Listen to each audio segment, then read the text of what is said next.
And we are live. Hey, everybody, this is Roberto Blake. Hope you create something awesome today. Welcome back to the channel. Today, we have another wonderful YouTube channel review session. We usually do these on Fridays for the audience here. So you can get a YouTube channel review by following the rules in the description. And we do these with the super chats. We pop your channel up on screen and we give you one constructive criticism of something on your channel that you absolutely need to fix.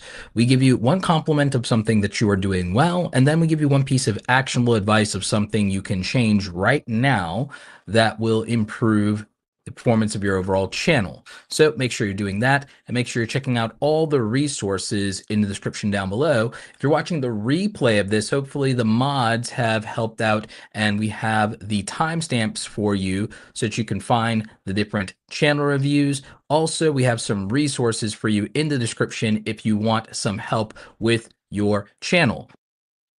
One of the things we definitely encourage you to do is check out awesomecreatoracademy.com for all of our paid and free resources and our free Creator Foundations course, which is a pay what you want / pay what you can course. Could be $0, or if you want to do a $5 donation, that's recommended and fine. We have 4 hours of material to help you get from 0 to 10,000 subscribers, get your first monetization set up, and make sure that you're in a position to actually start earning from your channel. That's kind of the goal of that free Creator Foundations course. And we want to make sure that there's something to kind of give you a jump start with your channel for people who don't know what they want to focus on or what they need to be doing. So now we've got that housekeeping out of the way. We also recommend that if you want, you pick up my book, Create Something Awesome: How Creators Are Profiting from Their Passion in the Creator Economy, on Amazon and all places books are sold. So that is the housekeeping. Mods, thank you for covering the links in the chat and in the description. As far as the chat goes, it looks like we have our first channel review session, which is going to be Dr. Orion, the veterinarian. Thank you for your $20 super chat. We're going to go ahead and queue up your channel here in a minute. The mods are making sure that we have the channel reviews for today inside of the list so that we can pull those up.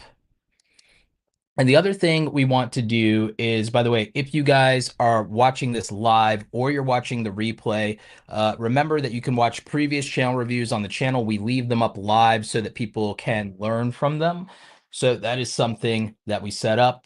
Like we said, the rules for the channel reviews are in the description. Those are done via Super Chat. So let's go ahead and pull up Dr. Orion's channel. Oh yeah, real quick piece of housekeeping before we get into Dr. Orion, the veterinarian's channel. Quick piece of YouTube housekeeping. YouTube has a new monetization update with regard to mid-roll ads that I want to let you guys know about.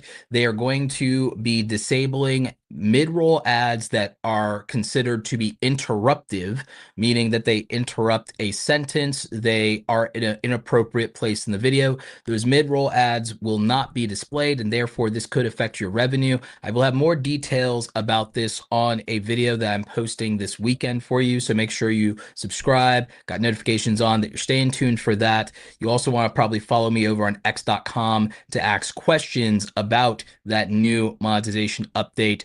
There's a chance it could hurt your revenue. There's a chance it could help your revenue. The main thing is you need to know what to do going forward. I'm going to recommend natural pauses in your videos if you want to know how long they should be.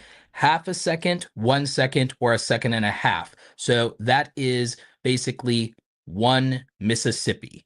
If you feel like 1 Mississippi, that right there is too long and your audience is going to leave, I'm sorry that you have a brain rot audience with the attention span of a ham sandwich, because there's no reason that that should be a problem for any of you going forward with regard to your videos. Just, you don't have to do Mr. Beast style retention editing. In fact, I'm going to show you how simple it is to be able to have mid-roll ads in your videos going forward without making your audience bored. Are you ready? It's a simple transition and it only takes 1 second.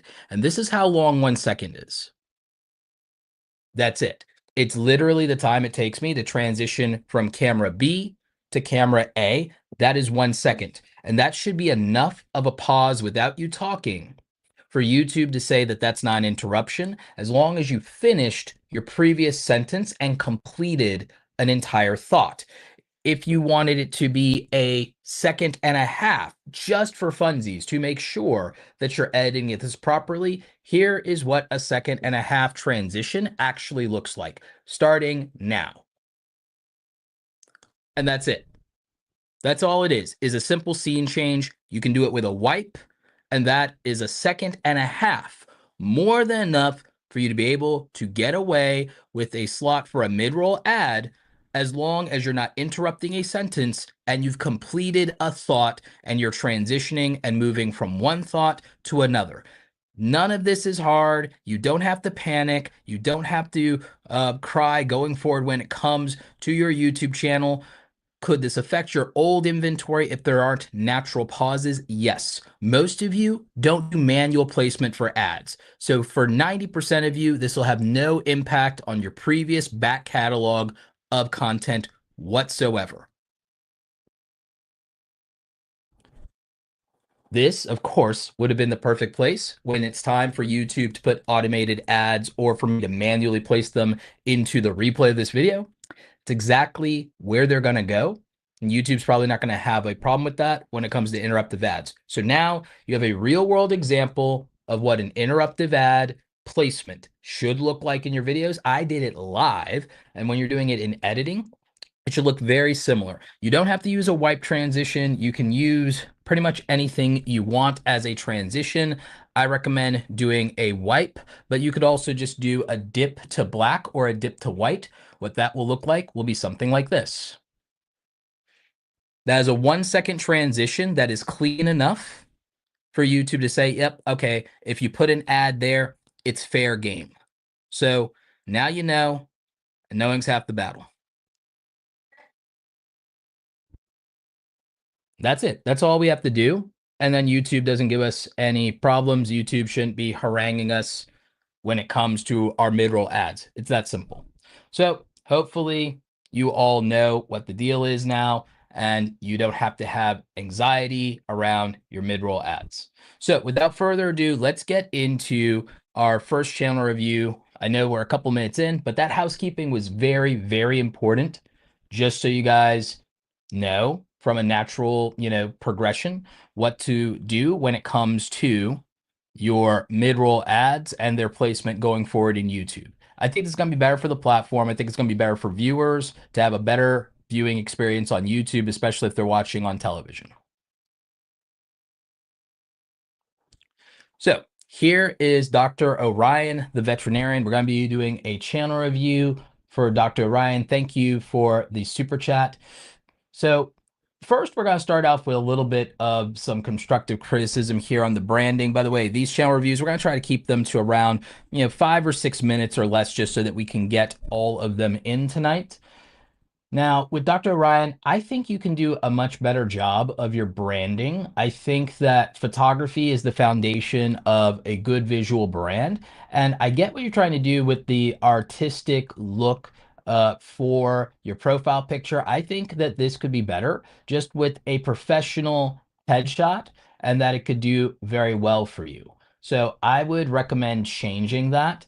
And I also think that when it comes to the banner, it could be a little bit more attractive. What I would do is, I do like the idea of you being here and being in your scrubs, but I also think that the picture would be stronger if you're going to cross your arms, have them higher up, closer to your chest. I think zoom in on that banner a little bit more.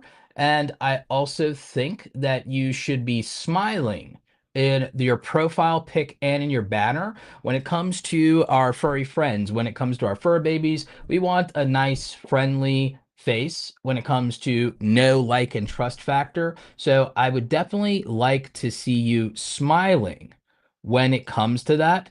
And I think that that builds more trust and it will attract more people. So just off of rip, on the visual presentation of the brand, I think that that can be stronger. And then I think you could use a dark blue back here and then reverse the Dr. Orion text to white, and that will be more attractive. So I would make this blue the background color and then make the text white. And then this is fine in green. And I think that that branding will be visually much stronger for the channel. I would use a very nice profile pic here with you smiling. And then I'd probably use that Dr. Blue behind that instead of a gray. The gray feels a little bit bland. It feels less attractive. So I would do that.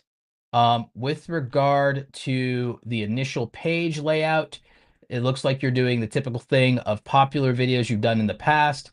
Then it looks like you have your creative playlist here and your podcast, then the videos, then shorts. I would actually organize this much more intentionally, but I will compliment you on the fact that you have some videos that have done excellent views well beyond your subscribers. Getting massive views beyond your subscriber base is very strong, and it does demonstrate that what you're doing has been able to reach an audience and create value. So that's a big thing. The other thing I would do here is I would start building your branding much more strategically in terms of your visuals. You are somebody who is dealing with something that is the most important to a lot of people, which is the health of their pets.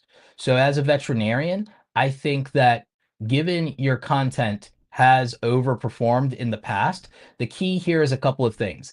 It would be about consistency, and it would be about what matters more and what matters most to the majority of people. We can get some indication of that based on some of your previous videos in terms of things that are one, bad advice when it comes to caring for your dogs and your pets, and also answering the most asked questions regarding dogs and pets. I also think there is a potential reaction component here. So I think you should become the Dr. Mike of veterinary medicine. And I think you should take inspiration from Dr. Mike on YouTube, who I've had the pleasure of talking with. We chat from time to time over on X.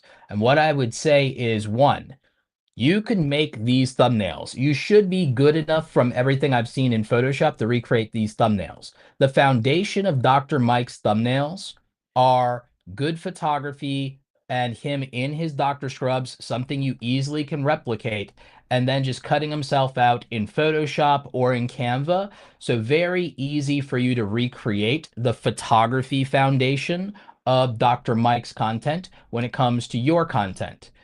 So that would actually be very smart. You cut yourself out here in the background. So you have that skill already to do the most basic part of this. But the main thing is a variety of photos. So I would do a photo shoot of you in your Dr. Scrubs, and I would do a very clean photo shoot of that and you with and without stethoscope, a lot of different poses.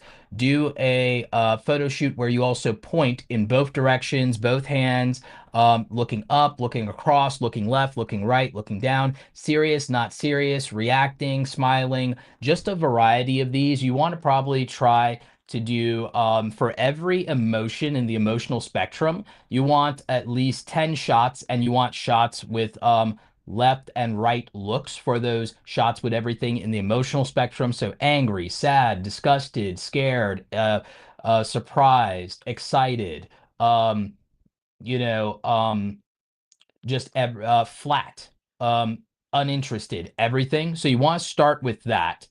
Then some of these other facial expressions, and you want to be able to use that as the foundation of the thumbnails to do something to make your stuff a little bit more powerful, similar to Dr. Mike here.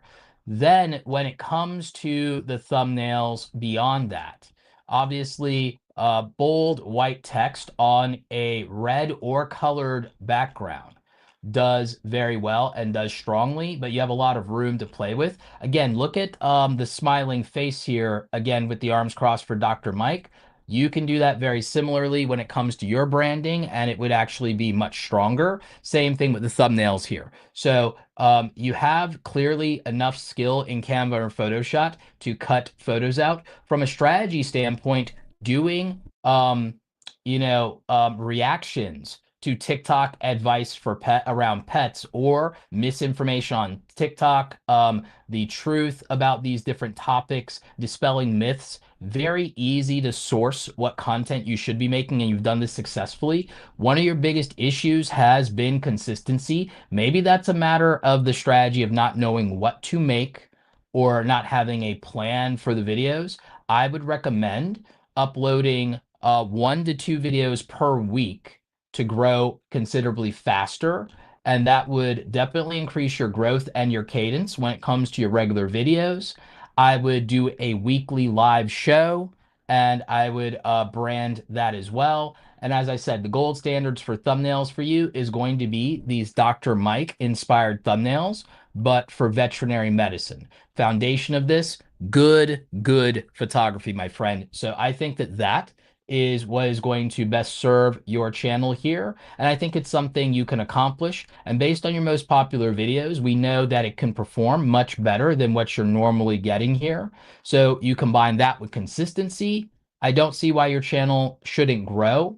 Remember, if you can get to 3,000 new subscribers a month, which is an average of 100 new subscribers a day, foundation of that probably is building out 30 to 50 really solid videos, put you in a position to get 100 new subscribers a day. So 30 to 50 solid videos back to back. If you do 2 a week, it happens faster for you. Once you have that, the foundation should be set to get 100 subscribers a day.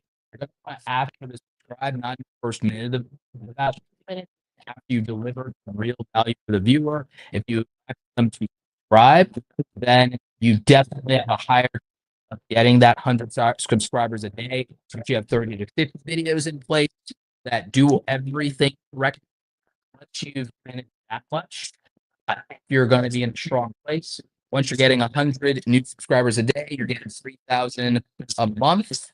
That'll be about 30,000 plus a year. So 3 year trajectory of doing everything correctly and making 2 to 3 videos a week, 1 live stream a week, lock your live streams into subscribers only mode so that only subscribers can chat during the live weekly show. Do the live weekly show, resync that to social media as a podcast. And I think you're off to the races. Promote the YouTube channel in those live streams as if it's a podcast. Now you have distribution to bring in traffic and promote outside of YouTube. So that is your channel review and advice for Dr. Orion Veterinarian. So,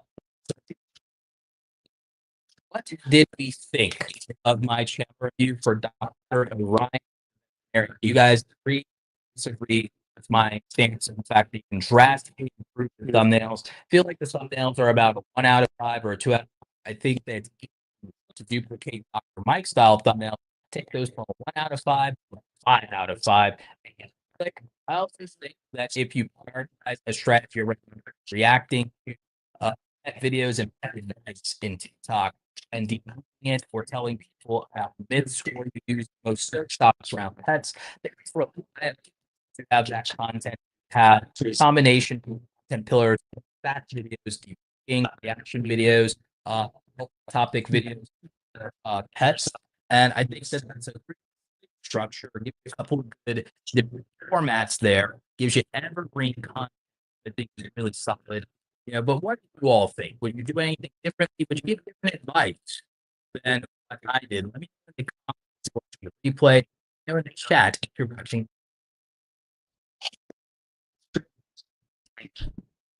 So there we go.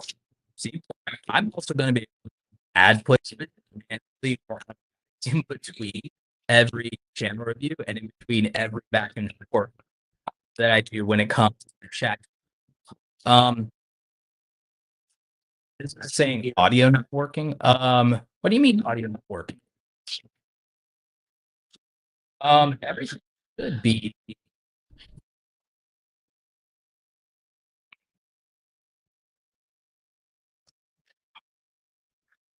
Let's see.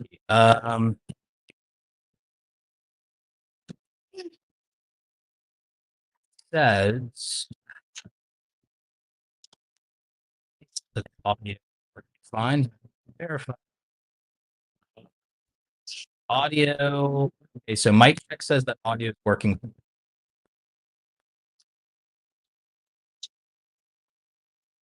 When you guys say that it's very spot choppy.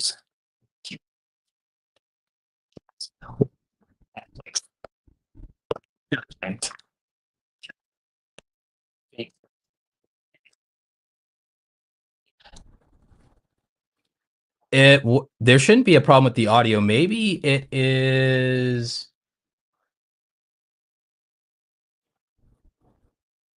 I wonder if it's that the channel itself is playing some audio that's interfering or interrupting. Has the audio been an issue the entire time or just for that channel review?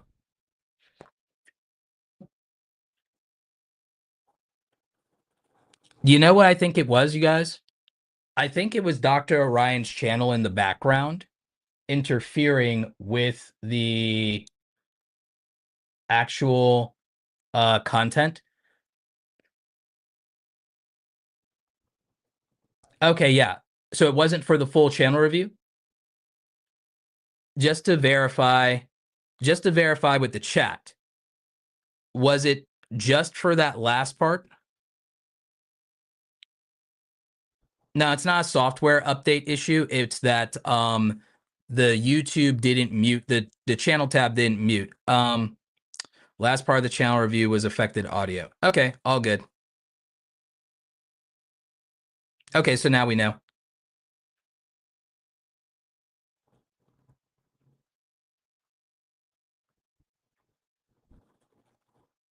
Got it. Yeah, okay. Cool. So now we know what it was, and we know that it was for sure just that when I mess with people's YouTube channels, what I have to do is when I'm reviewing someone's channel, I apparently am going to have to make sure that in the browser that the tab itself is muted in case their videos are set to autoplay in their featured video, because that apparently messes with the audio for my soundboard and that it interrupts it. So that seems like that's what the problem is. Okay, good. No worries, Dr. Orion. It's not your fault. It's just how the tech works. No biggies.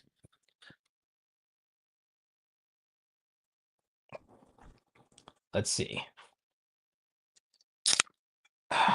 By the way, everybody, this is not sponsored, but this is Liquid Death. This is just a lemonade, agave, and vitamins that is 30 calories. So that's what I'm having. I do not drink on stream. In fact, I don't really drink any alcohol hardly anymore except at fancy dinner. So I just need to hydrate real quick.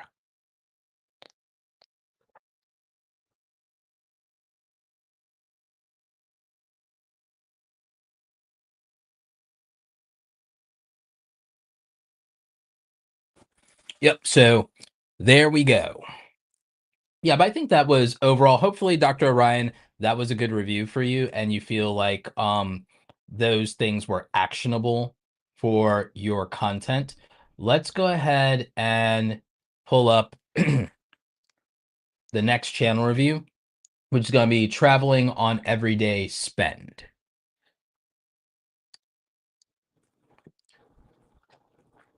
So the next channel we have up is traveling on everyday spend.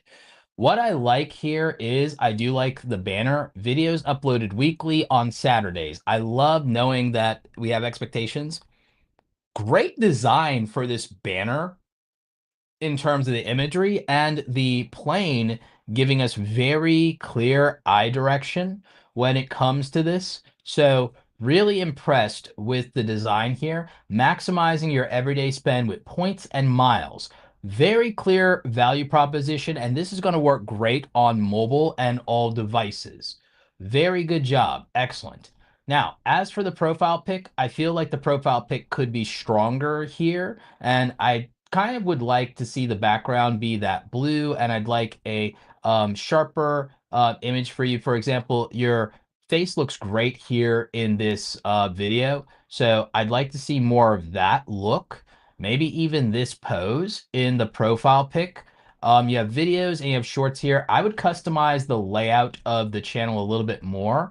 So definitely think about that. Your about section says, we help you use your everyday spend for you to experience your travel dreams. Okay, very clear value proposition, one sentence.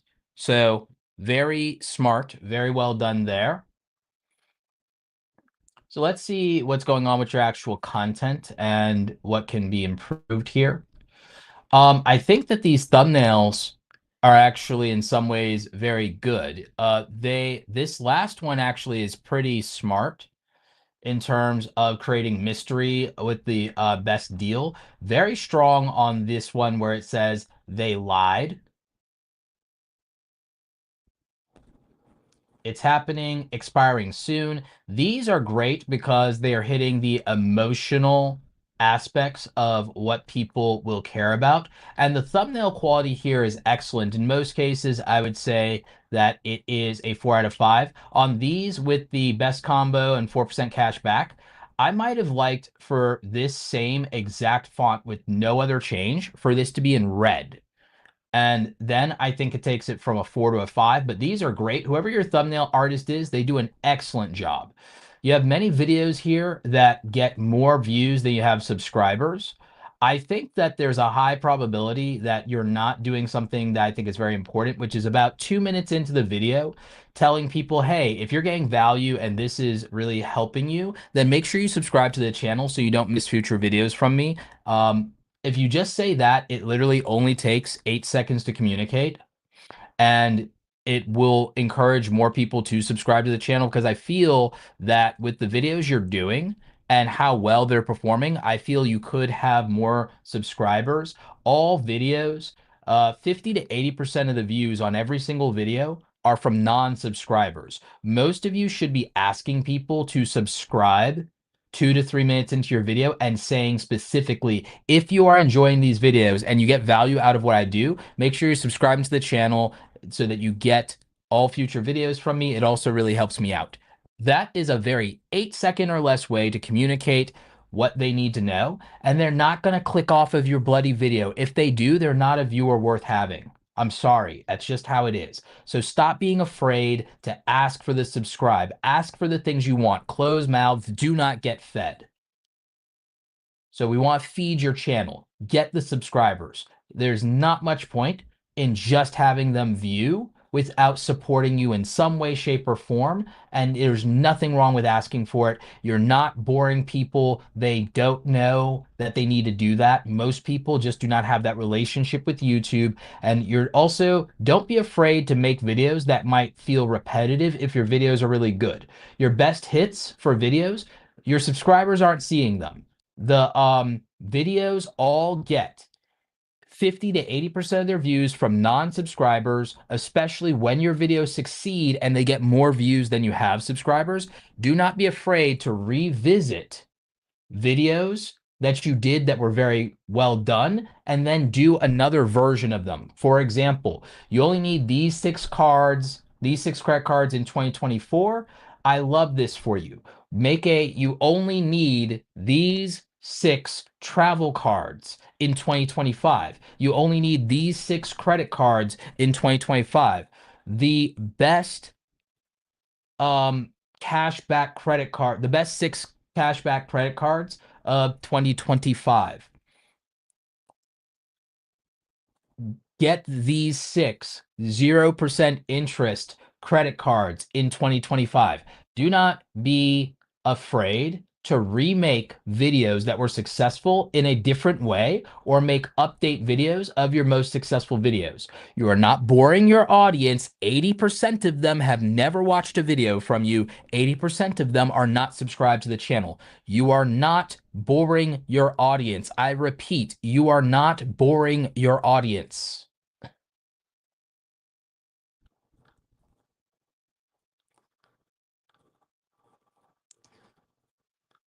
So again, just make sure that you're paying attention, especially for videos that have more views than you have subscribers. I also like this idea of the is it worth it and comparing certain cards. and I think that you really should. I also think that comparison videos for different credit cards, especially the most popular ones for airlines and hotel chains, very important. I also think running down um, the interest rates on bank credit cards would be a good content for you. So, from a value proposition standpoint, obviously, I think that tips for using your credit cards and whether it's safe to use them to do certain things or you get yourself into debt, I think that that's actually very smart for you to maybe do content in that direction. I also think obviously travel credit cards and the comparisons and also the best six credit cards for blank, I think do very well for you. And obviously points and miles guides for each major credit card will do well. Like I said, your thumbnails are excellent. I think there are small things you could do to improve the branding, like this profile pic. You have such great pictures in your thumbnails. Let's see that in the profile pic of the channel as well.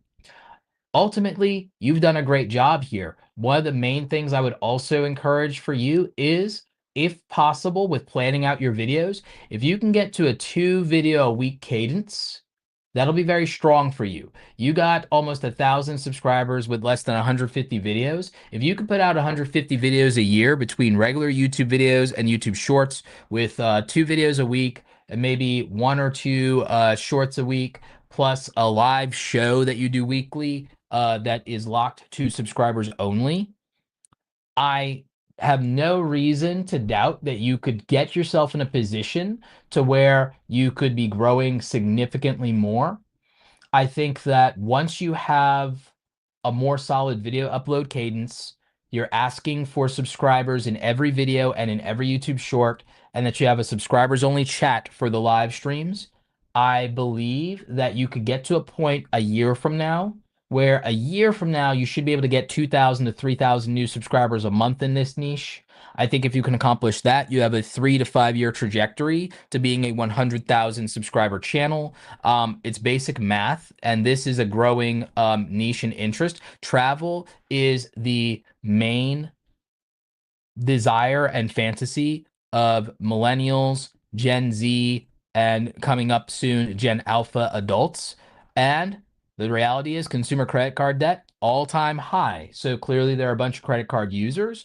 There's a market for this. So I do believe that over the course of 3 at the earliest, 5 at the minimum, with the right amount of consistency and cadence between 2 to 3 regular uploads a week, a weekly live show, and roughly 2 YouTube shorts a week, and asking for subscribers in all of them gives you more than enough of an upload cadence to be able to get 100 new subscribers a day, 3,000 new subscribers a month, gives you a 3 year to 5 year trajectory to getting to 100,000 subscribers on YouTube in an info niche. May not work in an entertainment niche, but it does work that way in an info-driven niche. And you don't need to worry about individual view counts when you're getting decent views like this for your size. And when it's evergreen topics, don't worry about views per upload. With you, it's going to definitely be that you've reached the right level of quality in the edits. Even your edits look very good when we scroll over it.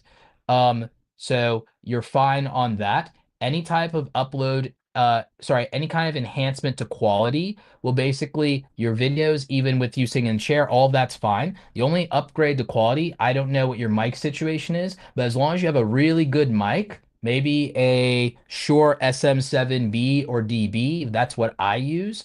As long as you have that, your camera is in a good position here. Your camera quality looks good. Oh, you have a Shure microphone, so your audio is perfect. So you probably are at the threshold of quality that you need to be. You can just go in on quantity at this point between your thumbnails and the editing. I think it's fine. Your audience clearly resonates with this. Just make more of what is working for you. And I think that all will be well. I think this is a solid channel. I think you have a great foundation here. There isn't a lot to criticize. Your main thing is just having a proper content strategy and a proper upload cadence. There's not a lot of criticism here. So great job for traveling on everyday spend. We will watch your career with great interest. So what did you guys think of his channel? I think Travel with Everyday Spend is doing a really good job here. I think consistency, upload frequency, and content strategy are the areas that could see improvement. I have no issues with the editing, thumbnails. It looks like he has a great mic. I didn't get to hear the audio quality myself, but if he has a Shure microphone, there's no reason to believe the audio is bad. The video itself, production-wise, looks about as good as anything else. The editing is solid. So I think that he just needs more quantity and to ask for subscribers so he actually gets them. And I think over time, with enough of a strong evergreen back catalog, there's no reason he can't get 100 subscribers a day and spend a couple of years working at this and getting to 100,000 subscribers, in my opinion. I think 3 to 5 years from now, we could see that from him as long as he's doing enough uploads consistently and is uploading what his audience shows they value more and value most and what they want to watch, and then making sure that they subscribe for more of it. So what do you all think? Would you do anything differently than what I'm suggesting for this channel? Do you think that this is the right cadence for an information-based channel? What do you think? Let me know in the comments, or if you're watching the live stream, let me know in the chat. Boom. Another one bites the dust. Another one bites the dust. All right, so looks like we are getting through these, and it looks like we had these be very solid so far, so I'm very happy with this. Thank you, by the way, for Pizzles for making sure I check the audio. And Travel with Everyday Spend, thank you for an extra $2 tip on top of your super chat. Was very happy to review your channel. I think that very good things are happening for you. I just think that if you make the changes I'm recommending, and I think if other info-based or finance-based or travel-based info channels do similar things, I think that they can grow successfully. Most of you, what you really just need to figure out what is the amount of upload frequency and what does the audience respond to get to 100 subscribers a day, and just put out enough content to do that. The view floor for that usually means you have to get enough back catalog that's evergreen going to get 10,000 to 20,000 new views a day.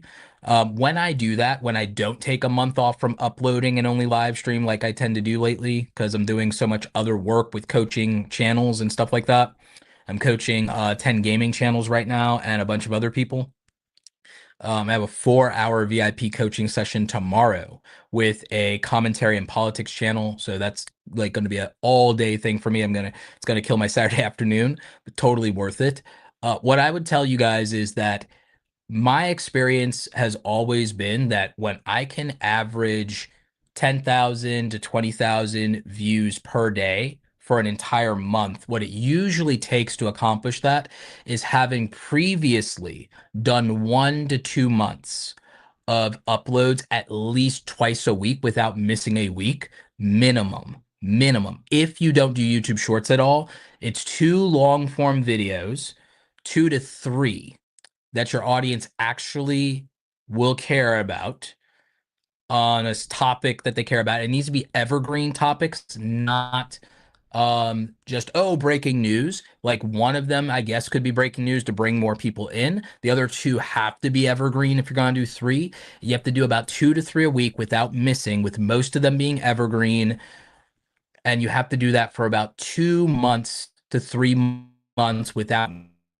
If you do that, you will normalize enough evergreen content that compounds to have a back catalog that will consistently carry 10,000 to 20,000 new views per month, as long as the topics themselves are interesting enough. So it takes 90 days to build up that cadence. Doing 3 videos a week usually is what it is. As long as those videos each can get views, you'll eventually, after 90 days, get to a 10,000 minimum view floor. If you knock a few out of the park, you have an outlier. The outliers can carry you and get you to a 20,000 a day view floor. So it takes 90 days of doing that. I haven't had a 90 days consistent no miss of weeks in a while, but every time I do that, and those of you who watched me do 30-day sprints before and stuff like that, you know that that's usually what'll do it. And once you do that, you can get to a 3,000 or higher monthly monthly subscriber growth. If you do that, though, the subscriber growth is dependent on you asking for subscribers in the video after you've delivered value for the viewer. So that's the thing.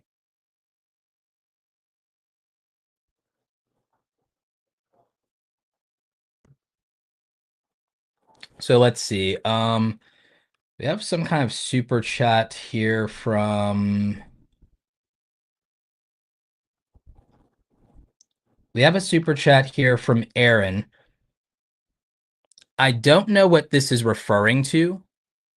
It says something about my wording. I want mine done, ugh, and the blue bar goes away when you put 20. This is annoying.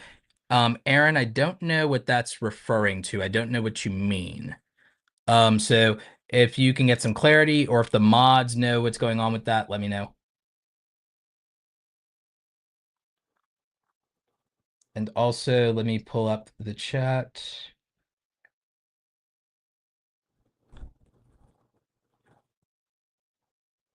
Yep. Okay, cool.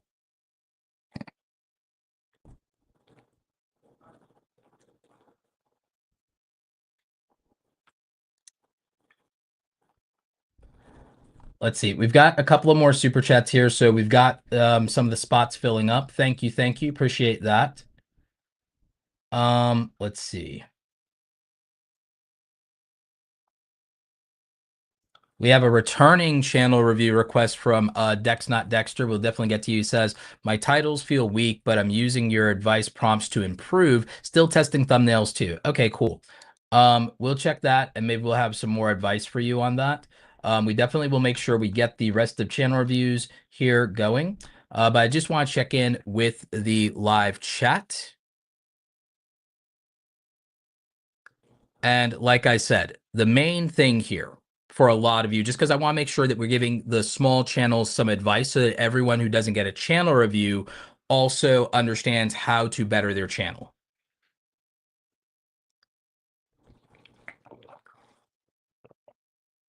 The foundation of growing your YouTube channel is you need to get views in order to get subscribers. You need to get views in order to get watch time. So everything starts with getting views.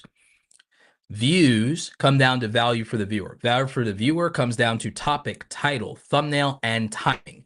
Do I care about the topic? Are you then communicating the topic for me based on what I value with a title and thumbnail that's going to get my attention, capture my interest, attract me, and trigger me into wanting to click on the video and watch it? Then in the video, are you losing me in the first 5 to 8 seconds with the hook? I was attracted to this idea. This is interesting. Now, did you open your mouth and made me feel like I wasted my time? So you have 5 to 8 seconds to prove that your video is not clickbait, and 5 to 8 seconds to prove that they should keep watching the video. You want to focus on roughly the first 90 seconds. If you're going to edit your videos, most of the editing that you want to do, focus on the first 90 seconds. Other than that, don't worry about over editing. Don't worry about Mr. Beast style editing. That's dead. The new monetization of mid-rolls has killed retention editing. So congratulations, that's over finally. So you don't want to focus on over editing your videos. What you really want to focus on is good, clean audio, good lighting, good production, personality. It's basically personality, performance, production is and presentation. That's most of it. And that is what will keep people interested. We keep people on these live streams for 4 hours, I promise you. You don't need to worry about editing as much as you think you do.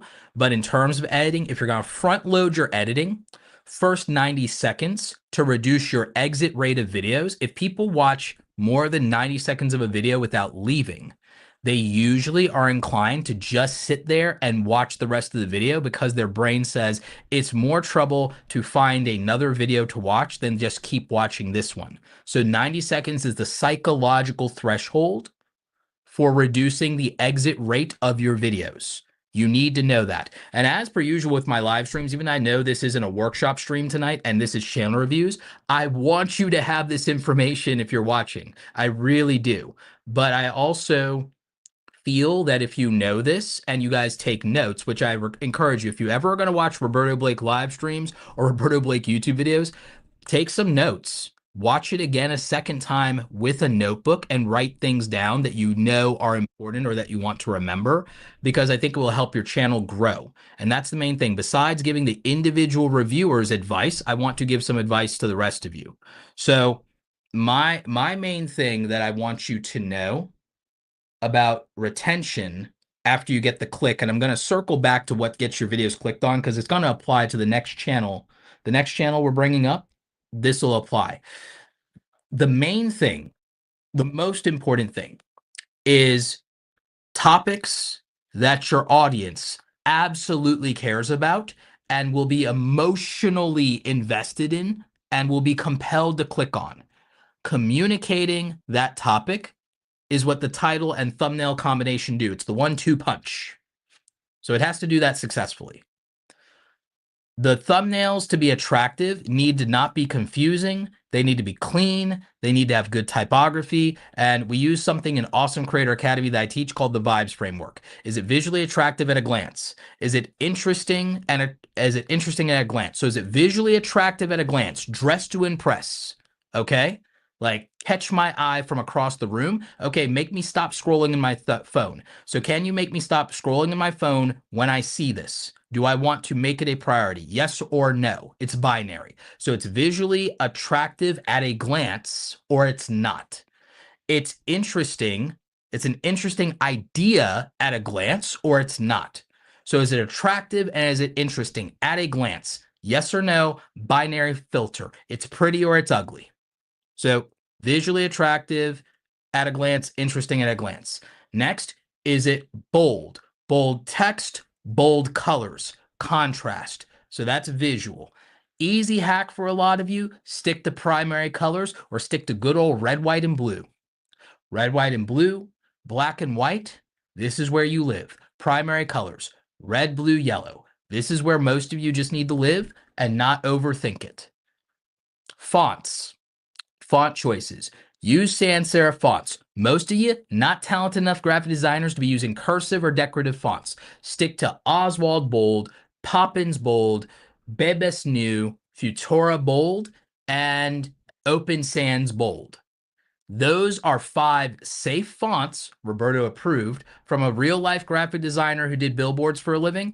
That is your safety net. Your other safety net is don't center your text. Y'all are not good enough graphic designers to do that. Put your text left to right, and most of you need to just put your text on the left side of the thumbnail when it comes to your YouTube videos. If you do that, you'll mostly be safe. Stick to 2 words most of the time on a single line of text. Stick to 2 words, unless the words are very small, like a, the, and, or. Those are short words. You can have 3 if one of them is a short word like that. Try to keep the maximum number of lines of text, 3 lines of text. 2 is usually better. 3 lines of text, no more than 2 to 3 words. So no more than 2 to 3 words, no more than 2 to 3 lines of text. Those are your safety rules for having that bold text. Eye-catching elements. Make sure that there's something that our eye can pay attention to on the screen. Don't overwhelm us. If there's more than 3 eye-catching elements, nothing has any visual focus, nothing has a priority. Finally, try in the thumbnail to convey status or social proof.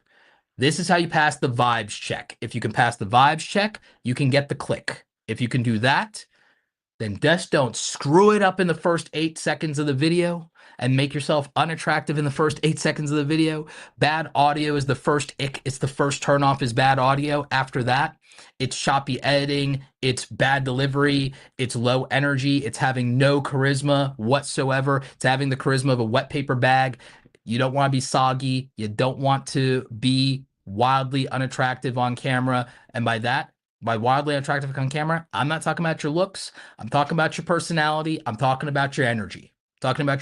So if you can manage that much and you can get people through the first 30 to 90 seconds of a video, most of what you need to accomplish as a content creator is already done.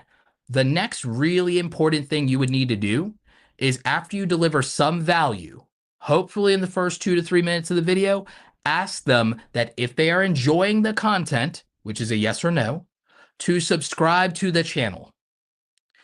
I promise you, if you do these basic things, all of you will see improvement to your channels. I promise you that's the case. So let's go ahead and jump into our next channel review here. I'm going to bring it up. Thank you to the mods for taking care of organizing all this. Our next one is going to be Detroit DIY.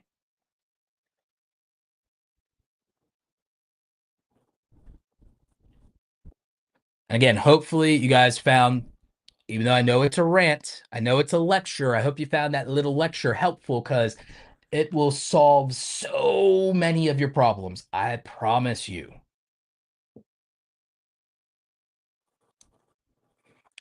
So we have Detroit DIY. First of all, big compliment to Detroit DIY on the logo, the branding, the design here. Very clever. You love to see it. 357 videos, 14,000 subscribers. So this is Jim. You can nix the whole welcome to my channel, Detroit DIY. I would just skip to, hi, my name is Jim.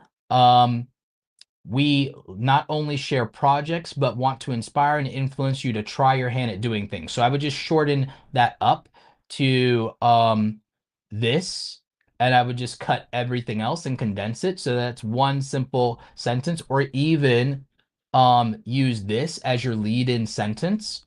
And then that captures the essence of what your content is about. So other than that, really good job, really good start here. So I like that. I like the way you approach the whole subscribe and enable notifications here. So this looks very good. Good job. You have some popular past videos that did excellent, that got 10 times more views than you have subscribers. You have organized your channel to really help people with specific tasks. You have Concrete Countertops miniseries, kitchen remodel, and then you have the shorts, and then you have some favorite channels. I would add one or two more featured playlists on this channel. Very strong start, Jim. Strong thumbnails. Let's see if you're using a consistent thumbnail style yet. So let's see. This is very good. I like that we can see your tool bench here. How to use a router table. This is going to be a good video to be evergreen for you. This other one, how to make a round pocket tray full tutorial. I would say, instead of saying full tutorial, I would actually say complete beginner's guide, and make that the title for this particular one. I do love your thumbnail style, though. It's a premium thumbnail style. I think you found your footing with it. I do think that some aspects of the photography for something like this one here on the left, I feel like the photography could have been sharper. I also think that this text for this one isn't working. I feel like the text on the my first pocket tray build and this how to use a router table, I feel like those should be your two default text options, with this DeWalt style one, and maybe this one here being your other options for that. But I want you to move to a consistent overall thumbnail style. And I like the premium feel of the colors and fonts that you're using with this style here, with the one with these two. So I would just start to move to this yellow, black, and white text for you. And I would lock that in as your design style and branding. I think that that's powerful. I think that that's strong. Now, you have a DIY channel, and these are mostly tutorials. And the main thing that decides the views and the value to the viewer is just based on what tool or project they're going to use. It's going to be hit or miss. As someone who does tutorial and how-to content, I have the same issue. There's no such thing for channels like this as consistent views. Just so you're all clear, if you do a DIY channel or you do a education based channel that covers different topics and projects, it will always be about what people value more and value most at any given time. and all of your views are basically about compounding over a longer period of time, usually 1 to 3 years.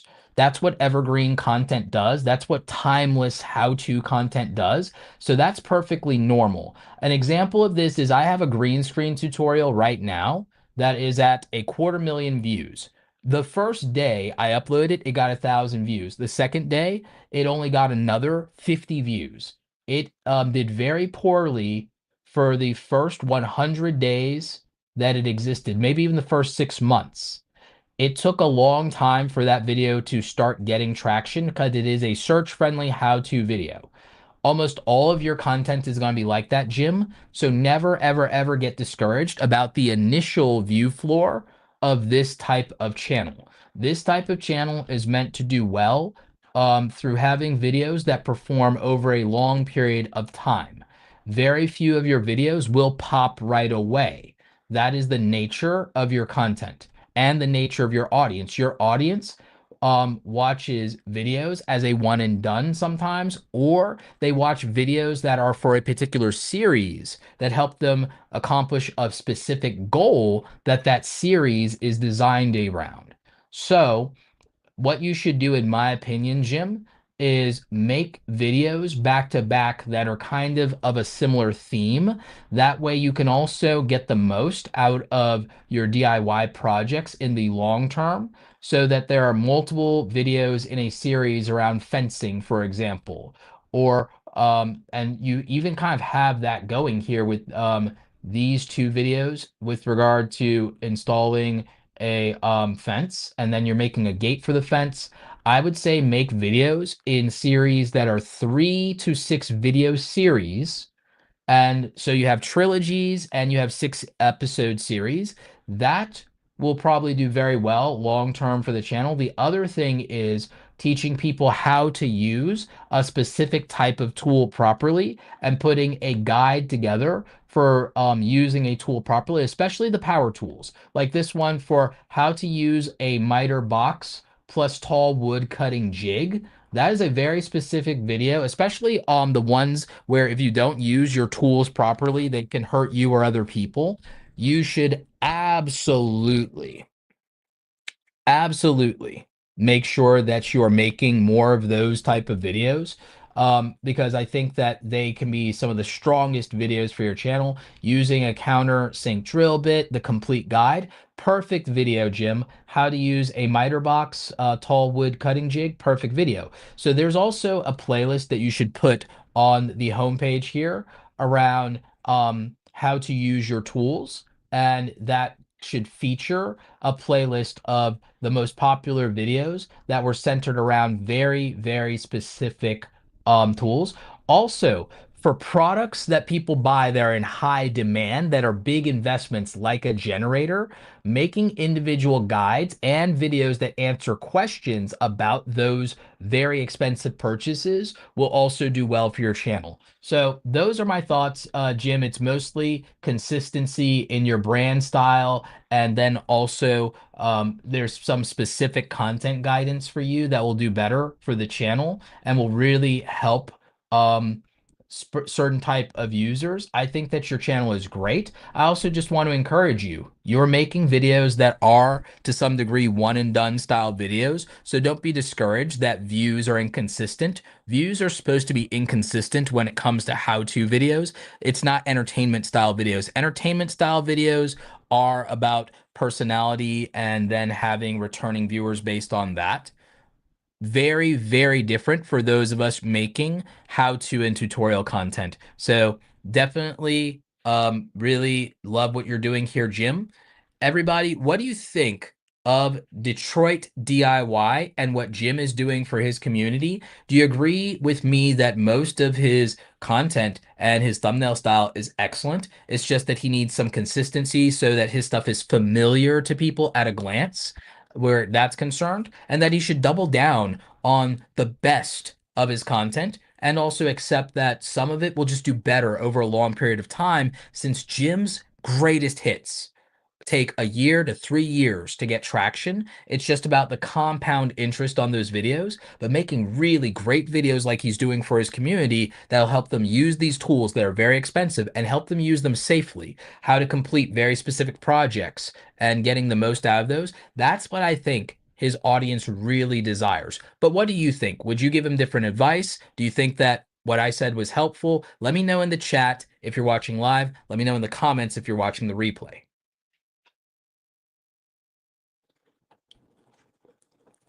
Boom. There we have another one. I do like this suggestion from Xolo in the chat that maybe Jim wearing safety glasses might make his face stand out more against the background and color of the thumbnails.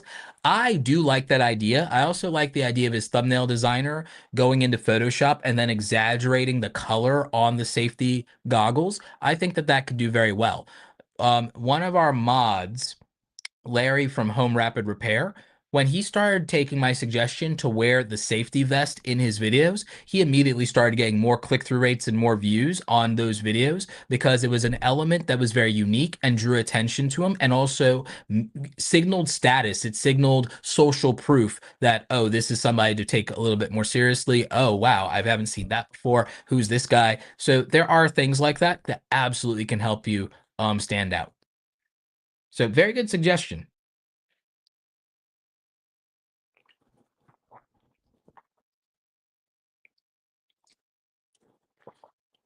Absolutely. It is a form of social proof.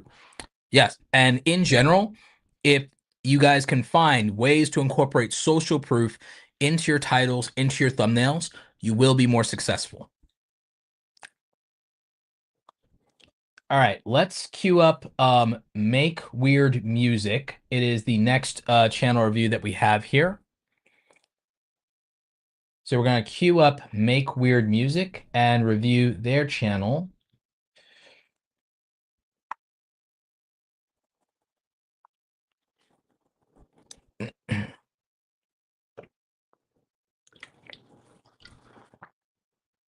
So this is Make Weird Music. 40,000 subscribers, 533 videos. Impressive. Most impressive. I have some feelings about the blandness of these colors because when I think Make Weird Music, these colors feel too muted and subdued for me personally. I think that they could be higher energy. I'd like to see yellow, for example, if you're going to use this gray, because I feel like that just screams higher energy. So maybe that would be a good change. That's just a design quirk of mine. Looking at the channel layout, you've got your members, you got a featured video. These thumbnails look decent, but there's definitely some room for improvement. We'll talk about in a minute. So you got your latest videos, you've got popular videos. Congrats on having a 1 million view video here. You got interviews on the channel. You've got Failure to Fracture as a series. Jaw Droppers. I'm not sure what Failure to Fracture or Jaw Droppers is or what they mean, but I'm also not a musician. What you might want to do though is for us normal people, go ahead and put a description in that playlist, just like you do for the interviews where you say lengthy exclusive candid interviews with some of the world's most amazing musicians and artists. That is a great description of what these interviews offer. Make a description for some of us beginners or normal people on Failure to Fracture and on Jaw Droppers so we know what those are. Then you have shorts here, shorts being self-explanatory. Okay. So in general, those would be changes you can make to the overall channel in terms of the homepage layout for all devices. Make Weird Music shines a light on the world's most creative music. The bigger our spotlight gets, the brighter the light. Um, I would just shorten this from Make Weird Music to We Shine a Light On, because then that might fit the rest of this into one sentence, visible in most places on the channel. But other than that, very good mission statement. Let's get into the videos themselves and look at what can be improved on to try to help with clicks and views. Can you do the Allen Holdsworth chord competition? 4,000 views in 5 days. Excellent work. Title does a lot of the heavy lifting here. Thumbnail is also good in the sense that we get to see you shredding on the guitar. And as we've talked about, ultimately, with thumbnails, if there can be social proof in the thumbnail, it can be stronger. And we talked about photography being the foundation. I think that for yours, there's a couple of things we can try to improve. One, if you have the text on the right-hand side, if you're going to have text on the right-hand side, which is more almost album cover design, if you're going to go in that direction, make sure that it tends to be 3 lines of text so that you can avoid hitting the timestamp in the bottom right-hand corner if the text is going to be the right-hand side. I don't have a problem with your color choice of the orange for your text. I think that maybe I'd like to see you stick to the consistency of this nice burnt orange. And I think that I'd like that burnt orange maybe to be the color of the background of the profile picture and then reversing out the rest of this in black and white. And then I think aesthetically that would be better and convey the weird, but also energy, positivity. Color theory is very important to kind of consider. Um, I do think the big thing that carries your videos is the title and topics that people are interested in. And then I think that the thumbnails are holding that back. I think that all of these have 5x potential if the thumbnails were stronger and if the thumbnail branding was more consistent so that people know that it's you and associate it with you. So I think that that could be good. I also think more of the thumbnails and the foundational photography of it is you with headphones, but also you with headphones with different expressions as the base of the photography. But also you with shredding on a guitar, also being social proof and the basis of the photography. And I think that that will make these stronger by far.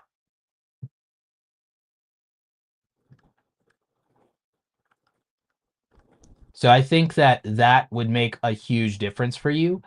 I think that if you're going to cover or talk about other people and other people's music, the topic carries in this. Same thing for the interviews. But here's what I think would look really good and would also be really interesting. I think when you do an interview with somebody, I think making the interview thumbnail in the style of their most famous album cover would actually be ideal and would be much more interesting and a nod to them in the audience. That will take considerable effort. You might even have to hire someone on Fiverr to accomplish that.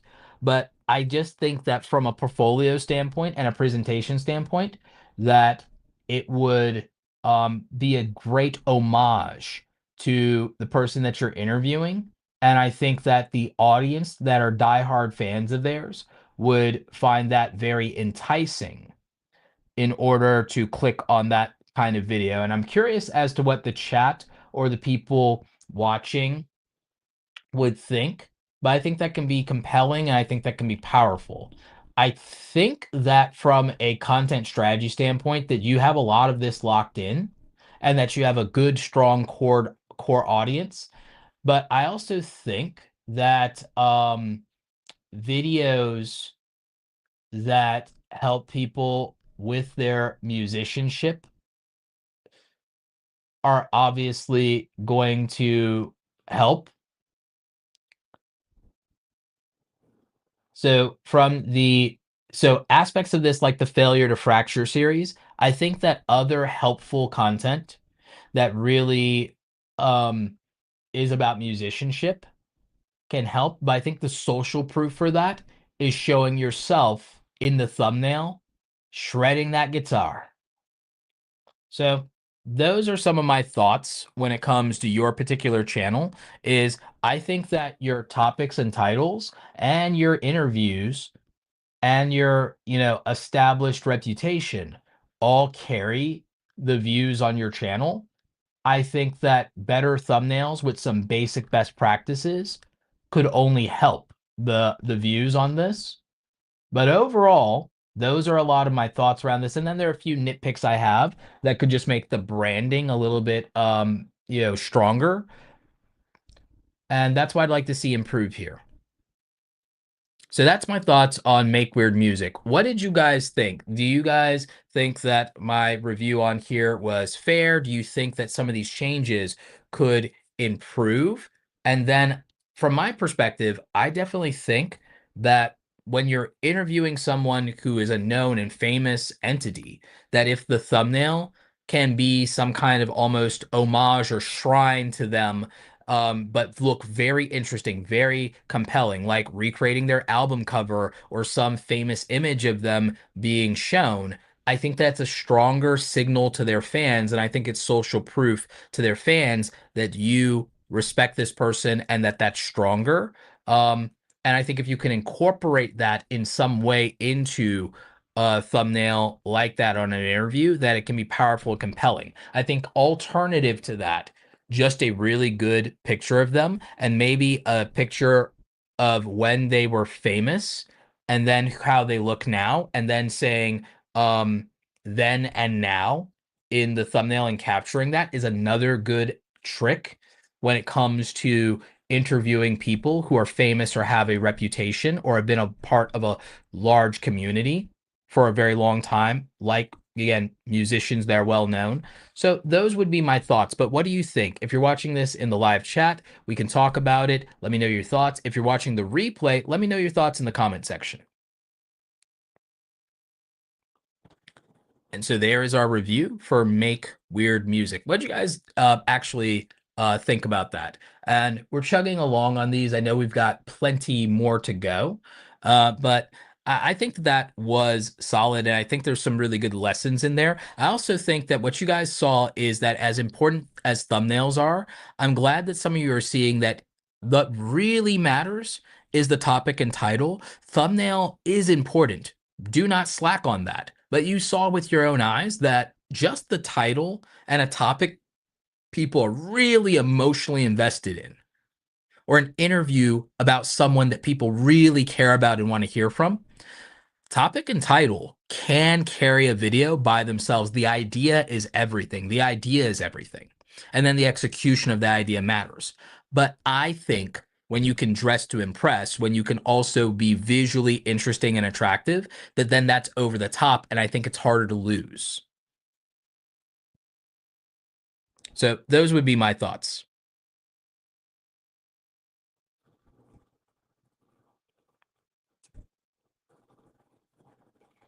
Let's see.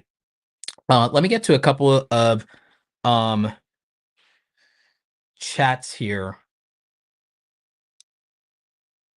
So thanks, Katie, for putting this up. Use fonts for thumbnails. Useful fonts for thumbnails. Yes. Bold versions of the following fonts: Bebas New, Poppins, Oswald, Compacta, Open Sans, Futura. Yes, yes, yes, yes, yes. These are the fonts we want to be using. These will help you guys with better thumbnails. These will work so well for you and will improve the quality of your thumbnails if you use these fonts.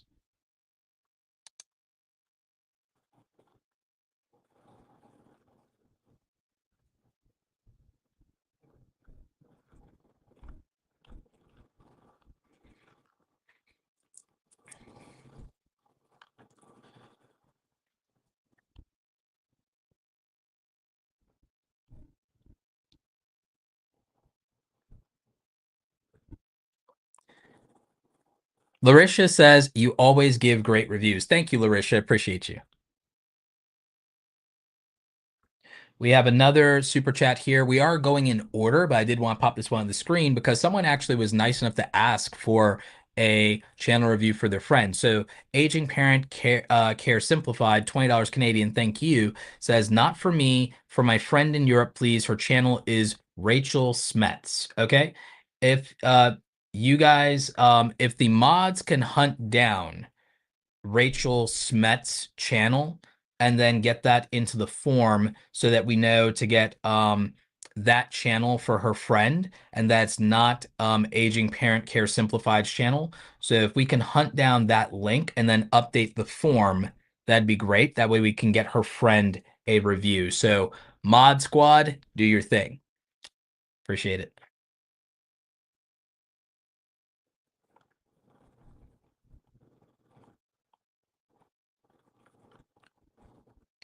Let's see. We've got Xolo Q next.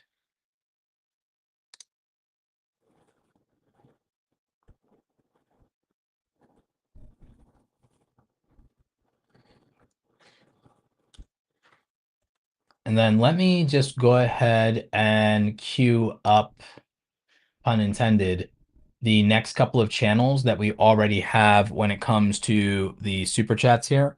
So we're just going to go ahead and also get into the system here. We're going to get DexNotDexter into the system.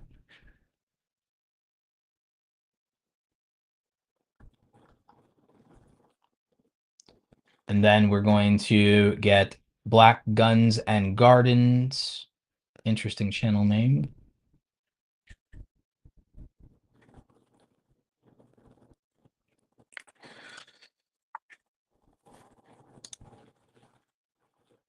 Soul Bomb Sisters.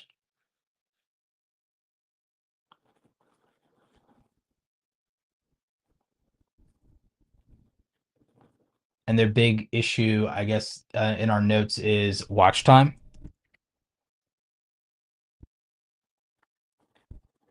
We're going to get Aaron Fantazil or Fantazii. Sorry, Aaron Fantazii.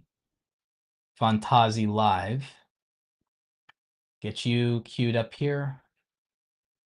So right now, what we're doing right now is we're just setting up the next round of channels so that we don't have to worry about copy and pasting them in, just so that we can move through these a little faster.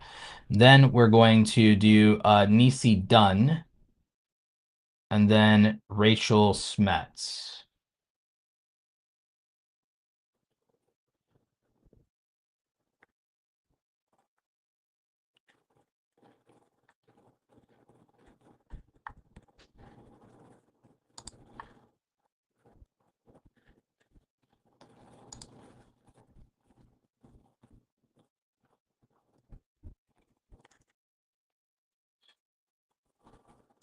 All right, so we've got the next couple of channels all set up. We've got those into the queue. Thank you to the, excuse me, thank you to the mods.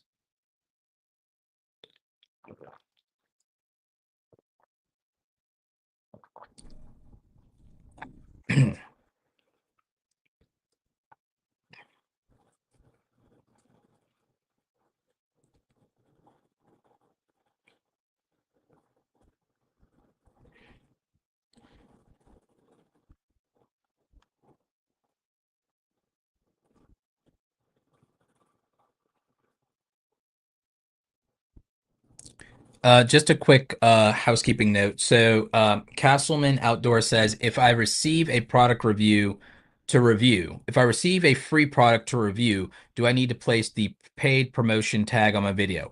No, you do not need to place the paid promotion tag on your video when you get a free product to review, where you're not signing a contract or receiving monetary payment from the brand. However, you still need to disclose that the brand sent you the product to review and that no money changed hands. And you need that to be a verbal disclosure. And you should also be disclosing it in the description of your video. As long as you do that, you should be absolutely fine. And that's you being in compliance with the FTC guidelines.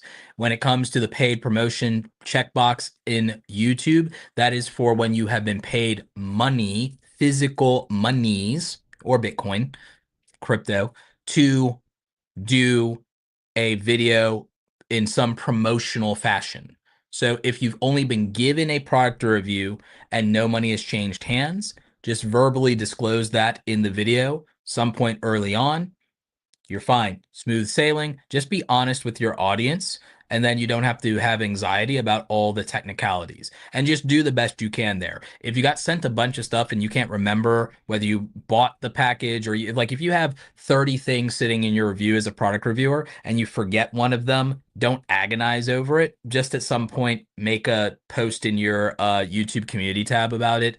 That, hey, I had a bunch of stuff sitting on my desk and I forgot that a brand sent me this one because I bought a bunch of stuff from them and I forgot I bought this one. They sent me this one. So just to let you guys know, blah, blah, blah, blah, blah. Just be honest with the audience and just do the best you can to remember and keep track of stuff. If you can, create a spreadsheet for every brand that sent you products and stuff like that. Also, keep track of the emails of the people who are sending you free products for review. Follow up with them all the time and tell them thank you, and also follow up with them about every 90 days and tell them how your audience is responding to the content or something like that. Keep in touch with them. That's a good way to turn gifted gifted product interactions with brands into paid sponsorships later. So just it's always also a kind thing to do to just follow up sometimes and say thank you again for that thing you did for me a long time ago. You guys sent me something,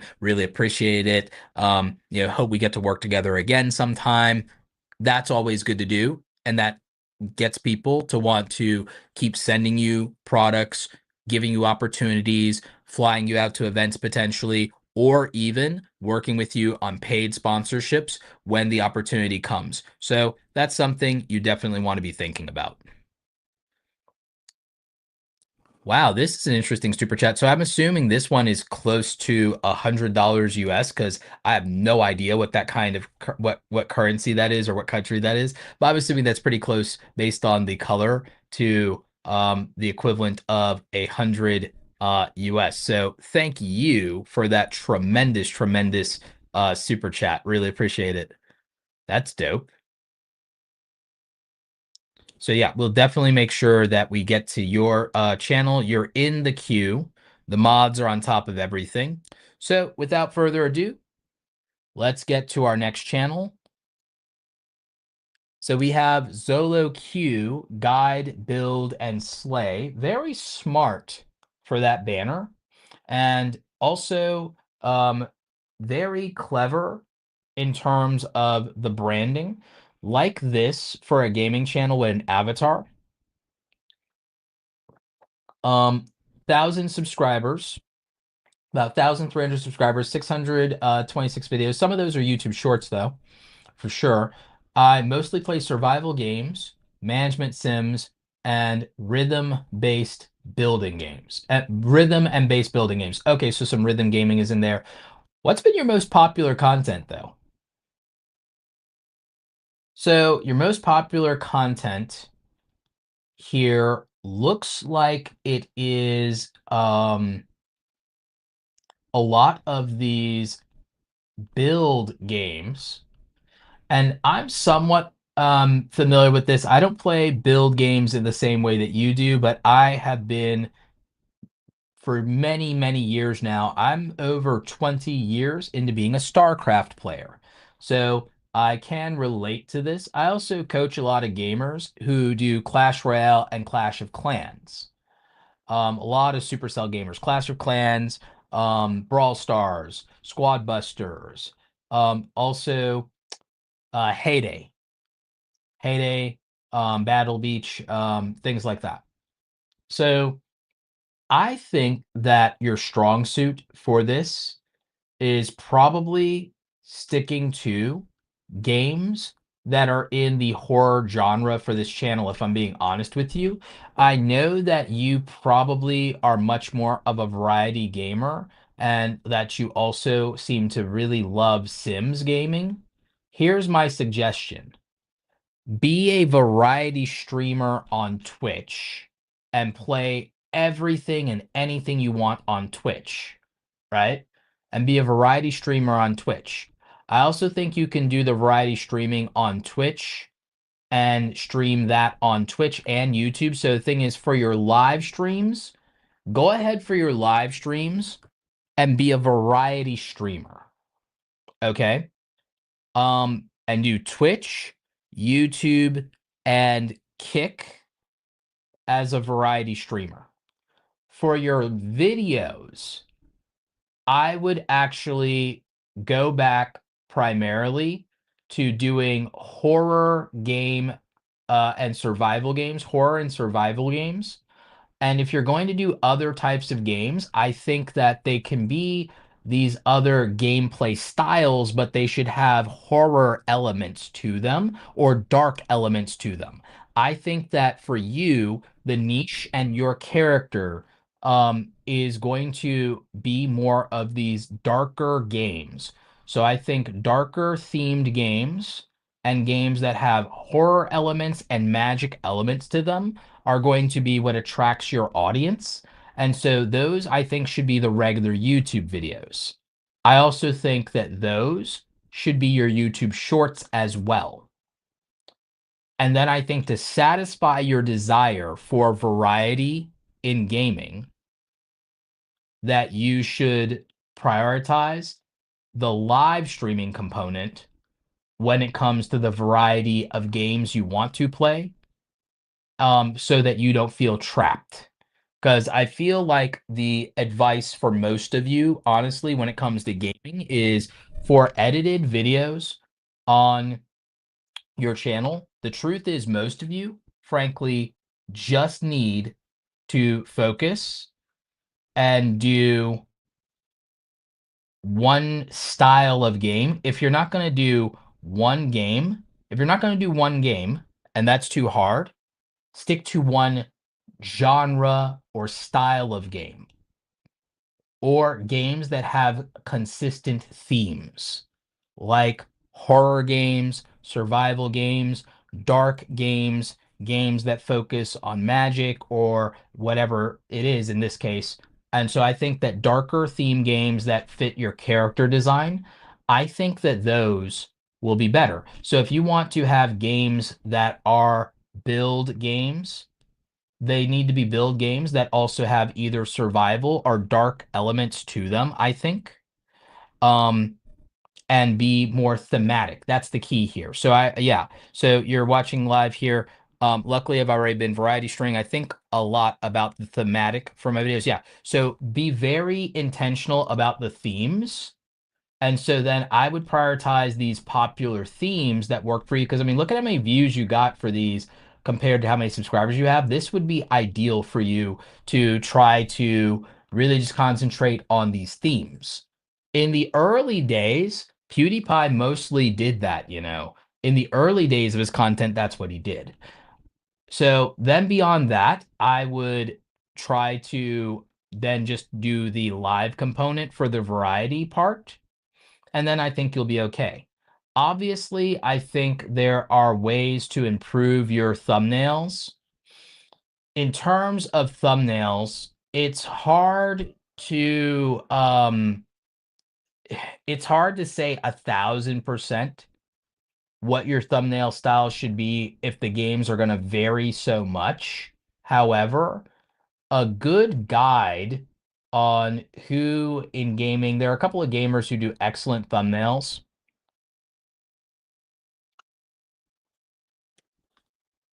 The Rad Brad obviously does really good thumbnails, but they mostly just focus on a really good scene from these games. But the games he plays are more cinematic. So you can make an argument that because the games are more cinematic, that makes it considerably easier. But it's not as if some Photoshop work and photography isn't done to them. Um, so I think that that could be helpful. Another gamer who does really well with their thumbnail design is Zach Scott Games.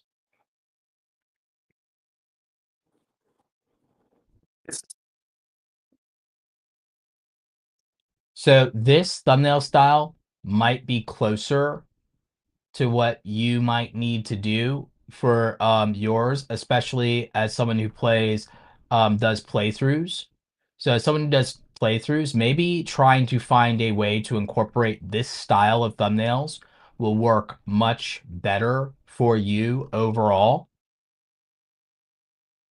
So that's what I think could be a stronger approach. So hopefully that is helpful to you, Xolo Q. I think that given what you've been able to accomplish with what you've been doing thus far, that you have a pretty strong foundation. I just think that the key to a lot of it is doubling down on what the community liked the most and then satisfying your desire for variety with being a variety streamer, but being more focused for the edited down versions of your gameplay into the themes that were the most popular because they got more views than you got subscribers, even recently as much as 5 months ago. And I also think doing some of these top 10 videos for that can be very good for you. Another person you can be inspired by is somebody who did get some advice from me back in the day. He in 2018 went to my he went to my VidCon presentation in 2018, and this is Skip the Tutorial. So he went to my VidCon presentation in 2018, and I met him a couple of times, and he had came back to VidCon 2019 and told me he took the advice from my presentation. And after working 2 years to get to 2,000 subscribers, he took my advice. And then in 1 year, he went from 2,000 to 120,000.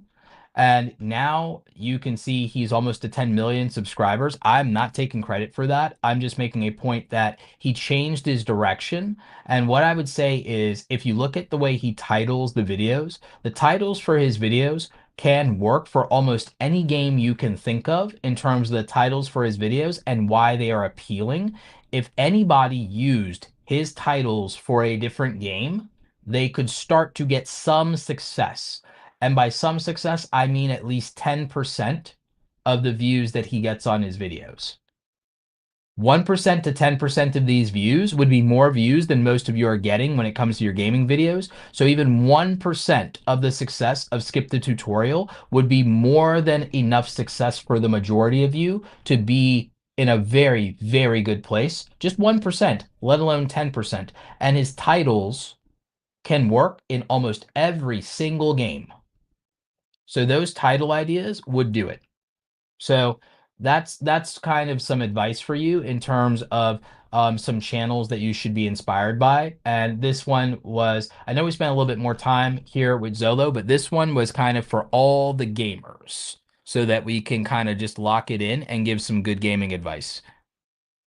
So, what did you guys think? Did you agree with what I said about Xolo's channel and where she can improve the not only overall theme and content strategy by focusing on videos that overperform for her channel, but also do you think taking inspiration in titles from Skip the Tutorial and thumbnails from Zach Scott Games? Do you think that that's a good strategy? Let me know in the live chat if you're watching live. If you're watching the replay, let me know what you think in the comment section.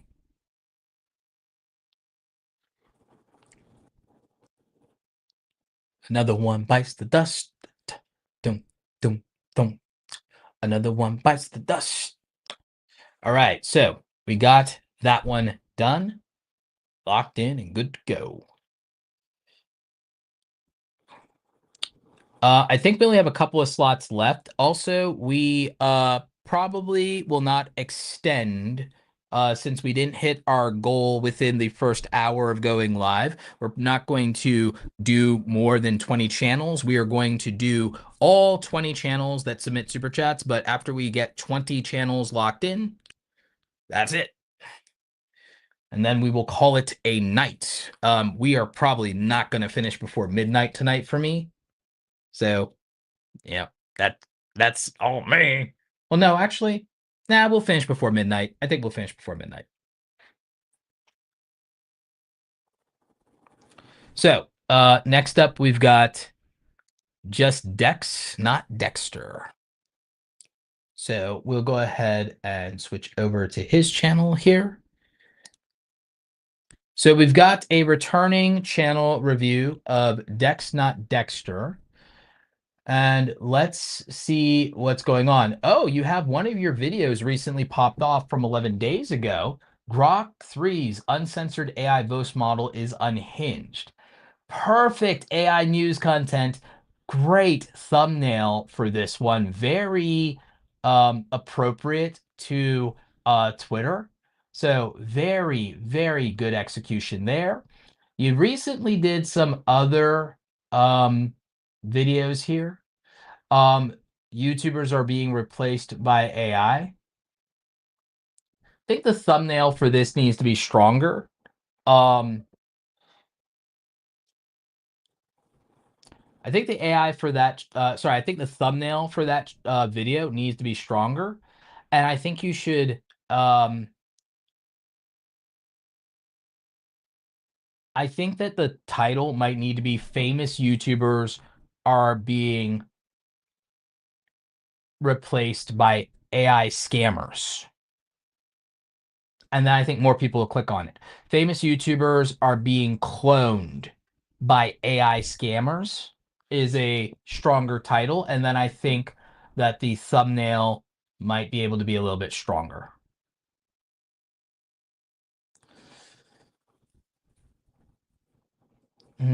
I also don't know what would make this Runway ML restyle your videos in any style you want. I'm not sure what would make this one work a little bit better.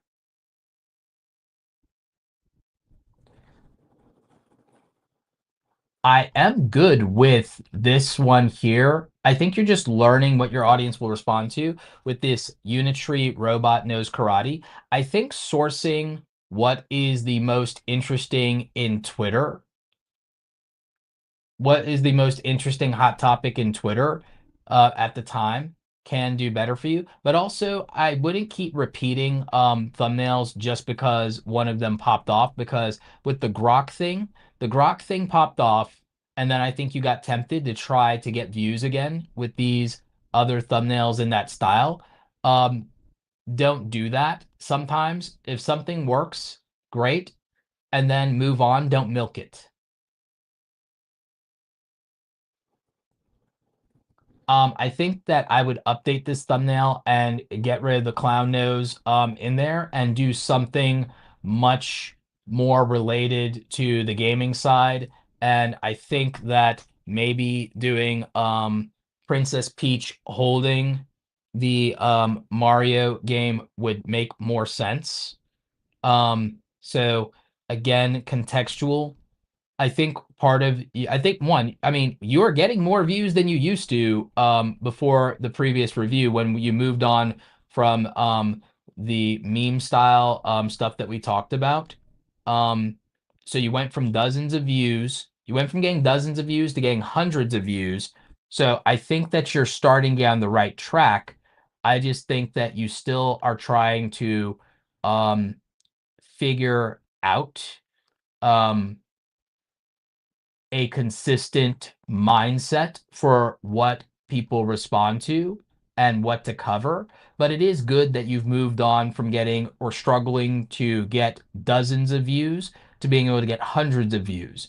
And you've even had a breakthrough where you got thousands of views. So I think that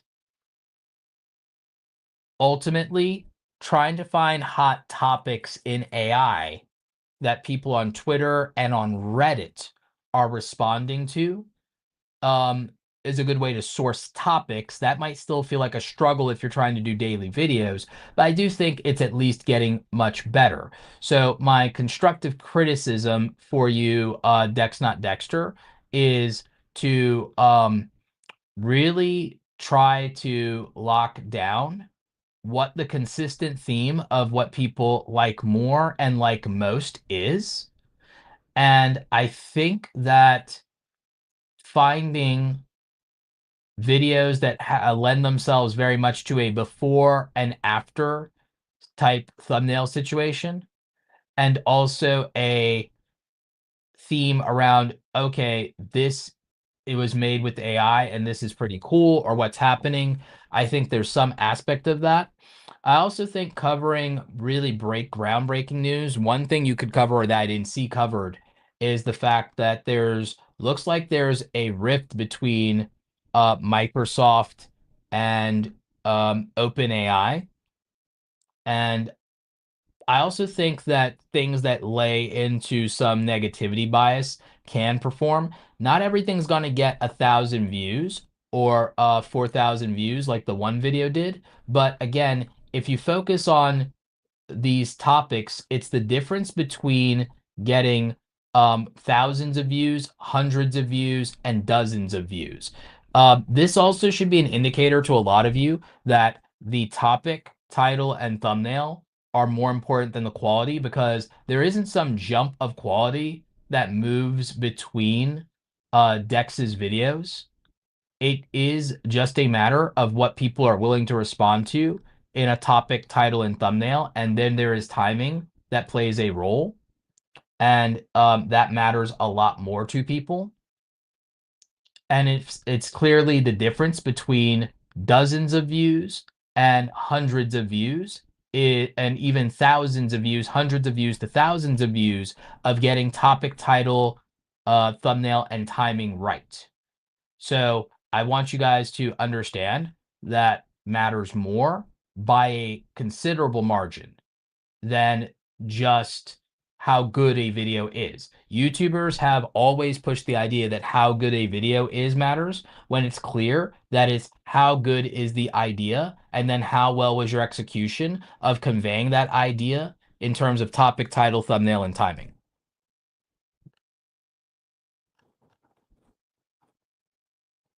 Yep.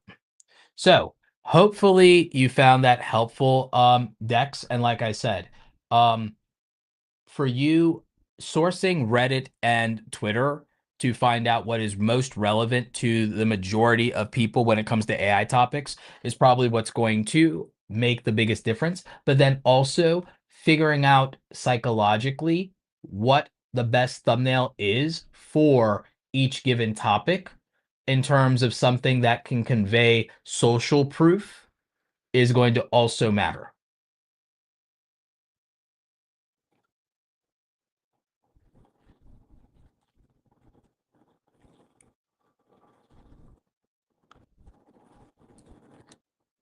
So that's my review of Dex Not Dexter. What did you guys think?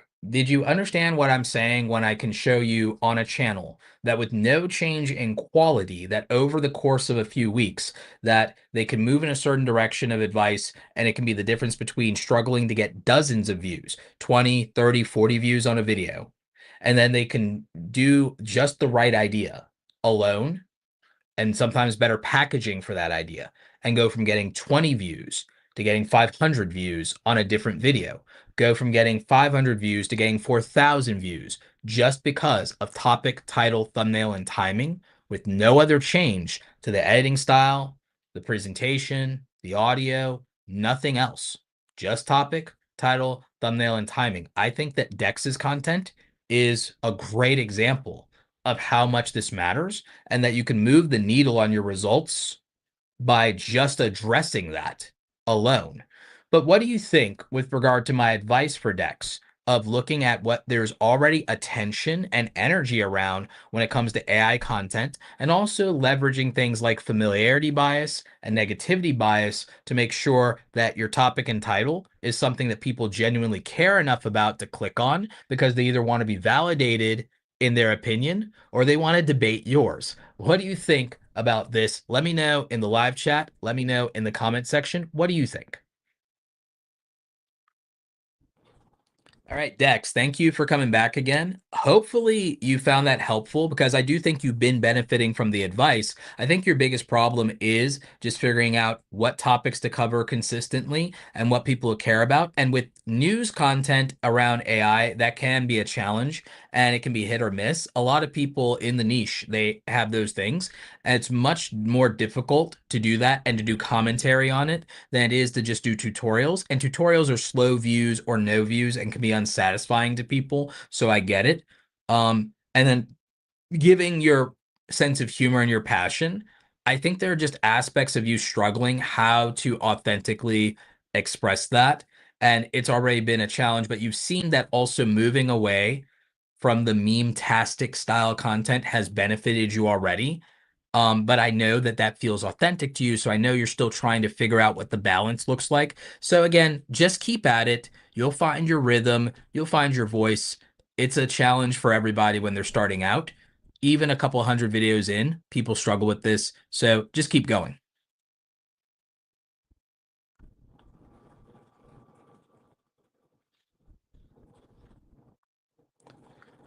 So let's see. It looks like we're almost filled up on channel reviews. Geek Media Central says, great information. I'm taking notes. Glad to hear that.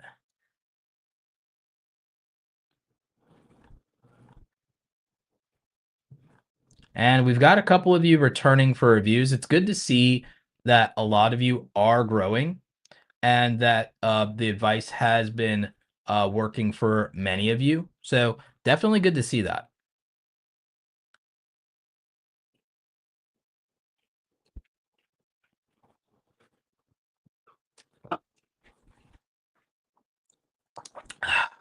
All right, so next up, we've got Black Guns and Gardens.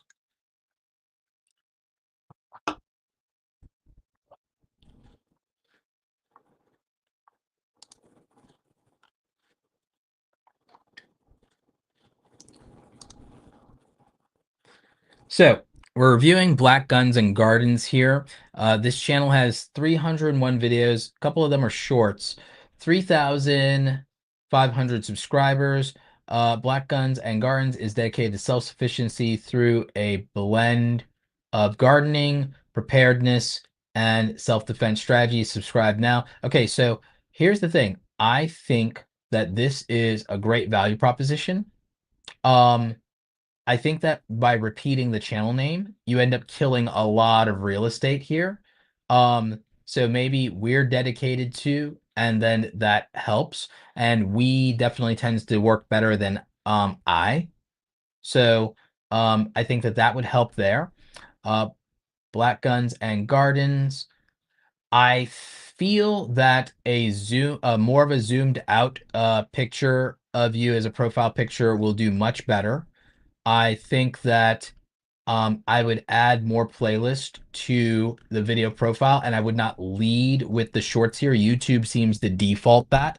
So I would move the shorts down to the bottom of the channel layout and I would add about 2 or 3 more playlists to the channel homepage here. Let's go take a look at the videos. Also, from a branding standpoint, um, I am okay for the most part with this. This is fine. I've worked with some prepping channels before. I've also worked with some Second Amendment channels.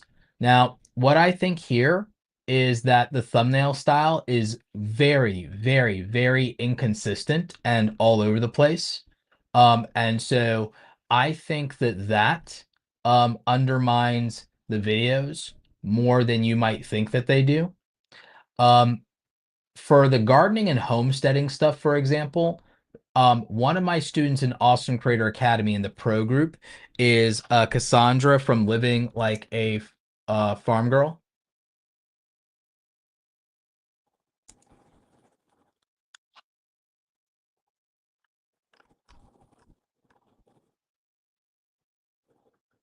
Why is it struggling to come up?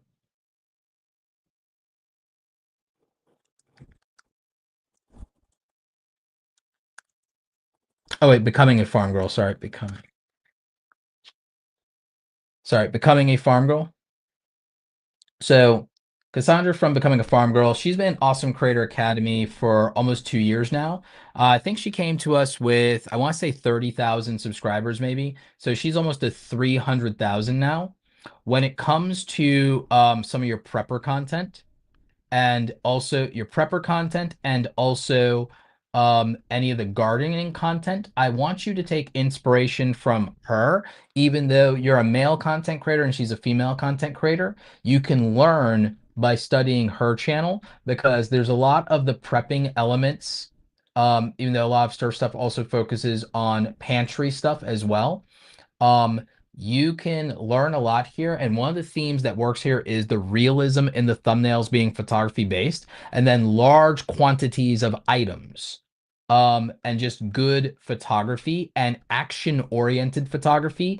This will be strong for you. So if you look at that content in terms of the thumbnail style, and then we look at your thumbnail style, you could see how transformative it would be for you to study becoming a farm girl, and then what she's doing with her channel.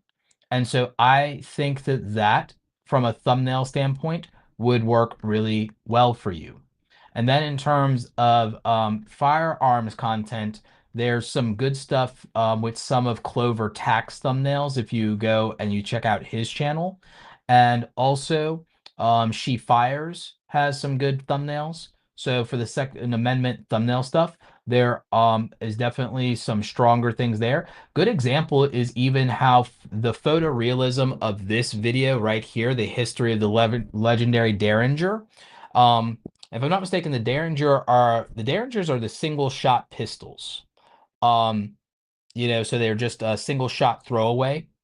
If I'm not mistaken about the Derringers, if I know my gun history.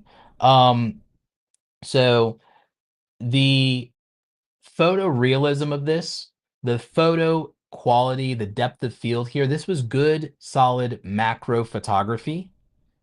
And I think you should, when you're doing firearms content, do more thumbnails like this. I think that'll be stronger for you by far for the firearms content. And I think that that's a much stronger thumbnail with almost 4,000 views there. More, I believe that might be more views than you might have subscribers. Yeah, it's more views than you have subscribers. That's a better thumbnail than these thumbnails by far. These videos are held back by their thumbnails. So even for the carry across state lines, you would have been better off with a photo realistic image of a gun with you taking photography, then removing the background in Canva, then having a map of the United States, and that would have been a very, very simple thumbnail that would have been much better in communicating this. And instead of getting 1,000 views, it might have gotten 10,000 views. In fact, this is an evergreen video, so maybe consider updating the thumbnail for this one. This one on the 1911. This isn't a Browning 1911, is it? No. Okay, because this is a thesis. Okay, so for the 1911 here, oh, the first shot in the preview is a better thumbnail than the actual video. It should have just been that macro shot. And um I don't think it needs this weird background behind it. I don't think it needs the text at all. I don't think it needs the text. In fact, it would have been better if the text had just been white with a good drop shadow in a better font, maybe a font like Futura or even Oswald Bold or Poppins, and just had been um thesis 1911 9mm as the text and put that across the top and just used this shot right here in the wild, that would have been better. And for those wanting to know the fonts that we recommend, Kati Ukulele, one of our mods here, has it for you. Bold versions of these fonts: Bibis New, Poppins, Oswald, Compacta, Open Sans, and Futura. And to fit more of the text for the names of these firearms and such, I would say that Compacta and Bibis New Bold are probably your best bets.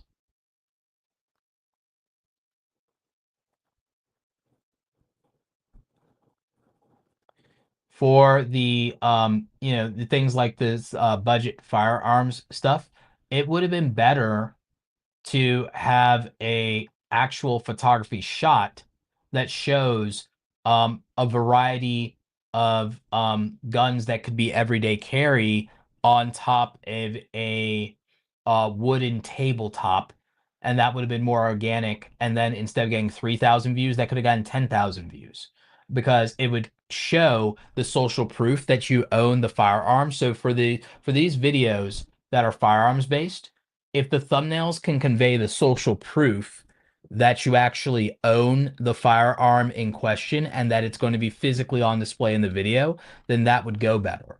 And then for these other garden style videos, I would say to convey social proof, energy, and excitement, that you should make thumbnails that are real, photorealistic style thumbnails that convey action and convey large quantities of items and stuff. And you should learn from Cassandra here from becoming a farm girl because again, like I said, she's one of my prize students in the Awesome Creator Academy Pro group. We've been working with her for 2 years, and she came to us with like 20 or 30,000 subscribers, and I'm very proud of what she's been able to do and accomplish. And now a lot of the focus in working with her is just more ways to monetize instead of a content strategy because she's got it locked in, as you guys can see. And her content is evergreen and it's working. So I would just say that there's a lot to learn from the photography style of thumbnails. And this is why I say the foundation of modern YouTube videos that are getting views are based on photography rather than fancy graphic design. It's based on storytelling in the thumbnail, which is based on photography and based on making you excited about seeing the story of the video that's behind the thumbnail. So I would learn from that. And like I said, I gave you some good advice about the Second Amendment part of the content with regard to the firearms. And again, that will just do better. And then I told you that you could definitely improve this with a zoom out profile pic because this is just way, way too close here. And again, if you just want this solid for the banner, the main thing I would say is maybe get the font somewhat smaller so that it'll fit all in mobile because I think this might get cut off in mobile. But other than that, those would be your recommendations when it comes to the improvements for this particular channel. The content and the editing and production itself seems like it's solid.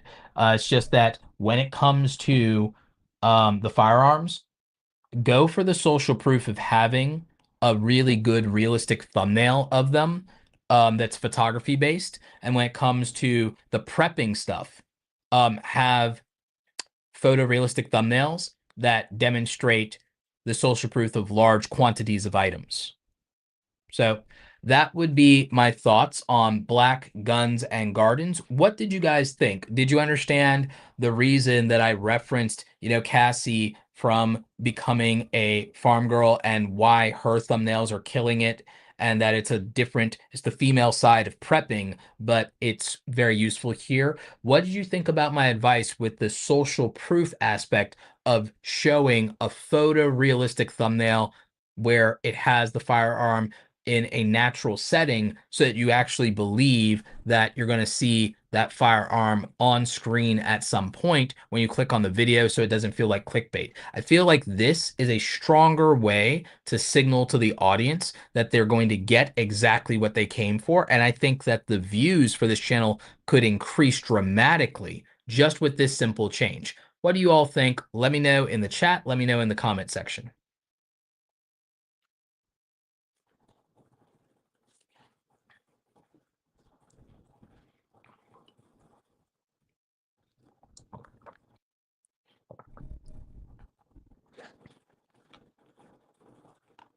And again, Katie has our best fonts for you. These are the easiest, cleanest, most useful fonts for you guys. So we have those there.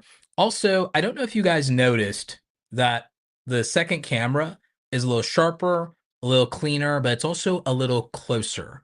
I went ahead and retired my 20 millimeter APS-C compact lens for the Sony ZV-10, and I went ahead and slapped my 24 millimeter G Master f1.4 lens on there, filming at f1.8 And now the background is a little bit more blurry. It's a little softer. It gives it that polished YouTube look, and it's closer to the same look as my A cam here, which is using a 35 millimeter f1.4 dialed into f1.8 on the Sony A6600. So you might notice there's now a lot more consistency between the two shots for these cameras, and that it's a little nicer, and that from a distance and framing standpoint, that it just seems to work a little bit better. So what do you guys think? I think it's an improvement. I think that it just shows that anybody can level up and upgrade. And, you know, it's just nice to use more of my fancy expensive camera lenses. This is a super affordable lens, and it's great for vloggers. But since this camera is stationary, I don't have to worry about whether the lens is heavy or not, or whether the lens is big or not. I have a better lens. Why not use it? So I decided to use the better lens because it's there and I own it. So I figured might as well. So hopefully you guys think that it's just a better quality of video with this new lens.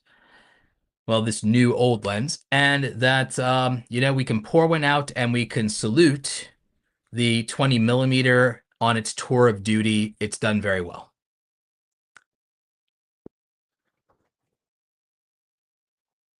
Yeah, for my A cam, it's a locked in 35 millimeter because my 16 to 35 sits on the camera back there that is made for my green screen videos and for my videos in front of the play buttons on the bookshelf. So that is the 16 to 35, and the 24 to 70 is locked onto the Sony FX3, in that is my both my running gun and the main one that I use in the library in the basement for those videos and for filming the courses. So that's the one I use for that.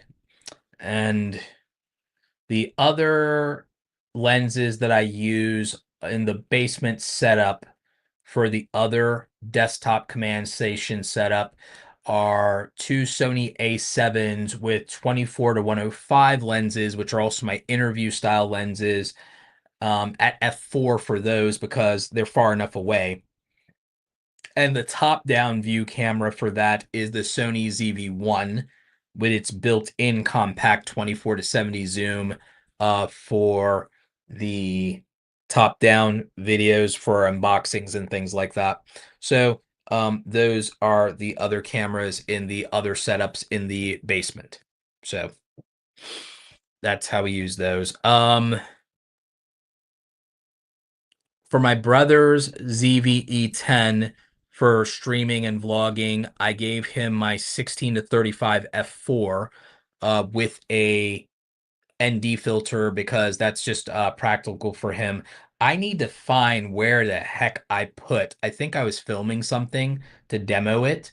I need to figure out where the hell I put my 14 millimeter G Master lens, because I have a 14 millimeter G Master lens that I was looking for because I might use it for a third camera angle here on the desk at some point.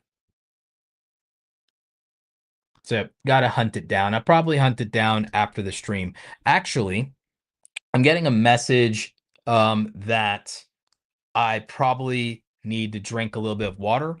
I agree. So we're going to take a quick intermission, and all of you can enjoy the trailer for my book, Create Something Awesome, while I go ahead and refresh my beverage. So we'll go ahead and we will play that right now. I finally did it. I finished my book, Create Something Awesome, How Content Creators Are Profiting from Their Passion in the Creator Economy. The book is available now in paperback and in Kindle, where you can read it on any e-reader or device. And I'm really excited about this. The audiobook is coming soon, probably October 2022. Oh my God, it's so great to be able to have this book done put it up on the bookshelf, and to know that all of you who appreciate it, you want to hear what I have to say about the creator economy, becoming a full-time content creator, and what the experience and lifestyle of being a content creator actually is like. This is the book. I put 20 chapters in here of the most important things I think that content creators could be focusing on today. I talk about the mental health aspect of being a content creator, getting discouraged, imposter syndrome, not charging what you're worth, and mostly actionable advice around monetizing your content properly, but also how to build an audience on your authenticity and what it's really like to start from zero, even today. So if you're interested, make sure you're checking out the book. You can order it on Amazon. You also probably order it in a lot of other places like Barnes & Noble, and it will be coming to other bookstores soon. Really excited about it. Thank you for all the support and love around the book and the positive reviews. Now go ahead and pick it up and make sure you go out there and create something awesome today. Take care.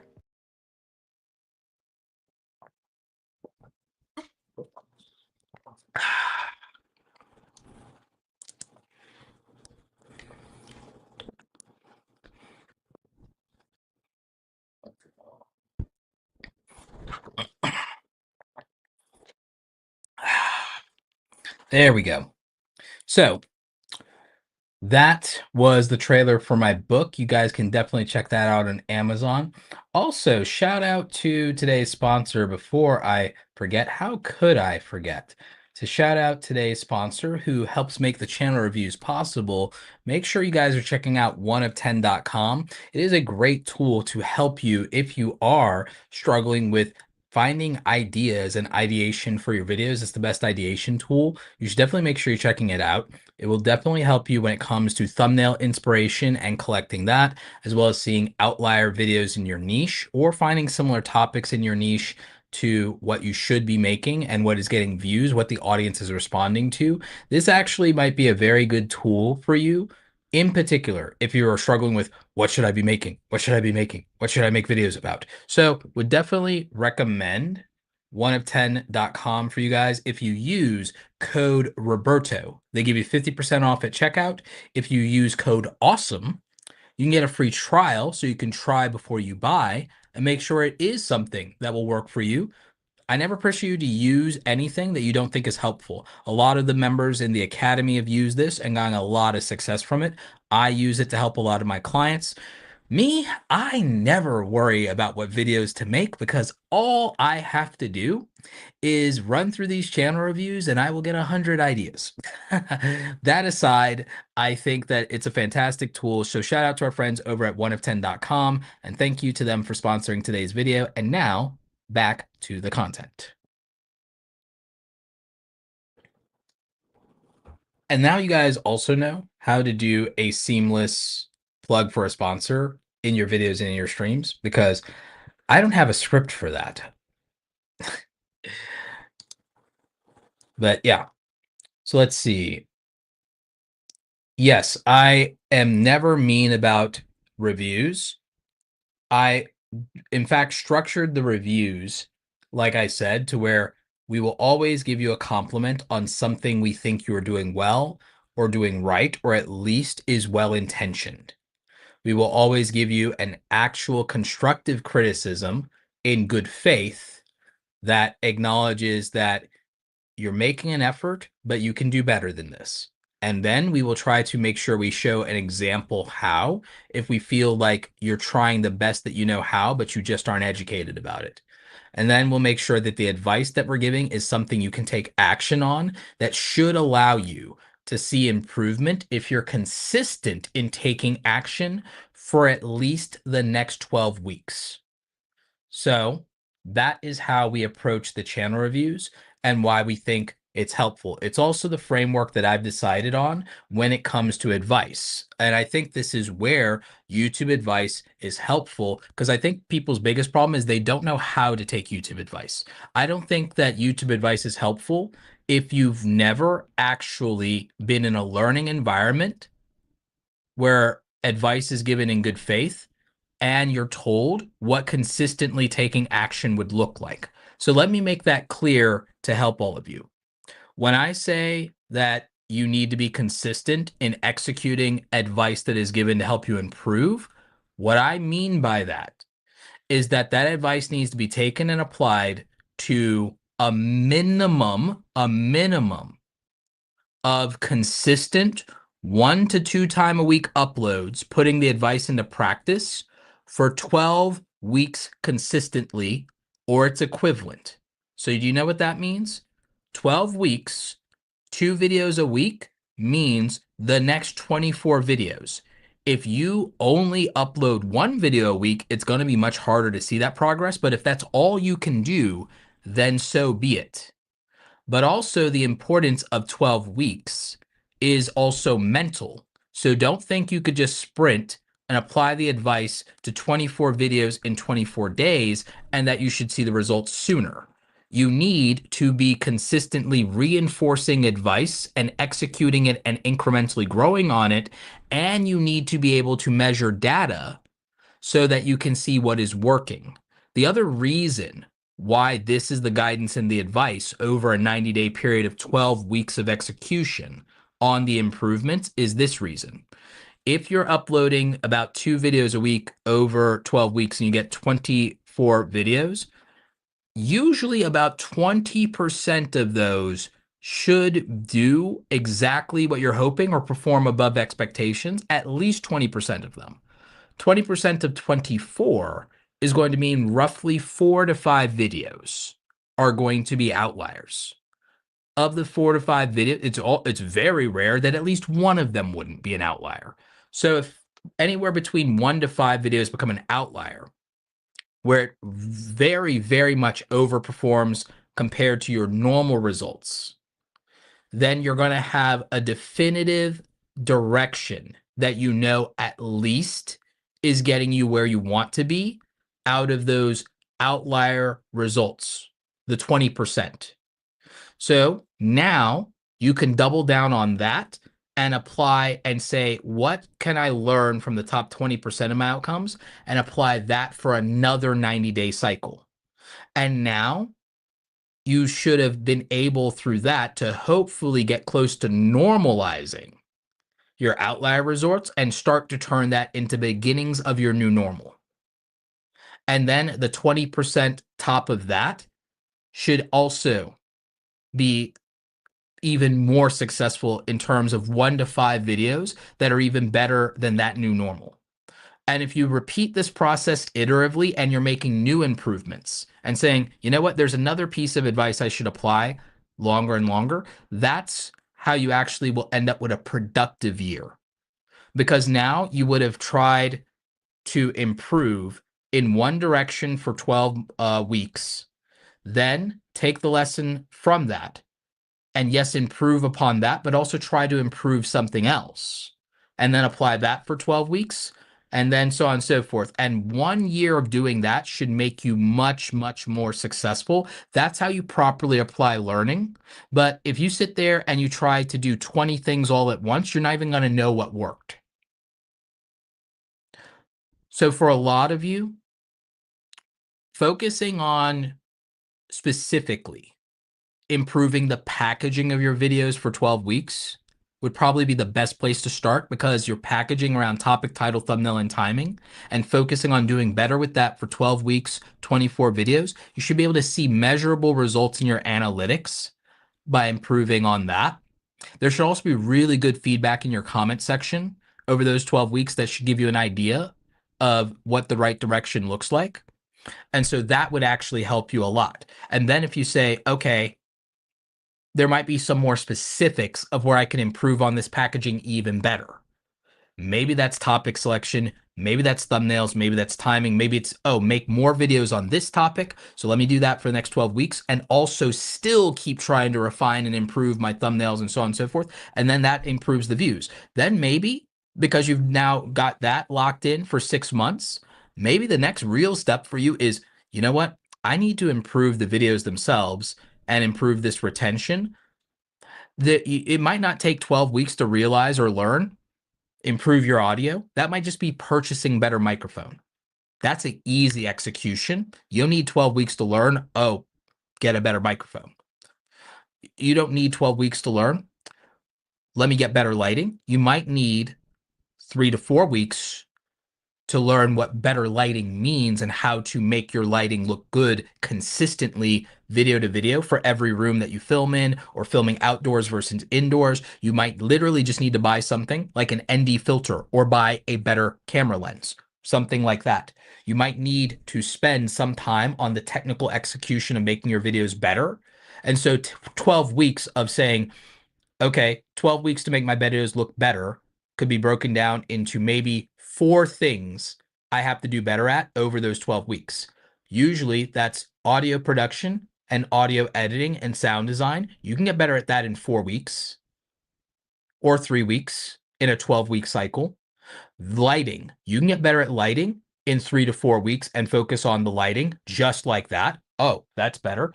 And you could certainly get better at your video camera positioning, framing, angles, basically video production. You could absolutely get better at video production in 3 to 4 weeks.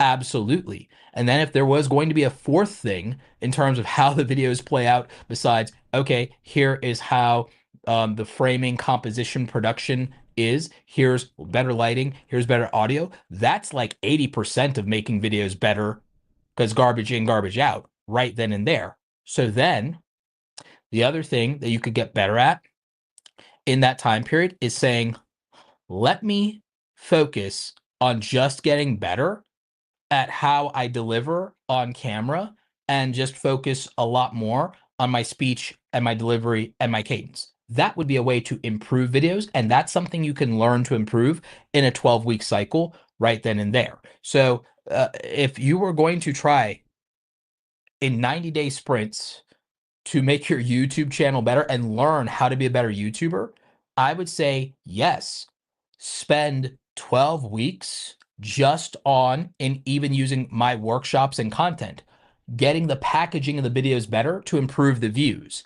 Then when you want to improve the retention, focus on the elements of what makes a video look and sound good and make all of those things better. If you're a faceless channel, then focus more on scripting and editing and planning and pacing in your content over 12 weeks. That would make a difference besides the packaging. So then it's like the actual substance of the content. So good packaging, then the actual substance of the content being good. Those are 90-day individual sprints. That's half the year right there. You should see the growth. Then there's aspects of, if you wanted to, knowing that, okay, I have good content, genuinely good packaging, you could focus on elements of strategy that could increase your results and multiply them exponentially.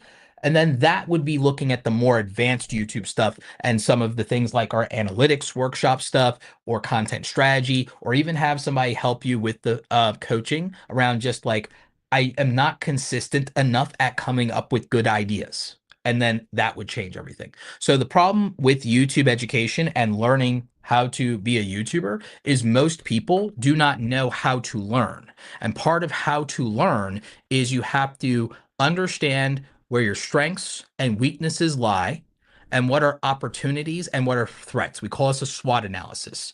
Learning YouTube really means learning how to create value for viewers upfront with packaging, topic titles, thumbnails, and timing. So that gets us to click on videos, right?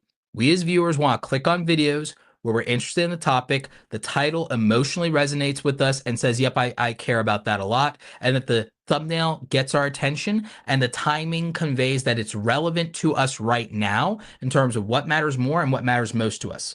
So that's what gets a click. Retention is about the performance, personality, pacing, and production. If the audio is bad, production-wise, we're off of the video. If the presentation is bad, the performance is bad, the person doesn't have the energy, we don't like their personality or how they're conveying things, we're out. So you got to get that right. Vibe attracts tribe. You got to get that right. So confidence, charisma, clarity, communication, all part of your performance. So that's performance. Improve on that. Work on that. My performance on camera was terrible when I started YouTube. Most people's is. That's why sometimes we just have to make 100 videos, just because we all are scared to death of public speaking and looking like a clown. So we have to work on it. And the only way we can do that is with consistency. For a lot of people, 12 weeks of getting better at communication, my challenge to a lot of you would be make Instagram stories for 12 weeks every single day so that you get comfortable speaking. That will improve your public speaking faster than anything else I could give you. In 90 days, 12 weeks, you'll be a better public speaker if you go on Instagram stories or Instagram live every single day for 90 days. You'll be a better public speaker. You get more confident instantly. So that's, that's what I would do. So these are all the things in terms of why a lot of times the reason YouTube advice doesn't work for people is they don't apply it across enough videos in a concentrated period of time. And the cadence for applying advice is to apply it to roughly 24 videos over a 12-week, 90-day period. So 2 videos a week for 90 days, or as close as you can get to that, would be enough information, data, and practice to actually learn something. And it needs to mostly be a focused theme for applying the advice and what you've learned. That consistency would allow you to go, you know what? I've got this. I've locked it in. And that's where I think a lot of people struggle with learning. They've never been taught how to learn something. It's not as simple as, okay, I heard it once and I did it 2 or 3 times and it's not sticking. No, it's hear it, understand it. Sometimes you need to see a demonstration of it. Sometimes beyond practicing it, you need to practice it a lot, multiple times. The 24 videos you make may not even be all of your execution of practice. It might be the things you do leading up to the release of the video that are also practice. So it might be that you might make 24 videos, but you did the process 100 times. You did 24 videos. Did you make 3 thumbnail options for A/B testing, ABC testing on YouTube? Because remember, if you want to get better at packaging, that's 3 thumbnails, not 1. That's 24 videos. That's 75 times. And that's a lot of data from the A/B testing on YouTube right then and there. You wrote a title. Well, out of all the ideas you came up with, you picked that one. So did you come up with 5 title ideas before you settled on that one? That gets you 100 executions in 12 weeks. Does 24 videos. You came up with 5 title ideas before you settled on the one that worked, or you retried some, or you A/B tested some. That's 100 times of figuring out how to write a title. That's a really good method of practice to get better at something. So to get better at something and to learn something, we often need to see a demonstration of it, which is why I show you channels that are succeeding. We need to have the thing explained to us, both sometimes in audio and video. Sometimes we need data around that as well. And then sometimes we need to see somebody go through a step-by-step demonstration of executing the thing they explain, which is why I do things like the thumbnail workshops where I show you in real time how to make a thumbnail in Photoshop and why I'm making my decisions and what photos I shot for the photo shoots. Eventually, we'll do a live stream where we live stream a photo shoot in my basement, and you'll get to see how that's done and get to ask some questions around it. And then you'll get to see us take stuff from the photo shoot and then edit it into a thumbnail. So you get to see that process. We are still figuring out exactly how we're going to do all of that and make sure the audio is perfect for you, but it is something we're working on. So there is a model to learning information, and where most YouTube advice doesn't work for people is they've never been told how to apply it, how long they need to practice, how many executions. My answer is, you want to know that you learned something and you're doing it right? Practice it 100 times. Practice it 100 times. And if you really want to practice and do something, apply what you've learned over 90 days and track your own progress and track your own results. And if you were trying to work out, I would tell you the same thing. Do your workout program for 90, like over the period of 90 days, obviously of rest days. Do your workout or do your diet for 90 days, but track your results and progress week to week and see the ups and downs and see what worked for you and what didn't, and then understand why. And then you'll learn. And you'll be improving and you'll see progress. Oh, this isn't working. Did you have 90 days of progress to measure to say that it's working or not working? So those would be things that I think are important. when it comes to doing this. And like I said, I'm not going to sit here and I'm not going to trash a content creator ever for trying, even if they're not succeeding. I'm going to tell you what you might be doing wrong. I'm going to tell you what things are positive and what you might be doing right. And then I'm going to give you the thing that I think you should put into practice and take action on. So that's, you know, that's what I would say.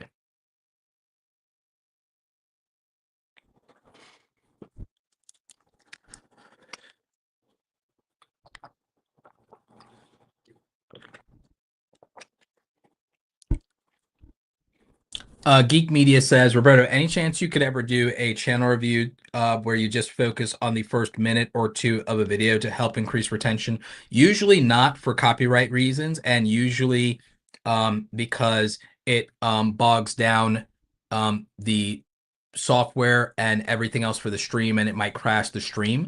But mostly to avoid copyright reasons, I can't really do that. That's why if I want to do those, if I want to do that, that's a one-on-one coaching call. That's a one-on-one coaching call, and I can't risk copyright claims or something if someone doesn't like their channel review. If someone doesn't like the review, I can't risk the copyright situation. I also can't mess with worrying about whether the audio comes out correctly.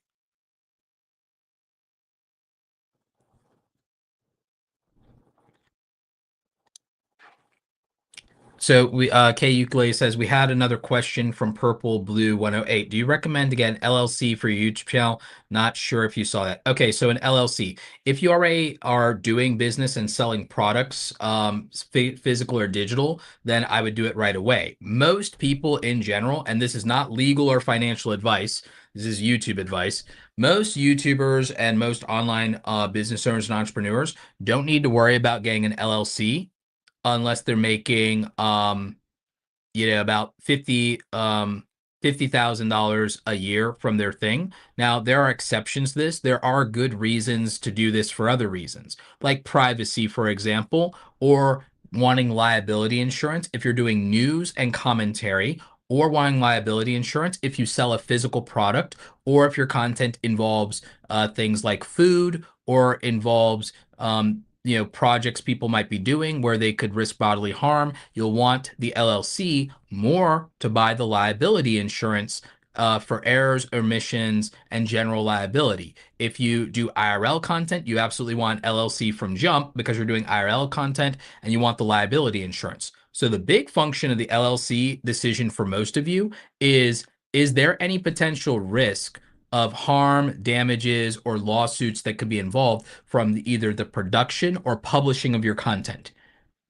If so, aka if you do news, do news and commentary, get limited liability insurance through having an LLC, and separate your personal assets from the business assets so that you don't lose your house when you get something wrong. If you do product reviews, get an LLC. If you do news, commentary, you talk about other people, you put people's name in your mouth, get an LLC. If you do IRL content, vlogging, travel, IRL streaming, get a bloody LLC. So that's just now. When should an LLC? For an LLC under 50,000, LLC. Over 50,000, S corporation. Over 50,000, get an S corporation. Under 50,000, get an LLC. LLC in general, if you are making, aside from the caveats of commentary, blah, blah, blah, blah, blah, if you're making taxable income on your YouTube channel, you should probably have an LLC. Taxable income on your YouTube channel, you want to avoid just in general certain other problems, like I said, like the insurance aspect. If you bought over $1,000 worth of electronics to do YouTube, in your liability insurance, you want gear insurance coverage so that if your stuff is lost, damaged, stolen, or has an accident, that it can be replaced by the insurance. So I would say if you've put over $1,000 into hardware, if you put $1,000, $2,000 plus into hardware, get the LLC for the liability insurance and make sure that you have equipment insurance in the policy. And then it covers you for damages, theft, and loss. So that's what you'll want.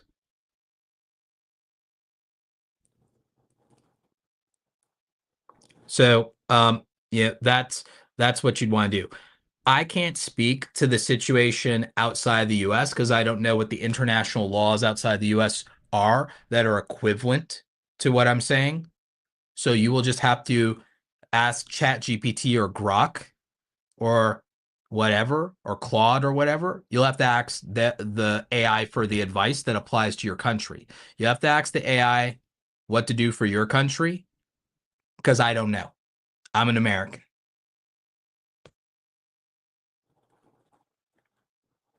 In general, talk to an accountant about this.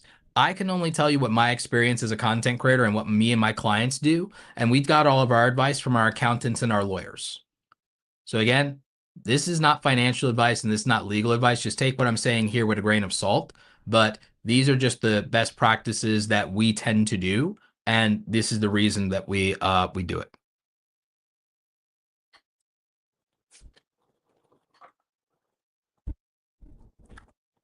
All right.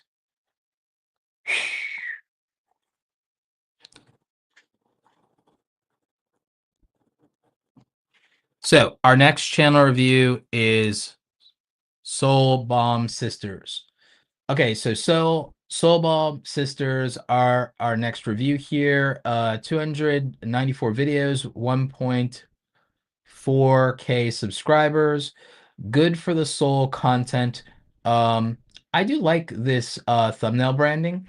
I do think that there's not a good reason for the positioning or framing of this profile pic. Most of you, the best thing you can do is just take a solid traditional profile pic while you're smiling. Most popular videos, how to use this, and then there's some politics stuff. So it's hard to fully grasp what the content is, but let's try and find social commentary for the soul, engaging, thought-provoking, and live weekly. Okay, that actually makes it somewhat easier, especially since you have a checklist of what you dive into. Um, I would say that based on what has ever been most popular for your content, that for you, it is going to mostly be the things that work the most, probably are going to be politics and celebrity gossip. I've worked with commentary channels successfully before, and also news and politics content from every side of what you can think of. I do like the color scheme for your branding, and I do like the text there for these latest videos. Your biggest problem is just the topics when it comes to this. So, for example, the ASAP Rocky thing worked for a topic, but this thumbnail was not strong enough compared to your other ones. So, here's what you probably should do, honestly, is the person in your niche who is winning right now, whether you agree with them or you would be the opposite opinion to them on certain issues, you know for a fact the person winning in your niche is Anton Daniels.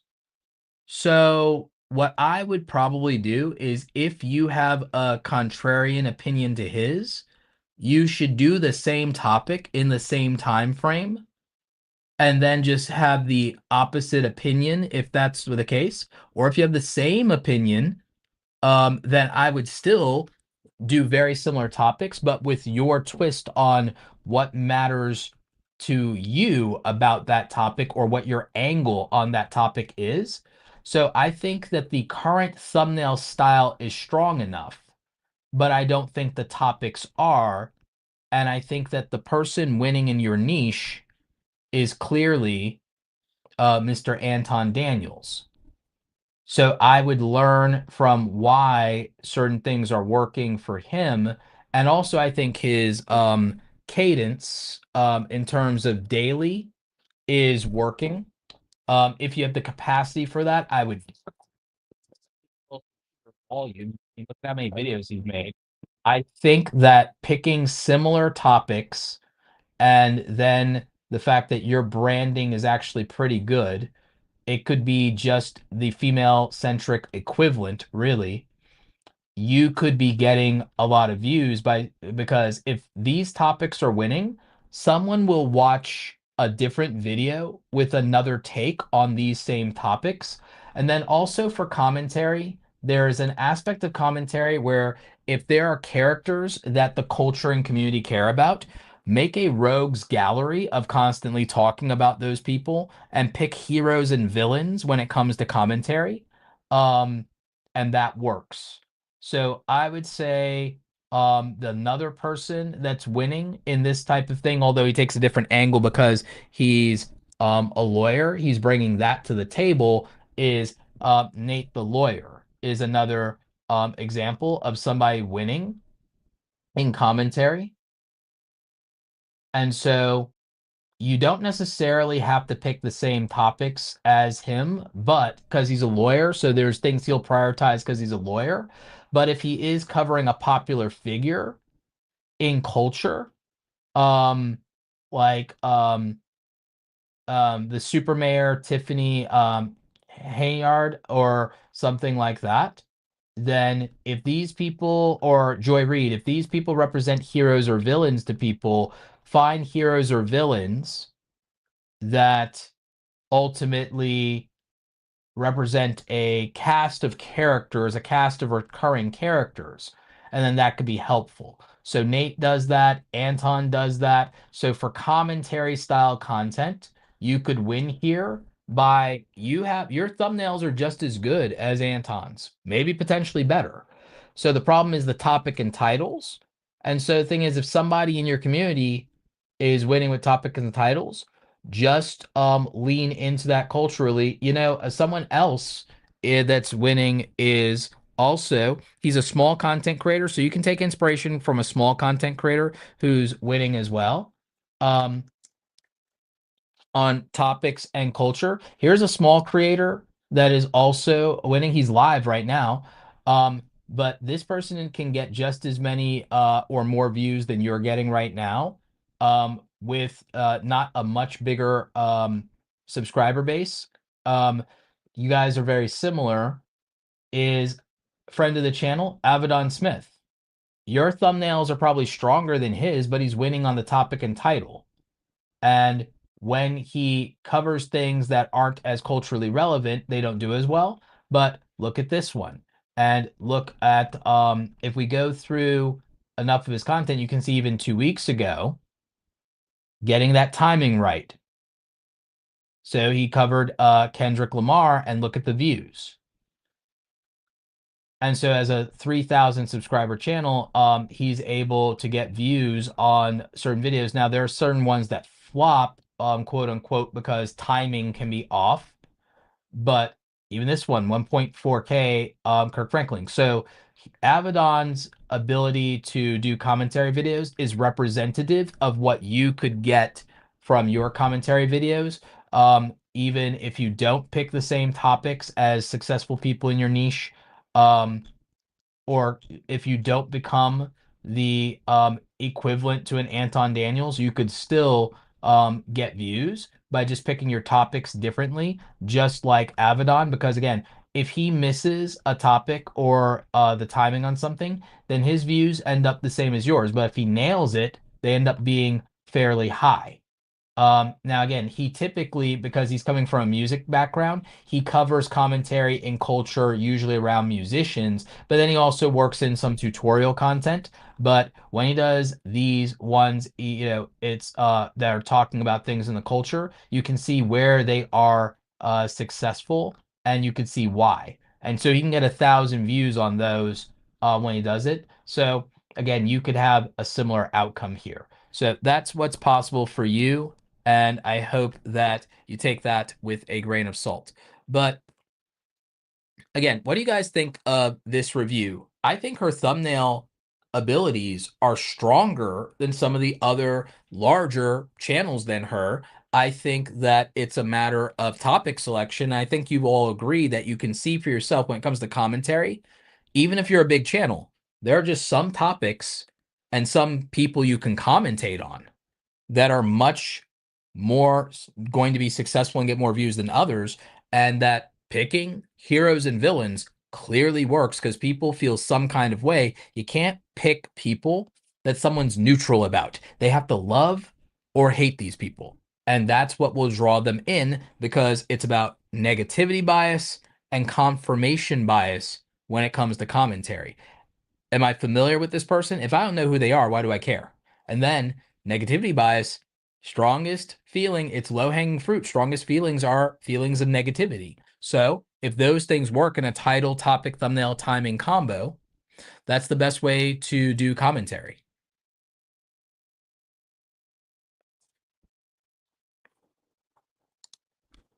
Soulbomb Sisters has another question here. What about topic for lives? I like doing live, but I get discouraged when there is no one live.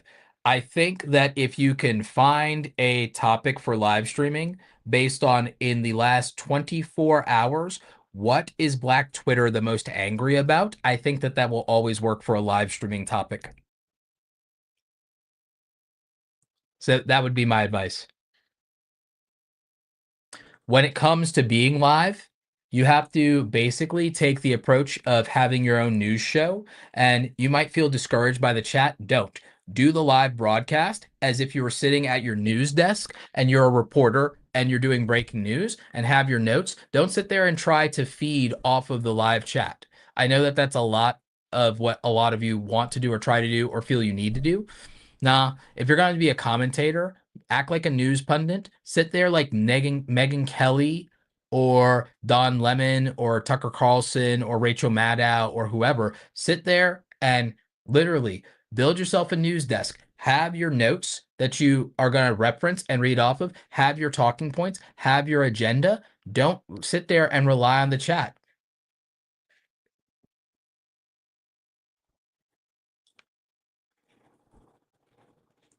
Act like you have an audience and also bring big creator energy. Bring energy like you're talking to 10,000 people, even if you're talking to 10.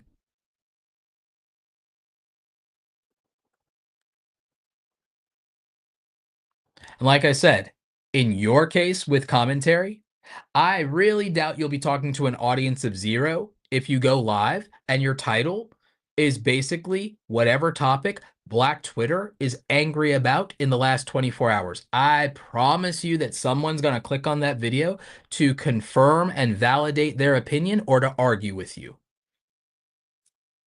So that would be my advice on that. But what do you think? If you're someone who's watching live, tell us in the live chat. If you're watching the replay of this, give us your opinion on this, whether you agree with me or not. Boom. And there you go. I think I literally, even in real time, demonstrated this. Also, thank you for the $20 super chat, D. Paul. Appreciate you, man. Let me know, was that just a support or did you want to try to get in a review this week or next week? So just let me know whether that was just a support or whether you're trying to do that, because I believe we closed reviews.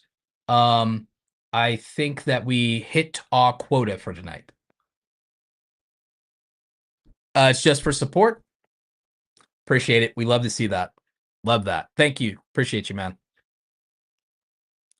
All right, so next up, we've got Aaron. So let's go ahead.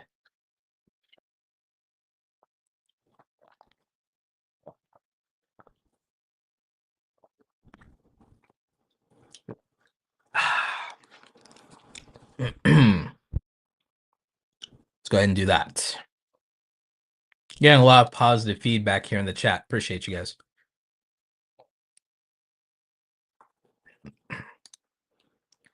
So we have Aaron Fantazii, and I believe I'm pronouncing that right. And this one looks like it's going to be entertainment, gossip, and hot topics again. So Aaron, first bit of constructive criticism is going to be on branding. I don't think that the branding here is the best that it can be. I think that if you are going to go into commentary, that we have some really good examples on the branding side. Abaddon is much more music, even though he's doing social commentary these days. But again, the big commentator is right now Anton Daniels, and he's on a tear and on the way to probably getting to subscribers this year, but he's killing it. So for you, I would say equivalent branding is going to be the key here if you're going to do entertainment, commentary, tea spills, so on and so forth. And then if you're going to do commentary in a different way, then there is a commentary channel, More Pegasus, who's absolutely killing it. Does very simple thumbnails, but it works. So More Pegasus is killing it if you want to do a commentary channel, especially if you want to do influencers or celebrities. Another commentary channel, although he's much more serious, is Upper Echelon.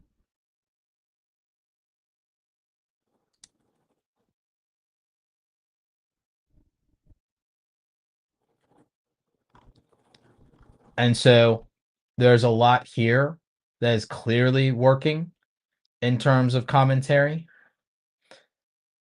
If you're going to go with more of a T channel, who'd be a good example of that? If you're going to go with more of a T channel that does more, is more gossip bomb type channel, who could we pick for that? Who could we pick for that? Oh, I know. If you want a T channel, and if you're more of a T channel, Grapevine.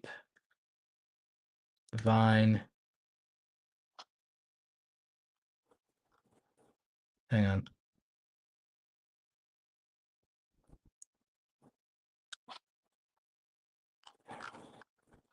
Why am I not finding her?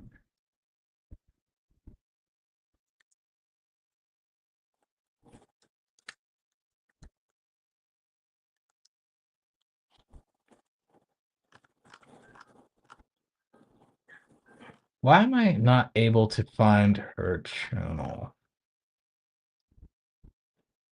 I know that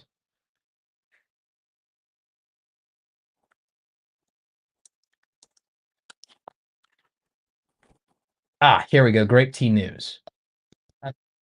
100,000 subscribers. If you want to do more of a tea channel, this one, look at this branding, just straight up telling you to subscribe unapologetically. Look at profile pic here, and then look at these thumbnails. So if you want to do a tea channel, this is how you do a tea channel, and this is daily. And then most popular videos, boom.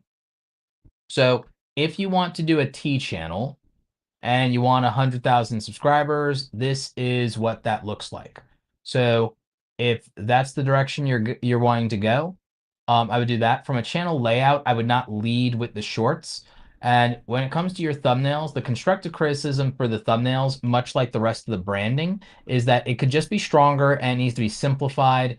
And it's a bit more on being a little too distracting, a little too all over the place, hard to read. But okay, don't take that to heart and feel discouraged. It's just that you need to improve upon it.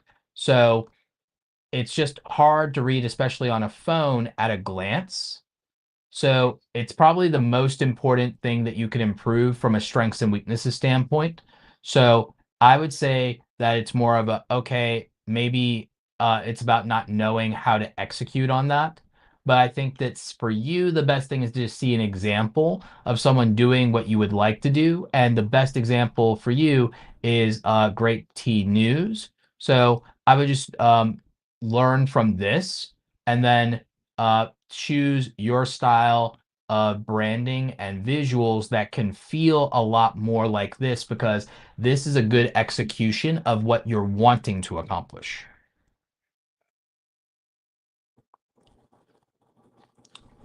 Because I think that's the biggest problem for you, is just finding um, a better example.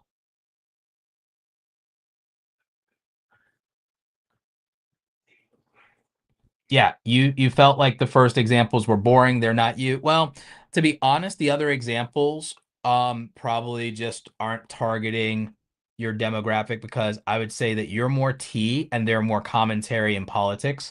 I would say they're more commentary, politics, and that they are um more on the darker tone of, they are doing almost like more journalism in a way.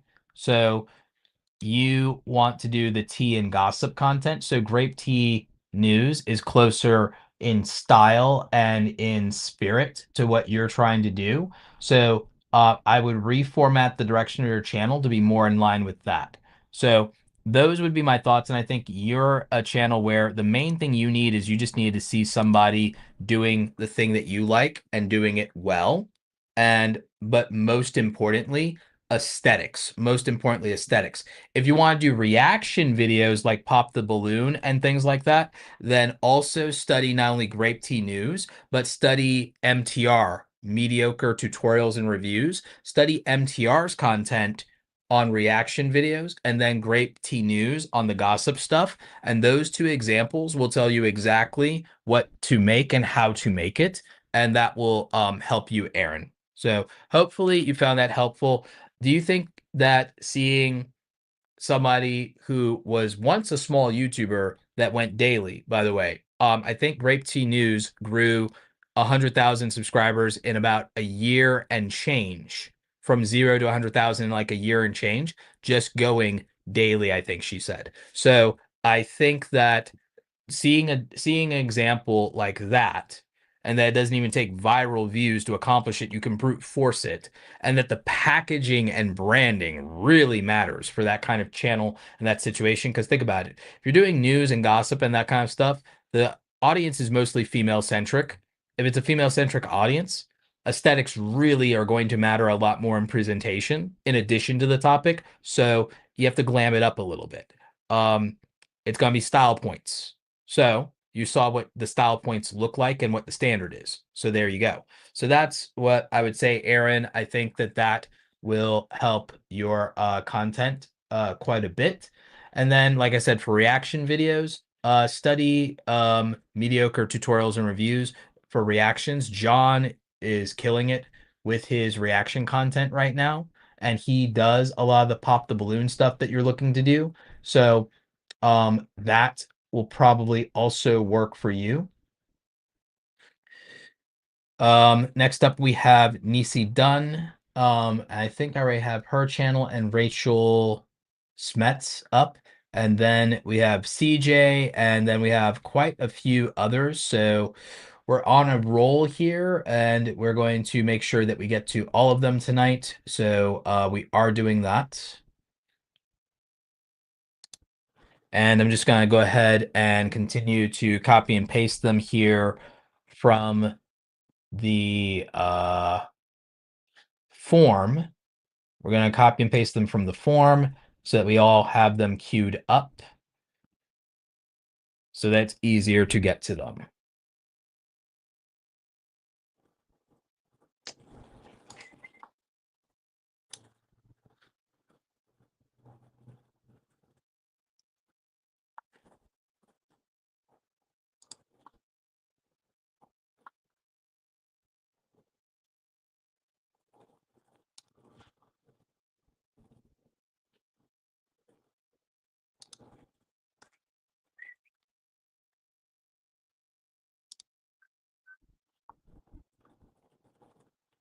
Let's see. Drinking with Tony, Overseer, PC Hardware.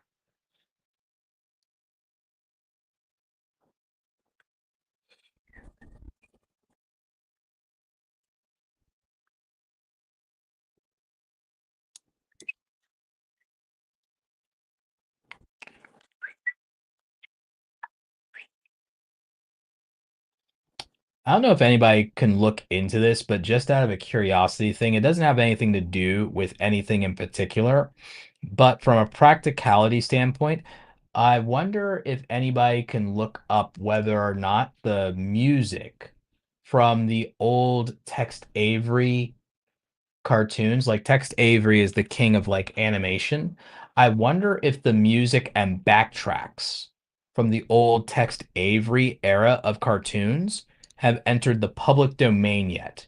And the reason I'm bringing this up is like, why would you bring up Tex Avery cartoons and the background music in a YouTube? So, like, because I'm wondering if it's entered public domain yet, because I actually just thought of the fact that that music is actually really iconic, and that there's probably something that can be done with that for a music channel, but also possibly for an animation channel if that music is now entered into public domain because it's so old, right?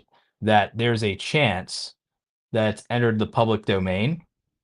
If it has, there's potentially a lot of money in that.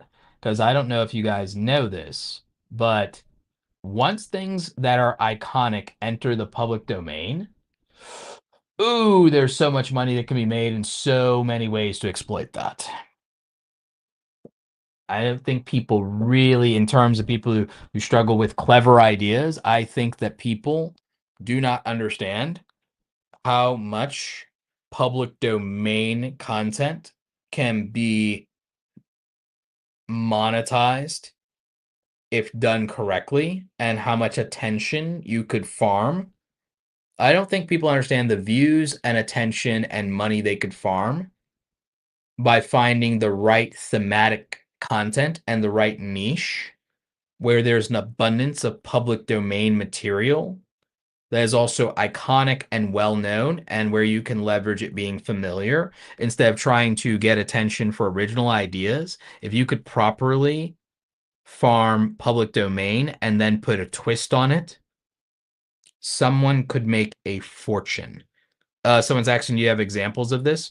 There are people printing money right now off of sea shanties because sea shanties are public domain and they're very popular. Sea shanties are public domain. They're extremely popular and people make money off of it all the time in Spotify, Apple, Tidal, and everything like that by playing them and doing their version of them. And the old sea shanties, it literally prints people money. There are people doing that every day. There's also things that have entered the public domain that people make remakes and stories of, and they make their version of. You guys may have never realized this. The Jungle Book is not copyrighted to Disney. Disney always has to say Disney's The Jungle Book. Whenever they make The Jungle Book, Disney's The Jungle Book because its original creator is Rudyard Kipling, and with Rudyard Kipling doing the original Jungle Book, it's just that it's been so long that the stories of the Jungle Book and its characters are public domain and anybody could do it. So that's why Disney, for trademark and copyright reasons, has to do Disney's The Jungle Book, Disney's Aladdin, because they can't just trademark the thing itself. They can trademark a Disney branded version of it, and they have to put Disney's before it because it's in the public domain. The other thing is a lot of people do covers of things. In 2023, Sherlock Holmes entered the public domain, and you could do a lot of stuff with that. You saw that the Winnie the Pooh horror movie, Winnie the Pooh Blood and Honey, came out and got, like, even though it was a terrible B movie, it was so bad that it was good, and a bunch of people supported it and threw money at these people. So like there's things like that that are when things become public domain, they can be popularized. Disney's Peter Pan, because Peter Pan is public domain. Anyone can make a Peter Pan movie, animation, or TV show.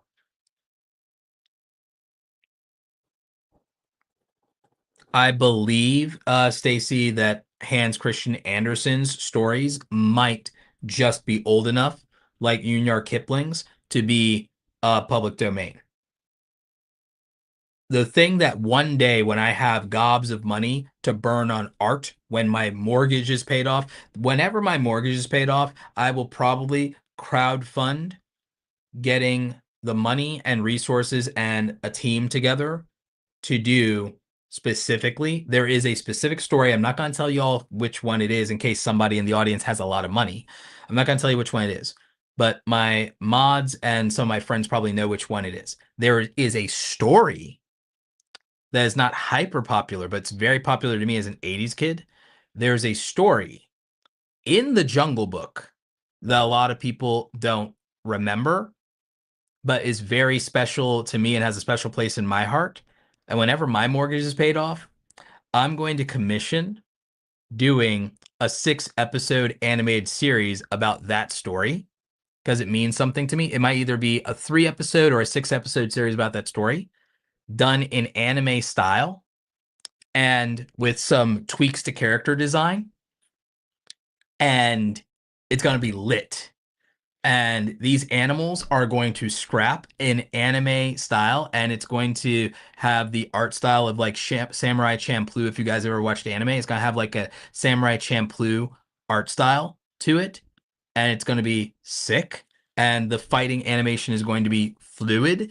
And there's a story about some animals in the Jungle Book that like fight, like scrap, like this is like, and it's going to be intense. And seeing that, I've just had this vision in my head of a very, very aggressive animal on animal fight scene from the Jungle Book in my head for years since I was a kid of how to make it much more aggressive. And it's like really good, right? So I feel like that can be incredibly fun to do, and I just kind of want to be financially secure because I want to throw like 6 figures at making this thing, and I cannot reasonably do that right now. So it's just a cool thing. So again, I'm sitting here, I've got the channels up for us to review, and so yeah, I was killing a little bit of time there, but I really think a lot of you could make good money if you understood how to better utilize public domain. If you don't have ideas, public domain of popular ideas that now anybody can have the right to make a show, movie, story about could make you guys a lot of money.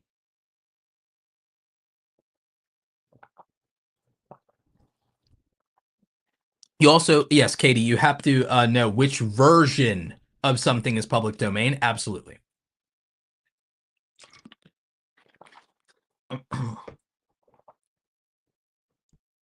Okay, so with that aside, our next channel that we have to review is Niesy Dunn. So let's go ahead and get to it.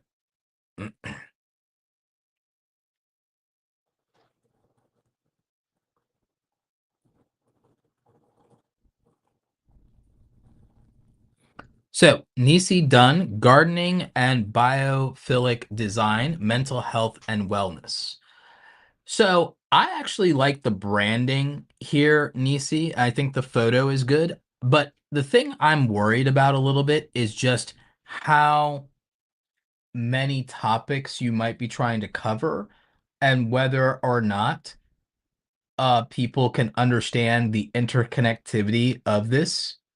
It seems like you're very passionate about relating all these things and covering all of these things, but I think you need to simplify the message.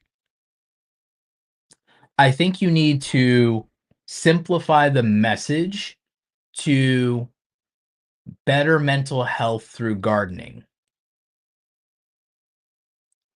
Because what you say here is that you're a biophilic gardener in Zone 7B, passionate about how plants can transform not just our spaces, but our minds and hearts. I would just shorten all of this to I teach you how plants can transform not just our spaces, but our minds and hearts.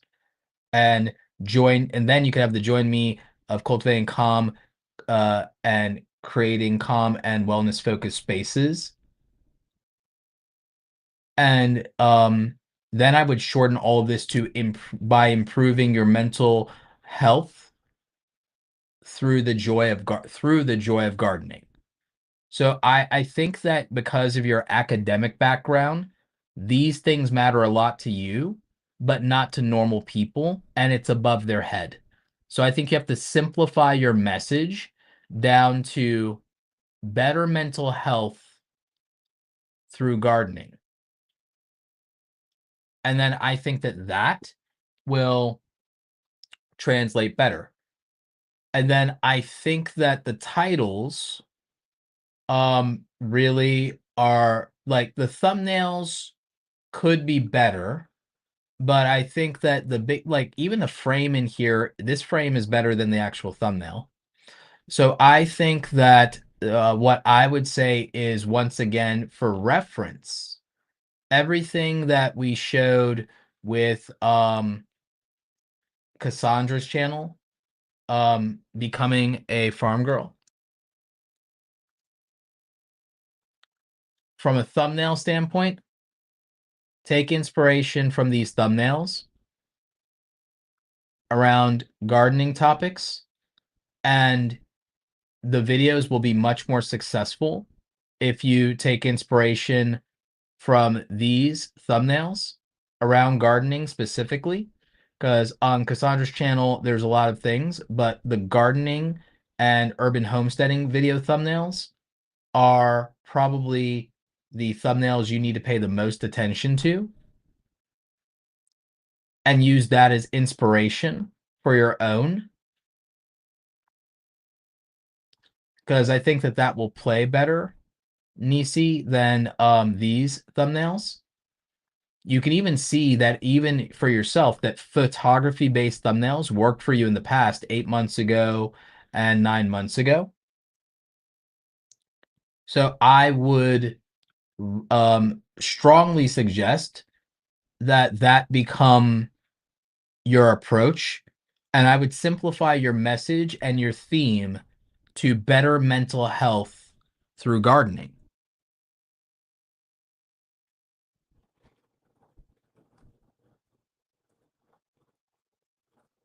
And I think that would really just make it easier for the audience to understand the message and understand what the value for them as a viewer is. And then I think you'd be able to help more people because people resonated with these videos.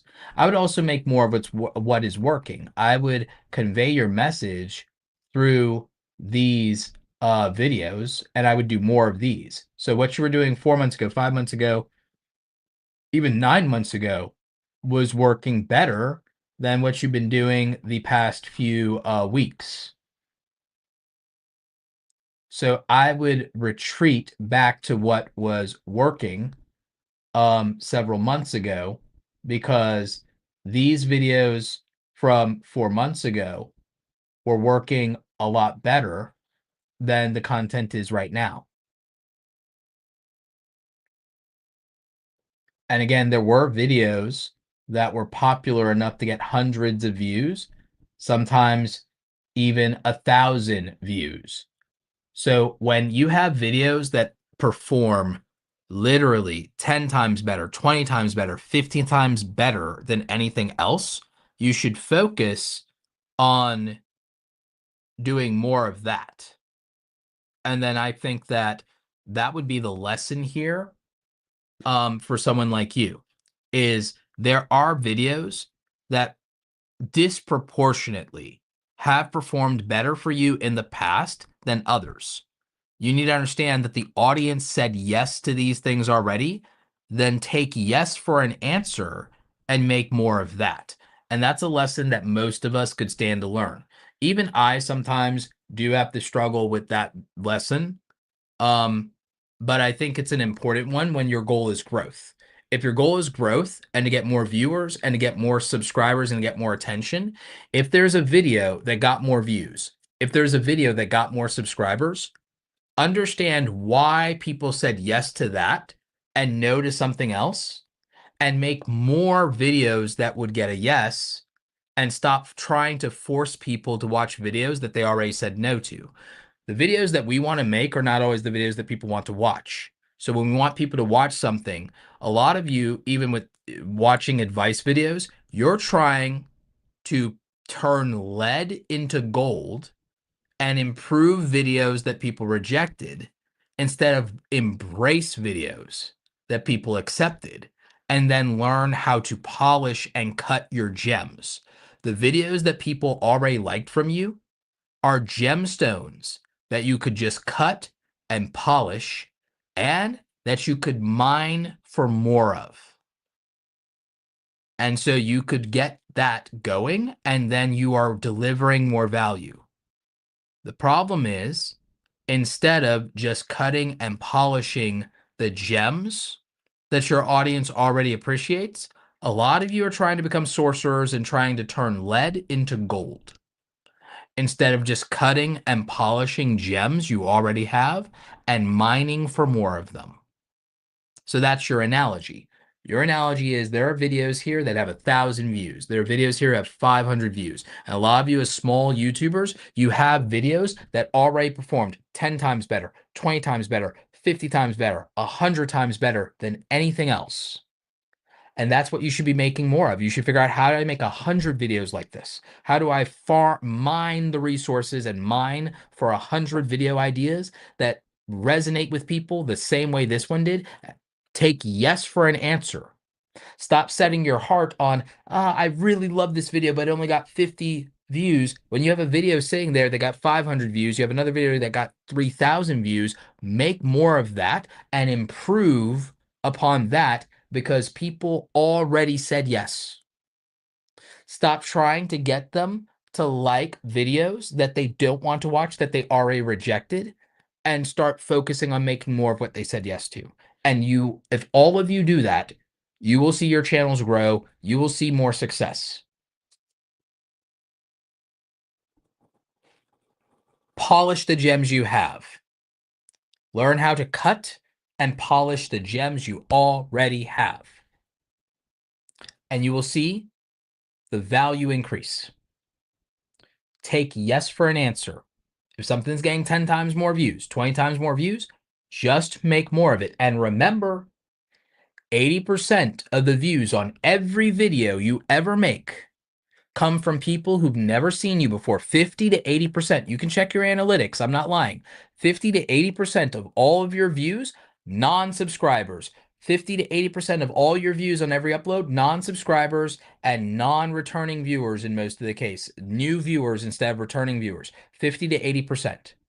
So you might be getting bored with something, but viewers haven't even ever seen it before, so they're not bored yet. Because you're reaching new people, and reaching new people is how you grow.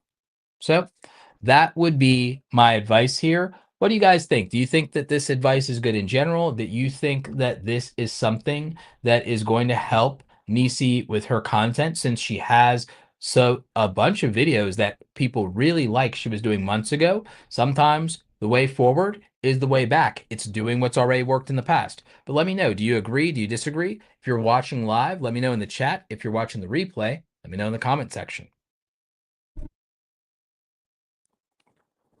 So boom. Hopefully you enjoyed that one. I see Niesy Dunn is in the chat saying, "Bar, polish the gems you have." Thank you. Yeah, that's something that as a lesson that a lot of us as creators struggle with. So I do think it's something that bears saying, can also bear repeating.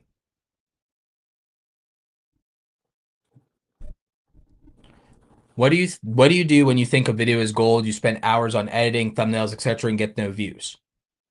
Yeah, it means that your opinion doesn't matter, because you know, if you think that your outfit is good and then you walk out of the house and you get clowned, or you don't get the response you like, or people say it's not attractive, then it just means that sometimes the harsh lesson we have to learn is that we don't know what good taste is. That's a hard lesson. And the thing is, you making a video that's gold isn't what decides views, it's the packaging. Because guess what? You can be a good person. Being attractive matters more at first. Who will find out if you're a good person if they look at you and you look like someone who's utter chaos and looks like someone's a hot mess, and you look like somebody that's gonna just drag them down? Nobody wants that. They're not going to give you a chance to find out you're a good person. The same is true with your videos. If your videos look like they're an absolute hot mess, no one's going to click on and see that you did good editing. How do they know you did a good edit? The thumbnail's bad. How do they know you did a good edit? You couldn't write a good title. How do I trust you to, if I can't trust you to write a good title, I can't trust you to make a good thumbnail, how can I trust you to make a good video that was well edited, well delivered, well scripted, well researched. How can I trust that? How could I just take that on faith? That's rolling a dice. That's a gamble I can't take. There are often times where it's just simpler to watch. Do you know why most people watch a bigger YouTuber? It's not just because of their status. It's what the status says. They have those subscribers. That means that at a bare minimum, we can expect good audio, good lighting, good pacing, good delivery, and that they're capable of making something well edited, well framed, well shot, and something that can hold attention. The status of either having views or subscribers implies that you're at least competent and capable because the community already vetted you. This is what's often called pre-selection bias. Pre-selection bias. If other people already have qualified you, I don't have to waste my time vetting you because you came vetted already. So pre-selection bias. That's what status does. Status can offer pre-selection bias. Now, without status, you have to try harder to create upfront social proof, and upfront social proof in real world terms are when you dress nice, when you're well groomed, when you also look healthy, when you maybe sometimes wear things that are either at least functional or fit well on you and match your complexion and you show style, or when you're physically fit, or when you wear name brands. All of these are social proof that says to you, well, if you can afford that, I know you at least either come from money or are capable of holding down a job. So that means that at a bare minimum, you're competent and capable enough to hold down a good job to be able to afford nice things, or you come from a family that where enough people had those values to pass that on to where you're able to enjoy it. Either way, you at least are demonstrating that there's some value, but I don't know that you're a good person yet and that you have good character. I'd have to spend time with you to figure that out. But up front, at a glance, I at least know that you are capable of living a proper life. That's why appearances matter. So it doesn't matter if you think you made a video that's golden if the packaging is bad. A good product with bad packaging doesn't sell. A good movie with bad marketing will flop and then be a hidden gem and maybe a cult classic, but won't be a commercial success. So packaging is all we have to judge off of if you don't have pre-selection bias in your favor. Views are not about making a good video. Views are about having good packaging and good ideas. Views are about value to the viewer, and value for the viewer is a very specific thing, and it's hard to trust that you can give me value if your packaging is bad.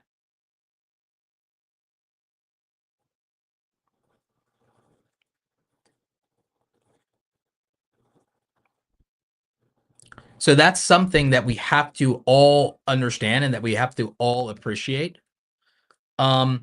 In most cases, people suspect it's the algorithm. Do you know why we know it's not the algorithm working against us? The evidence of that is when we have a video that gets 10 views and we have a video that has 100 views. It's when we have a video that has 5 views and we have a video that has 500 views. We've reviewed multiple channels tonight that could have blamed their woes on the algorithm, but we saw that they've gotten views before. So if they've gotten views in the past, it's not the algorithm, it's people rejecting them. The only time we can prove it's the algorithm is if we have 0 impressions. If we have 0 impressions, then it's the algorithm. If we have no impressions whatsoever, it's the algorithm. If you got impressions and your click-through rate is bad, it's you.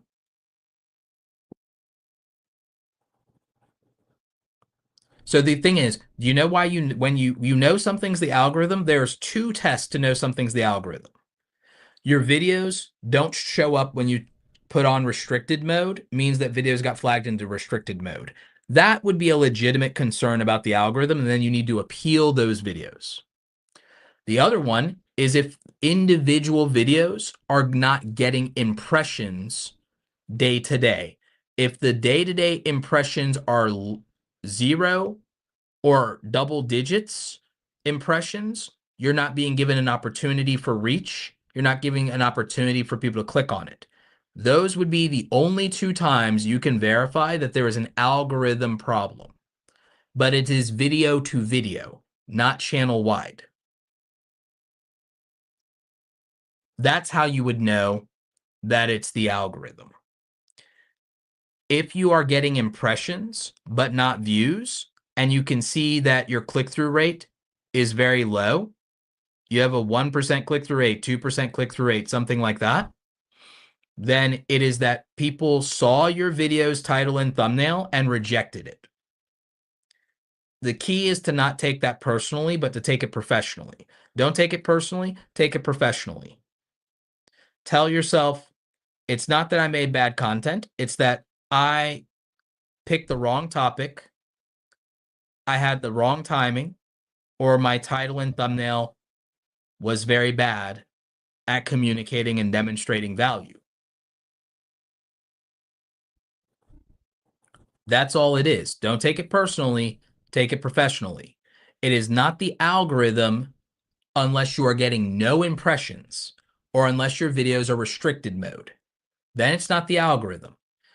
If you're getting impressions and not getting click-through rates that turn into views, the audience is rejecting your idea, or they're rejecting the title, or they're rejecting the thumbnail, or the timing made the video irrelevant to them.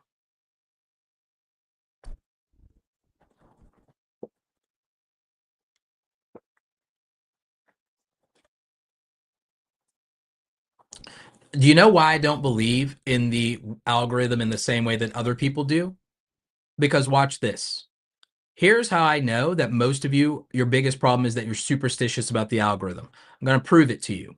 Let's say the YouTube algorithm didn't exist. How would you get views for a video? You know how you'd have to get views for a video? You'd have to do what we used to do for street promotion back in the day, when I had to do street promotion and hand out flyers to get people into nightclubs and bars, right? When I had to do street promo for nightclubs and bars in a small military town, handing out flyers that I was paid to design, and then getting the extra money by doing the street promo, the way you had to go street promo is you had to walk up, cold approach strangers, and then convince them that this bar or club was going to be popping on Friday or Saturday night and that they needed to be there. And you have to approach, if you want to fill up that bar and club, and if you want to have a line of people outside, you're going to have to approach 500 people. You're going to have to approach 500 people or more and do a really, really good job, probably 1,200 people before the end of the week, to be able to make sure that you filled up the club. That's how it's going to work. So the thing is, a lot of you, your biggest problem is you care too much about the algorithm because you won't go out and do real world street promo in the internet streets. Because the thing is, if y'all really wanted views badly enough, you know what you'd be doing? You'd be cold approaching 500 people a day on the internet. Not joking. I'm not joking about this. If y'all really care desperately about views, you would overcome the YouTube algorithm and you would drag the YouTube algorithm out into the streets and beat it like a piñata and beat the algorithm by going out and hustling and driving 500 individual strangers to your channel every single day by hand, by going out into the internet streets and one-to-one getting people to individually give you feedback on one video every single day, and you all will not hustle like that, but you expect the algorithm to drag people kicking and screaming into watching your content when they don't care about it. What you're not going is going into a community of people who care about the topic, saying, here's a community where there's a Reddit or Discord of 10,000 people, and I'm going to sit here and I'm going to have a conversation with 500 of them and organically bring up my video and ask them for feedback. Y'all will not sit there all day and drive 500 views to your channel. You can worry about an algorithm doing it. In the old days before the internet, when we wanted traction on something, we had to go and cold approach 500 people a day to get them to patronize a business. Y'all will not do that. See, the thing is, if your stuff was good, then your biggest problem is, do people know it exists? And the thing is, if you're relying on an algorithm for people to know that your stuff exists, you don't want it badly enough. Because here's the thing, if you made good videos, you would overcome an algorithm, because if you made videos that people could search for and find and were relevant, that'd be one thing. But a lot of you don't want to make searchable content. Fine, you're entertainers. I got it. If you were so entertaining, then it's no different than getting people to show up for your band. When I had to promote bands, you had to go up to people and you had to play the music for them, and you had to ask what they felt about the music or if they like that kind of thing, and then tell them that the band is playing at Patty's on Saturday. Come out to the patio, come out and have drinks and everything like that. The band is going to be going on at about 8:30. You want to get there early and everything like that. Blah, blah, blah. Here's a coupon for some drinks. Come out to the show. So when we wanted to do that, or we wanted to get people out to Jester's Pub for the Warp Tour, when doing promo for Rookie of the Year, we had to hustle. We had to get out there and make sure that people knew what was happening, when it was going down, and why they should care about it. And we had to also solicit feedback. Y'all so much are desperate for an algorithm to do all of that on your behalf that you haven't gone out of your way to even get feedback from real people beyond channel reviews from me to tell you not only that your stuff is good, but tell you why the packaging is poor for that thing, and that they would have never, because people will tell you, you know what? Based on how you carry yourself or how you look, I would have never talked to you, or I didn't think you were approachable. I thought you were standoffish. I thought you were a snob. I'm glad that you came up to me, because I would have never came up to you, because I would have thought you were a snob. Or you're like, oh God, I need to be more approachable. I need to relax more. I need to smile more. I need not to have, resting face. I need to be warmer. I need to be more approachable. Oh my God, I'm scaring people away. You need feedback from people. And sometimes people aren't going to be honest with you and give it to you if you're just waiting on them to do it. You have to go and you have to ask for feedback and make people trust that you can take criticism sometimes. And again, a lot of you would do better if you were spending a good portion of your day. Again, some of you can't because you work a job or whatever, but if you guys were soliciting feedback and if you were personally driving traffic to your channel, but asking for feedback saying, hey, I want you to watch this video because I want you to tell me what you think about it and how it makes you feel. Some people will do that and give you a chance. And then when you ask them, okay, was that a good video? They'll say, yes. It's like, okay, but if you saw the packaging, if you saw this title and thumbnail, is that something you would have clicked on? And they're going to tell you no, and they're going to tell you why. Then you should ask them, okay, you like this kind of stuff though. Yeah. Who do you like? Why do you watch them? And then they'll tell you the reasons why. Then you'll go and you'll look at that channel and you'll go and look at their packaging and realize, wow, there's a big gap between me and someone people pay attention to. Like, this is like real stuff, you guys. This is like real. This is real. I do not think you guys understand how important it is to solicit feedback on your topics, titles, thumbnails, and your sense of timing and urgency around content.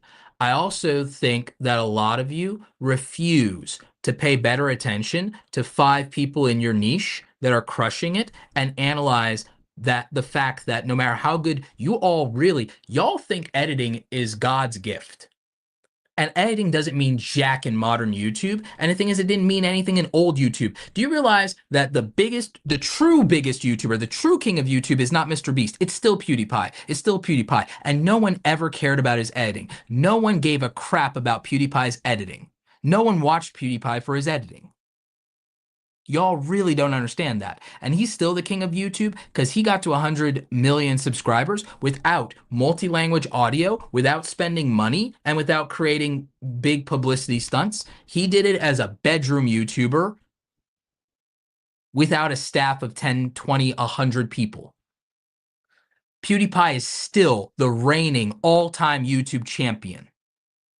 Because he's still a bedroom YouTuber, and now he's a vlogger, he's a family vlogger. He's still just a guy, and that makes him the all-time reigning YouTube champion because he's not a media company making a TV show. He's a guy making YouTube videos, and always has been.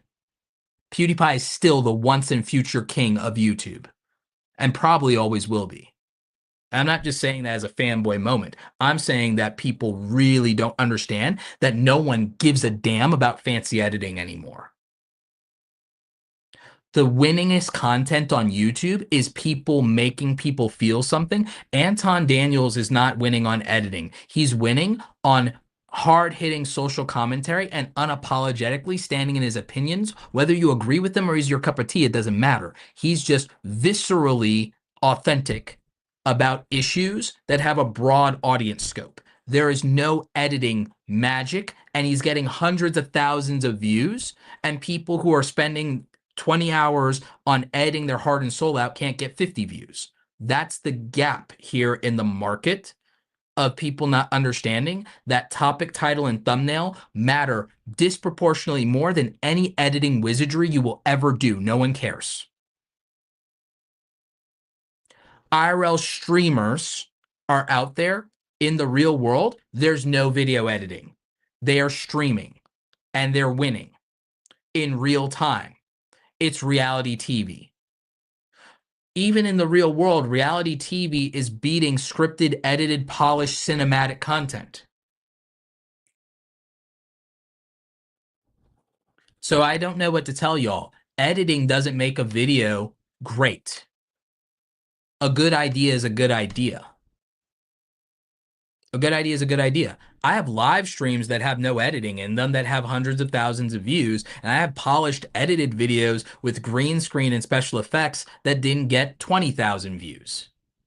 I can have an unedited, unpolished live stream get 100,000 views, granted over a year, and I could have an edited green screen video with more wizardry put behind it than most of 90% of what's on YouTube, and it can still underperform. That's how little editing matters.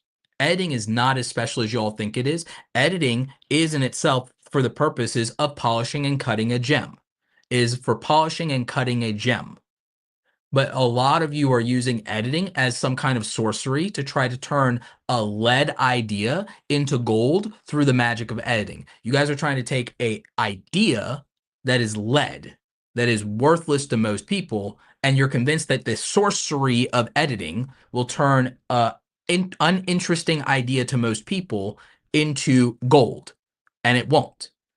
It is better to simply edit a really good, emotionally compelling thing and just cut out the imperfections from it and smooth it out a little bit and then polish away the blemishes and then present it and make sure that the presentation is nice. Put that gem in a nice glass case, put a very elegant font on the card explaining what the gem is and the price, and all of a sudden, that raw thing you dug out of the earth is worth something to somebody. You have to dig deep. You have to dig deep for good content, the same way you have to dig deep for something of value in the earth. You have to dig deep into yourself for good content. It's not just going to lie around. It's like you have to dig deep for that thing. Then you have to polish away the blemishes, cut away anything that isn't valuable, smooth out the roughed edges, and then you have to present it well and to someone who values it. And that will work for your content.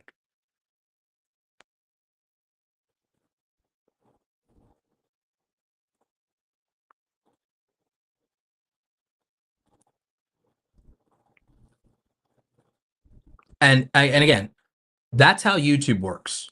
I'm not going to speak to other social media platforms that may or may not be inflating views or counting views differently, but I'll tell you this. The reason that Shorts feels like easy mode is Shorts feels like easy mode because no one has to choose you. Shorts feels like easy mode because no one has to choose you. No one has to click on a YouTube short for it to get views. That's why it feels like easy mode. Same thing for TikTok. For TikTok, no one has to choose you. If you want to make long form YouTube videos, people have to choose you. And if you want people to choose you, you're going to have to work a lot harder. That's why people can grow every platform but not succeed on YouTube. unless they take the success they have from those previous platforms and then port it to YouTube. That does work for people, but that's just called familiarity bias, pre-selection bias. That's what works for that. But if someone wanted to grow organically from YouTube, they can win on every single other social media platform. And if they tried to grow without bringing that audience with them, most of them, 99% of the time, fail on YouTube when they do long form content, because people have to choose you and you have to compete on long form because they already have better options that were there first, that are familiar to them, where they are guaranteed a good experience. It is the hardest thing in the world to do to get someone to pick your YouTube video. Out of all social media platforms, is the hardest buy-in, is the greatest challenge to overcome to get people to watch your YouTube videos, because it's the only platform where people genuinely have to choose you. So that's the big thing. If that is something that is, too intense or is demotivating for people who that is demotivating for, I tell them stick to short form, stick to YouTube Shorts, stick to TikTok, stick to Instagram Reels. Let the algorithm take the wheel. Let the algorithm take the wheel. But if you want to get into long form, if you get into long form will be soul crushing to a lot of you because you do not want to overcome the objections of people who have to choose you.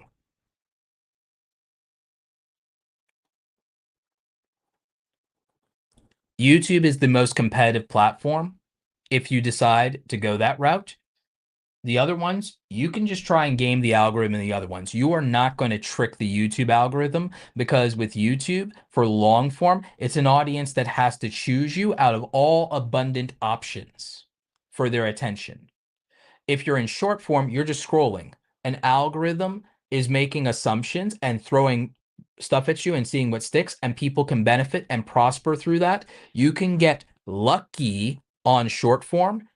You will not trick the long form algorithm because you will not trick the long form viewer.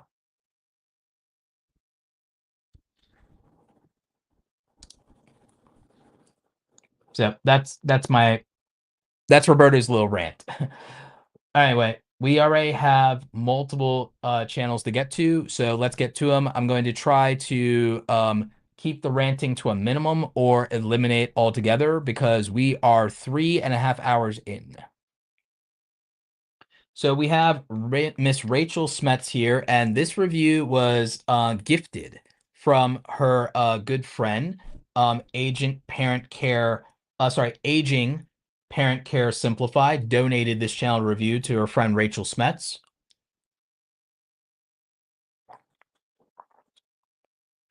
10,000 subscribers, 300 videos. This one is saying that it is a more confident you. Speak with confidence and charisma. These videos react to well-known figures in the media.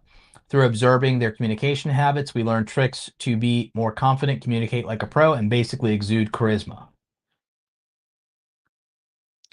So very smart approach to videos. I'm already getting vibes from Charisma on Command here, but I do think you should learn from the thumbnail style of Charisma on Command. I also think this was smart. This Zendaya video was very smart, and Zendaya's often in the news. Jordan Peterson, very smart here. One of the things you're doing extremely well here is you are picking well-known public figures who constantly put themselves in the media. 22,000 subscribers on this one for Melania about quiet control. Very smart. And your overall thumbnail strategy here, very smart as well. And you're using common thumbnail tropes that work in this niche. I would say that a good source for you of a rogues gallery of people who will be searched on and even could be recommended algorithmically, because you picked some ones that are obvious here. But I have a hack for you for advice for this. Not necessarily sourcing the videos themselves, but in terms of sourcing the characters that you want to cover. Look to Piers Morgan's live show and who he has on his live show, and look to people that are well known that Bill Maher has on Real Time with Bill Maher, especially if they're recurring people on those two programs, and choose those people as characters that you're going to cover in terms of breaking down their confidence, charisma, and speaking abilities, and their ability to defend their points in arguments or their debate abilities and tactics, because they're well known, but also not only because they're well known, but because the videos and clips of them are constantly in circulation. People are trying to learn more about them, hear from them, and there's an benefit algorithmically to that as well, just because there will be more content about them. So I would say that sourcing people who go on to late night interviews is a good one. Also, I would source more late night host, and not just Jimmy Kimmel and Jimmy Fallon, although you could, and you could even do a Jimmy Kimmel versus Jimmy Fallon. I think that versus videos on these things are also good, of do this, not that, this person, not that person. So I think that could be done very well. Um, I think that good candidates for these things would be a very good one that would be topical right now, would probably be a video on the communication and confidence of Megyn Kelly versus Rachel Maddow. For example, if you want to do a versus video. And then in terms of confidence and body language, Jeff Bezos versus Bill Gates in terms of masculine body language. Um, Another one for that, Mark Zuckerberg versus Sam Bankman-Fried. Those could be interesting ideas in terms of polarizing figures.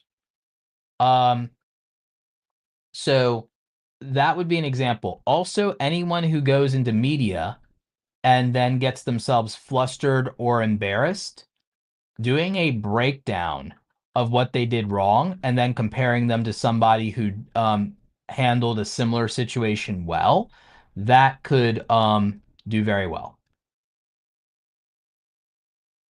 Also, I think the Heated Highlights series could do well for you as well, especially in this current climate. So I think that those would be good ideas for sourcing. And then in terms of thumbnails, I think that this Zendaya one is very strong. Obviously, I tend to think primary colors do well, but also, aside from primary colors, non-colors and neutrals can do well. This one on Quiet Control with Melania is actually very good, but I think it would have done even better if instead of blue, the background for the text was red. I think that that would have stood out much more in this particular case. I also think if you have a white background, use a red circle instead of a yellow circle. I think if you have a black background or another color, then yellow can work.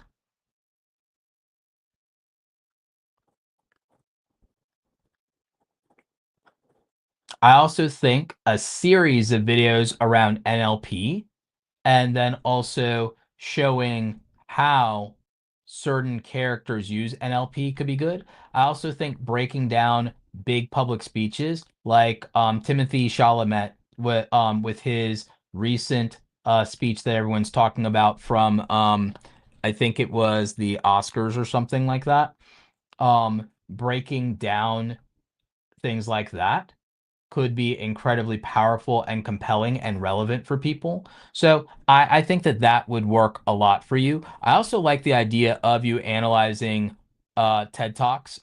Um, so instead of, you have your TED Talks here, but here's another thing I think you could do. I think you could do reactions to other people's TED Talks and do reactions, a reaction series to the do a reaction series potentially to the 10 most viral TED Talks of all time, and people would click on that just out of curiosity of what you had to say about them potentially. So, and they're also popular. So there's a pipeline for that. So that would be my advice to you, Miss Rachel Smets. Good job overall on your channel.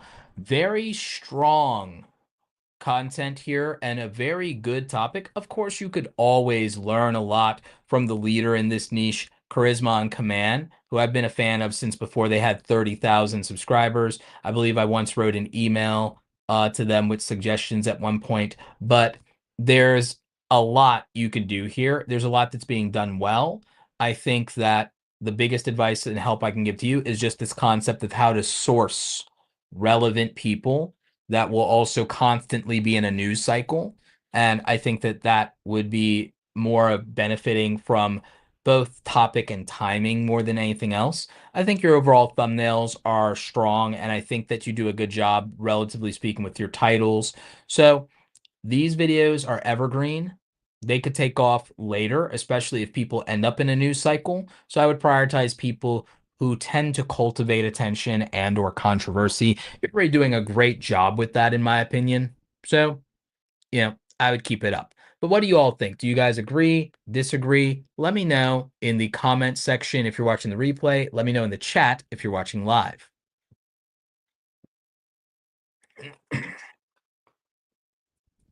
Time for another drink.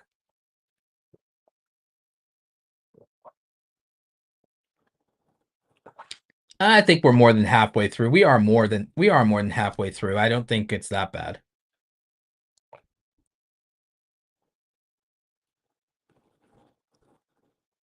And the channel's already queued up, so that helps. What'll really help though is just avoiding ranting.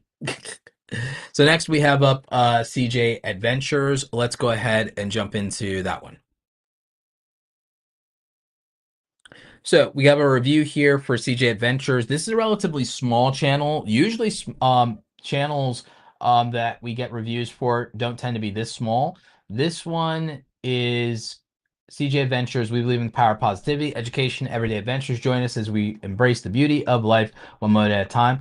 I think that you should lead with this and eliminate the welcome in the about just to get into it more.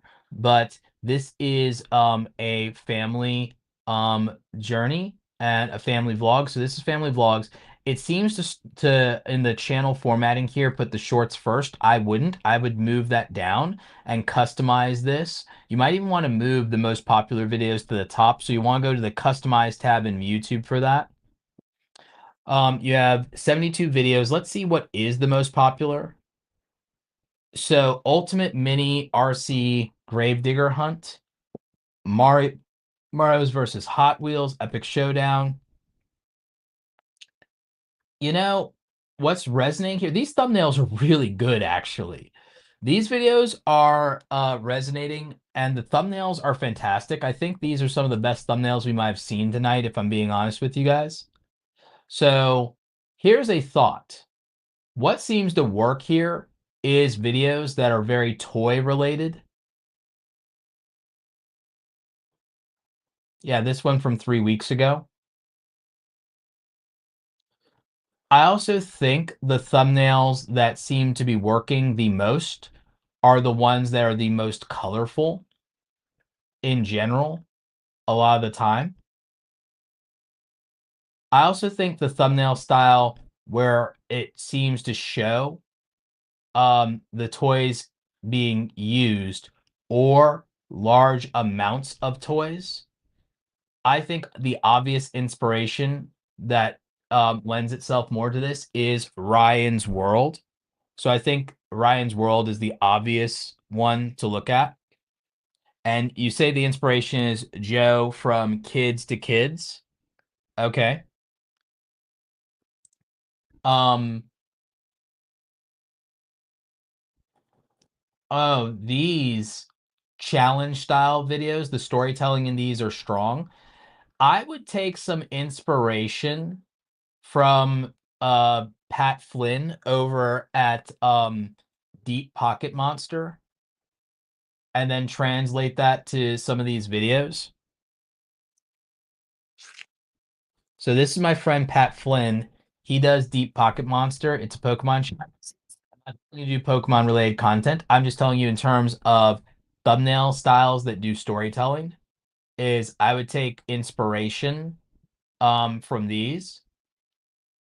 And then in terms of concept, I think that when a lot of something is present in a thumbnail and a video, to where there's a lot of something that resonates, especially with family content, young audiences, toy content, things like that. So there's also physical comedy elements in these thumbnails. So I would incorporate things like that. And again, it resonates with what has been most popular for this content in the past, honestly, if you look at what has worked. So I would obviously triple down on more of what has worked in the past, and I would look at the different various elements of this. And the elements that seem to work are large amounts of items, large physical items, and or challenges, and also colorful thumbnails. Um, and then I would say that collections and challenges tend to work here. Also, recognizable brands clearly work as well. These things sound obvious, but they're really not. But I would try to also develop some consistency in thumbnail style at some point. Obviously, you see how well that's worked for Pat. And just remember, Deep Pocket Monster did not exist until about 2 years ago or so. So I would definitely learn from the concept of storytelling within thumbnails that is demonstrated here, and I would apply those lessons to your own channel. And I think that that would make for stronger overall videos. Um, and so you're here in the chat. You're awesome at what you do. Thanks for this. I watched your talks the last 2 years at Vid Summit. Afraid to say hi. Don't ever be afraid to say hi to me. I promise I try to be very approachable. So don't ever be nervous or scared to say hi to me at Vid Summit and at VidCon. I try to definitely always be as approachable, unless I'm dead tired when you guys see me at events. Um just don't ever get between me and food though. Don't get between me and food. That's about going to go about as well as it does if you get between a pit bull and his food. Roberto does not share food. So yeah, other than that, we're good. But yeah, I think that there's potential here. Clearly, you've been able to punch above your weight class on videos before. And in general, even the latest videos, I don't think are performing terribly. I do think on this latest one, though, this Pokemon one, I think the thumbnail is hurting this more than you might realize. And I think that just swapping out the thumbnail or doing a different thumbnail would just work so much better for this one. But in general, for a channel this size, you obviously can punch above your weight class. And there's just issues of still figuring out which topics and videos to pick. And for vlog style content, that can be difficult, but you guys are less than 100 videos in, so do not stress about it. The reason the subscribers are also smaller is if this is small children watching or parents putting the stuff on for their children, then convincing or getting them to hit the subscribe button can be a little bit more challenging. So just be patient with that. But overall, there's a good foundation here. There's a lot to work with.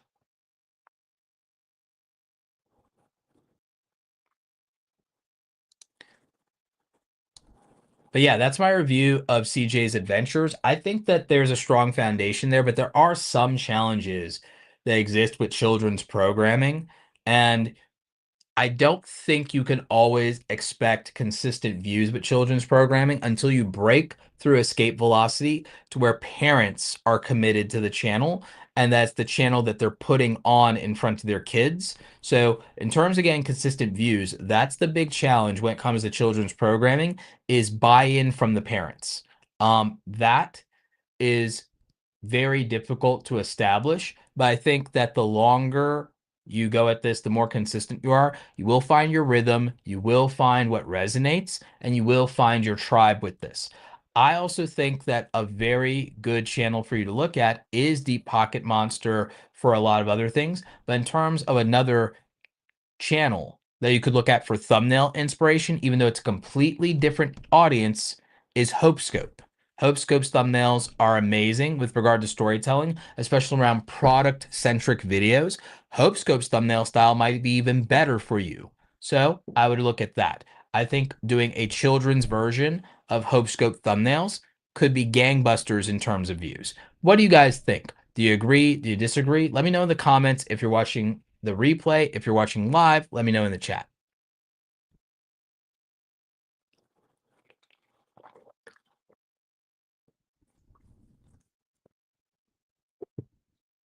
Ah, my throat is gone. All right. So, next channel we have up is Ralph Cifra, which I think was our big super chat. So, let's go ahead and jump into it. So, Ralph Cifra, toy and custom repaint, 25,000 subscribers. Impressive. Most impressive. Philippine-based visual artist, illustrator, graphic designer, man after my own heart, and he himself is live right now. So that's pretty dope. So, Ralph, one thing I would do is I would extend the banner. I think this is a good banner, by the way. I would add a drop shadow. I'd add a drop shadow behind you to make you stand out a little bit more, and then I would extend the banner and make more characters just so it goes end to end, and then it'll look great on almost all devices. Right now, you're doing a live Wolverine versus Hulk custom statue paint. Very cool. Love this. Hulk versus Wolverine, I loved in the comic, and I also like what Marvel did with the animation of that. So that's pretty dope. From a thumbnail standpoint, a lot of your thumbnails are actually pretty strong. However, I think that this niche is extremely niche, so there can be challenges there. I think that for diehard fans, your live painting sessions are going to be great. I would move the custom sneaker design stuff above the YouTube Shorts just to show variety of what you can do. And then the iPad drawing stuff as well, because that's just very different. The issue that you're going to run into is a fragmentation of your audience around your videos. And what I mean by that, there's so much that you do as an artist because you're a multifaceted and multi-talented artist that some people are coming for your drawings, some people are coming for the painting, some people came for the custom sneakers stuff. So the thing is, your stuff is very fragmented. But given that you're a traditional artist, I don't actually want to discourage that because I feel that this channel is a really good portfolio for you, but you do have to accept a reality that if you make a portfolio as your YouTube channel, that consistent views will escape you. There's not an antidote to that. Not for you to do that and be authentic in what you're doing. What I think you could do if you wanted is you could pick the part of all of this that you want to, you could pick the thing that you think you like commercializing. So what I mean by that is out of everything you do, what are you willing to commercialize? Because here's my caveat for you. I think you can keep doing this channel and having this core audience and being authentic to pursuing and chasing whatever you want to make.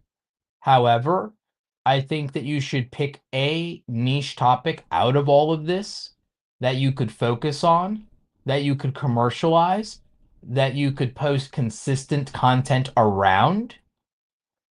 And I think it should probably be the custom sneakers and that you should do a really cool video on custom sneakers design or doing the sneakers with Sharpies. I think that you should do this and do it thematically around the sneak because it's the thing that most consistently got the most views over the most different time periods for you. And I think you could also extend the sneakers into painting into other real world things.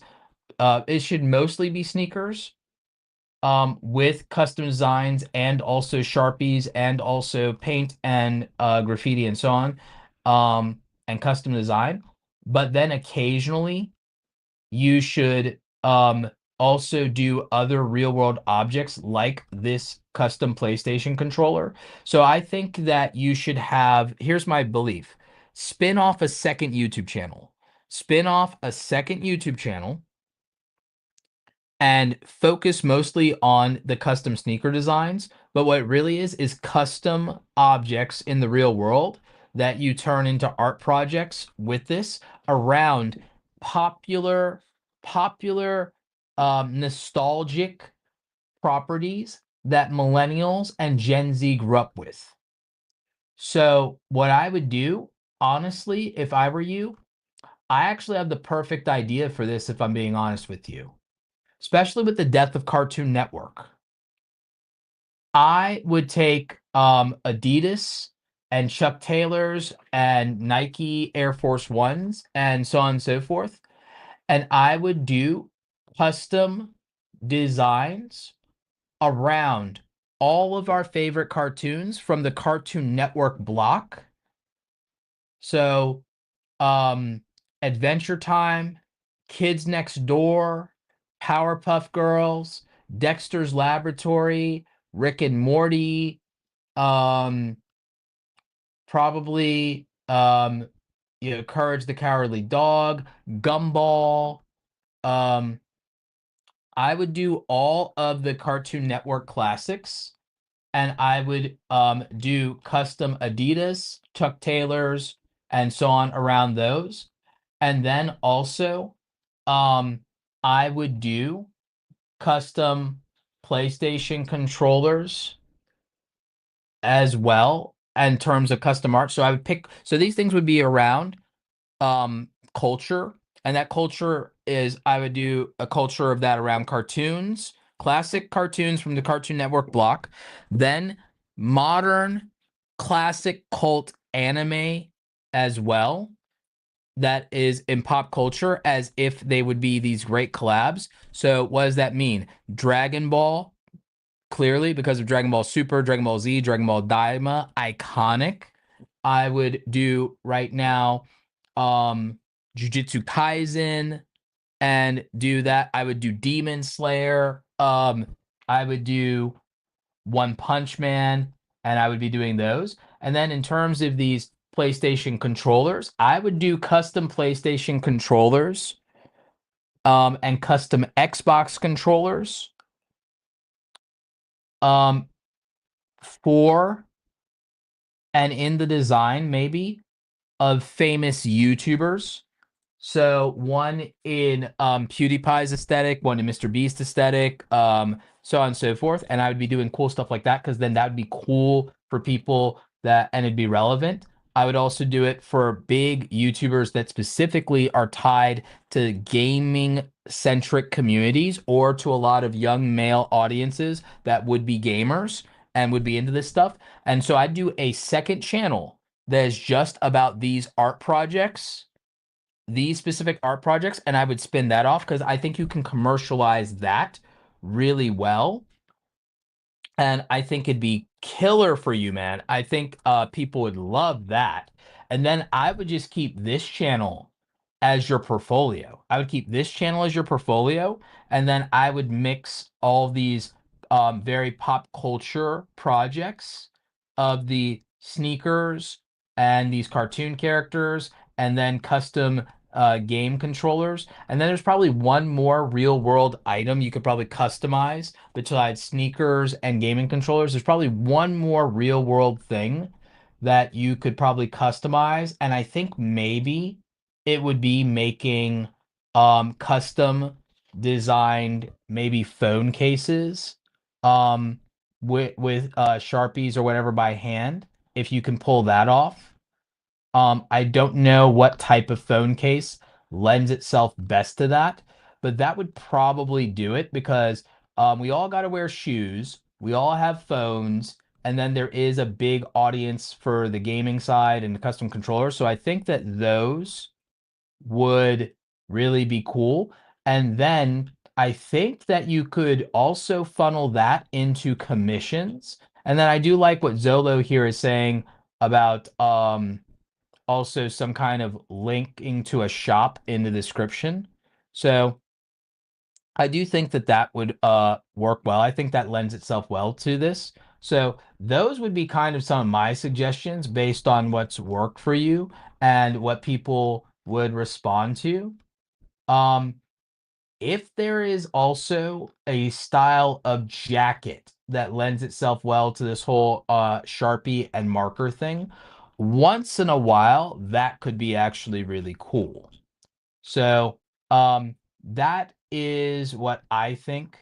So I think spinning off a channel like that could do views and subscribers, gangbusters, and it would be a way to focus. And then you could still express yourself on this channel and make it a portfolio. So that is my suggestion.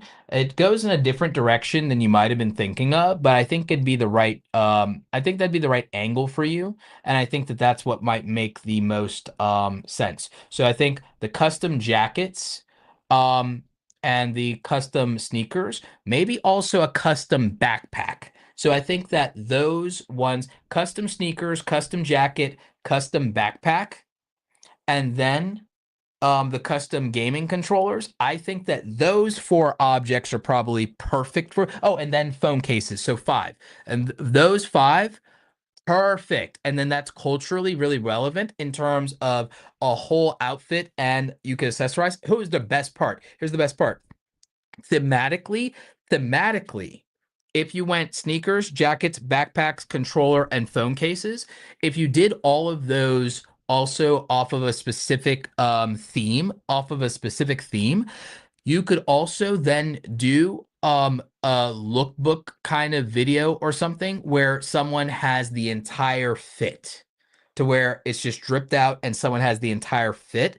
And I think people would eat that up and I think that that'd be wild. I think that'd be wild. So, what do you all think? That's my concept and idea for Ralph Cifra. I mean, tremendous talent, tremendous artist. Would you like to see him execute my strategy? Because I'm just getting excited thinking about it, if I'm being honest with you. So I think it'd be really dope. I think that having a portfolio as an artist where you make whatever you want and you live stream and share your projects is one thing. But I think figuring out that there's something people like more than others and there's a way to expand on it, and then saying, let me splinter that off, silo it as its own channel and absolutely focus that and crush it, I think can win easily. So that's something that I believe. But let me know what you all think.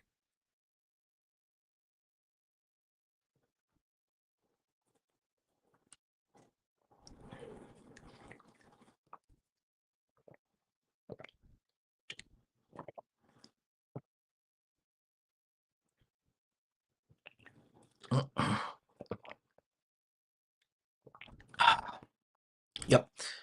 Just massaging the throat. This liquid death, not sponsored. Close approximation to water, but this has tea, lemonade, agave, and vitamins in it. Again, not sponsored. And it's also only 30 calories, so I don't have to worry about getting fat and killing that workout that I've been doing.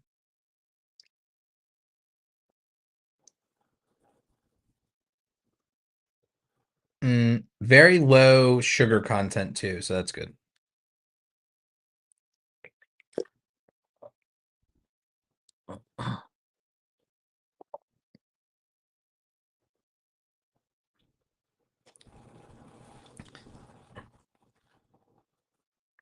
Let's see. All right, next we have drinking with Tony, ironically, as I drink my non-alcoholic beverages because I rarely drink anymore.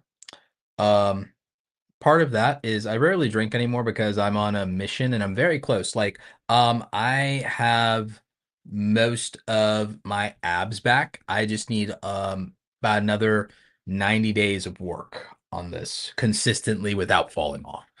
The ab muscles are there. I literally just am down to burning fat because the ab muscles are there. They're super strong. They're super tight there. It is literally just burning the last vestiges of fat, and I'm down to 16.1% body fat. So cutting us down to about 14 is the long-term goal. But if we get to 15, the abs are back. So that means no alcohol for me. None. But anyway, drinking with Tony. So got drinking with Tony, 53 videos, 543 subs. Drink along with me to discover what is delicious and what is not. Very good value proposition. Very simple sentence. I like it. I think that this banner is okay. I think that the beverages could have been bigger, and I think that it would have been fine to have the blind taste liqueurs and cocktails. I think that having that in white would read better.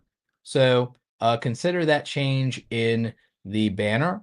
Profile pic. I think that this profile pic could be a bigger zoom in on you and could be sharper. I do like the facial expression and pose. I'm fine with that.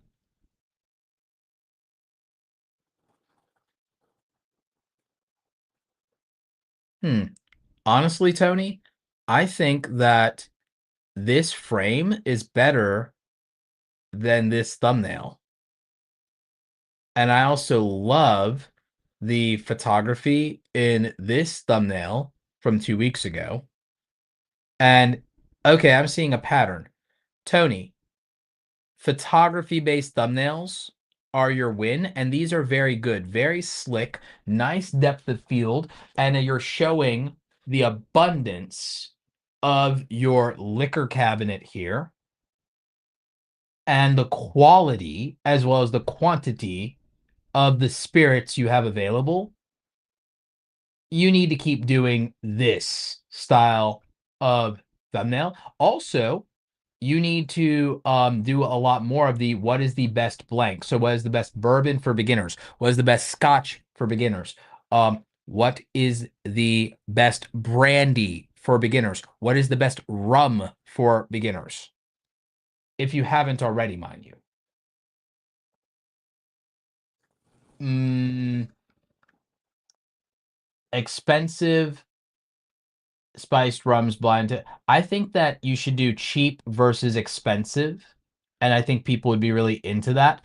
So thematically, one of the other things that's going on here is you got videos with so many views, Tony. You need to ask for subscribers about roughly 1 to 2 minutes into your video saying, hey, if you're enjoying this and you want to see more of this content from me, make sure you hit subscribe with notifications on.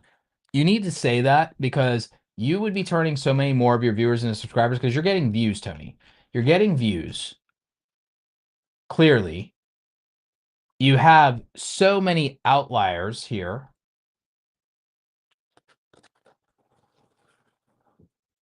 And I could definitely see you need more of these cocktail videos that are six delicious this, six delicious that, and showing them in the thumbnail like this. Brilliant move. There's a lot going on here in terms of things you're doing positively. The main thing you need to do is ask for subscribers. There's some people in the chat asking to see my liquor cabinet. Actually, I have an extensive wine collection. I have an extensive wine collection because I was subscribed to Gary V's Wine of the Month Club back in the day. So I have an absurd amount of that, to the point to where we had to give some of my wine away. I had some Black Label Johnny Walker from an old boss. So I had two of those. Um, I don't really drink that much, but in the study in my library, we also have we have some decent scotch. So there's a variety there. But anyway, as I was saying, these are really strong thumbnails. These are really strong concepts. I think that the bigger issue is the need to double down on what's working. And I also think the volume is I think this needs to go to 2 videos a week consistently, but I'm not unhappy with your results in any way, shape, or form, Tony. I think this is great. I think you need to ask for the subscribe. I think you need to double down. And I think you need to put out 2 videos a week. And I think you need to ask for the subscribe from now on. I also think you might benefit, frankly, from a live show weekly. I think you might benefit from a weekly live show. And I think that it maybe even calling it Tony's Happy Hour could do well.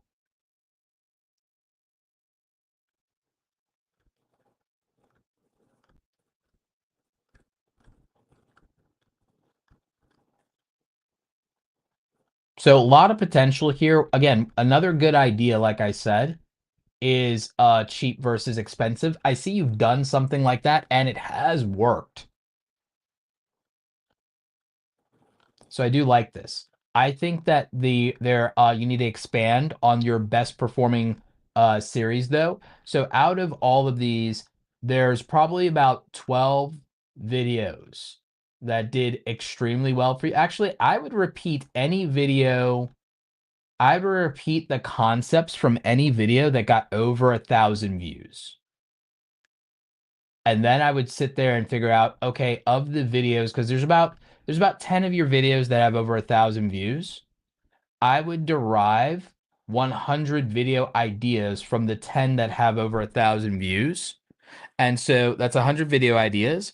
Then I would put myself in a position to make 2 videos a week to balance those 100 ideas. And then there's 50 weeks in a year that gives you 100 videos.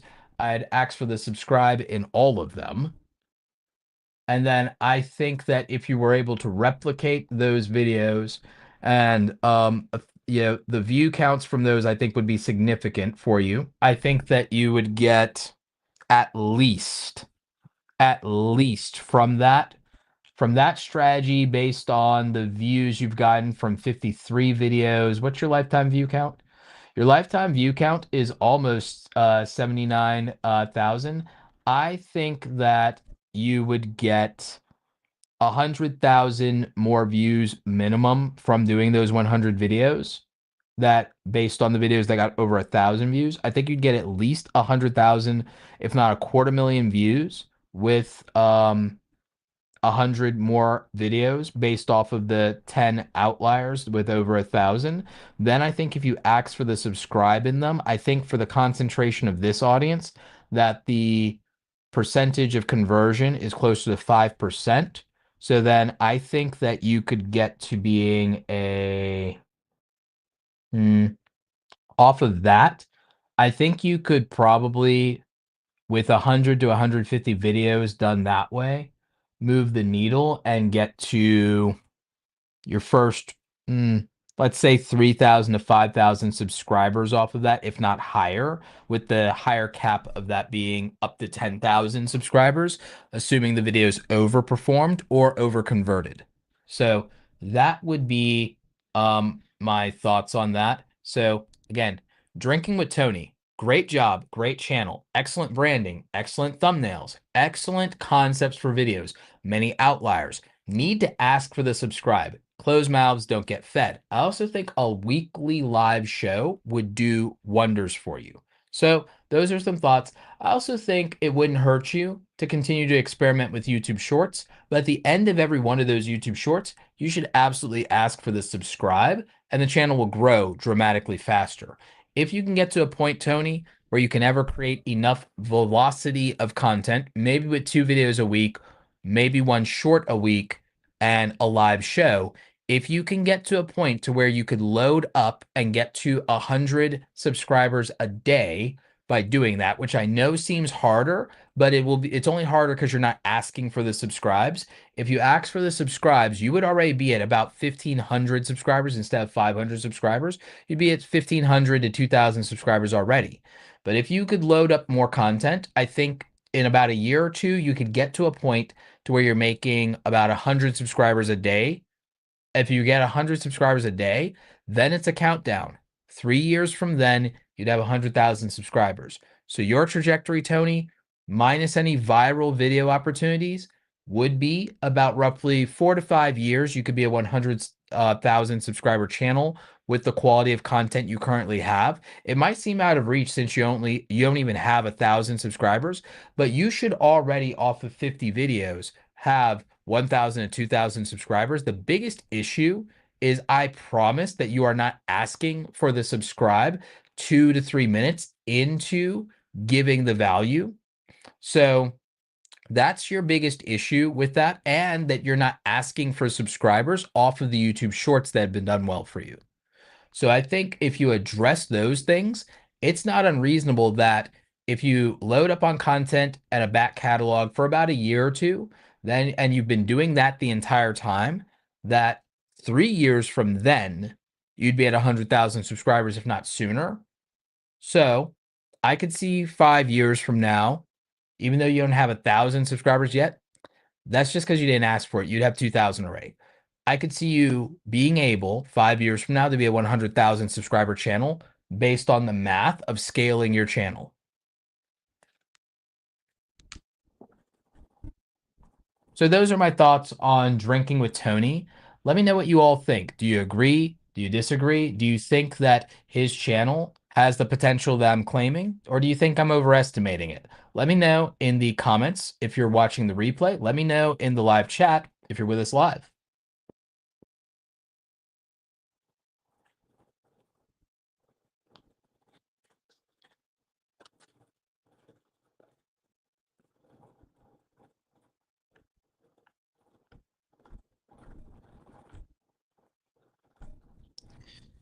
Yeah, there are things without clicking into the videos, especially with the previews and stuff like that. There's things I can know, and I've just been doing this way too long. There are things I can anticipate, and then sometimes the creators will tell me something in the chat or what have you.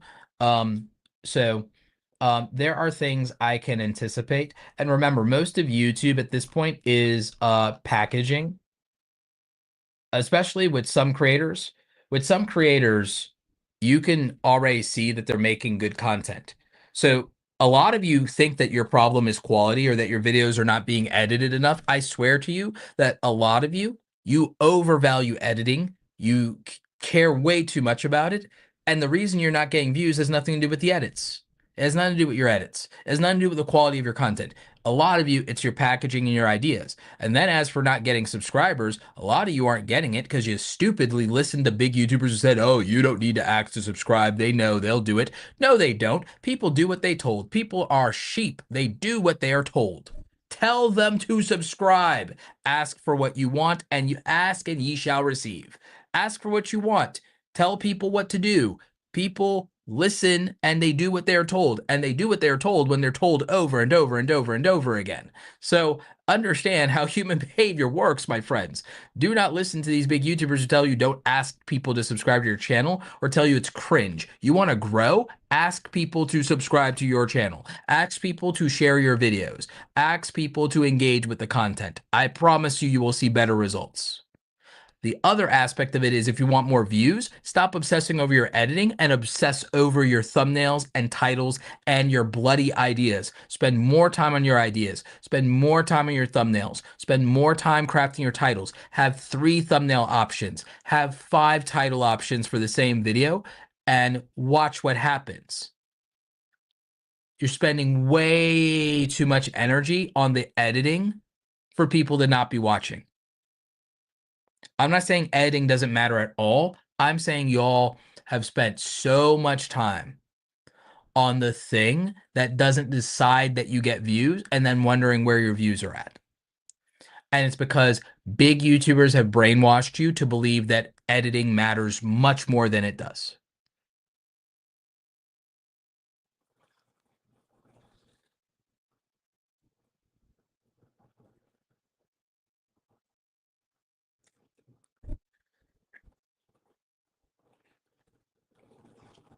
There are so many creators who've made so much effort into editing their videos. I'm not saying it never works. If you're a documentary video creator like Magnates Media, editing matters. If you're Magnates Media, editing matters.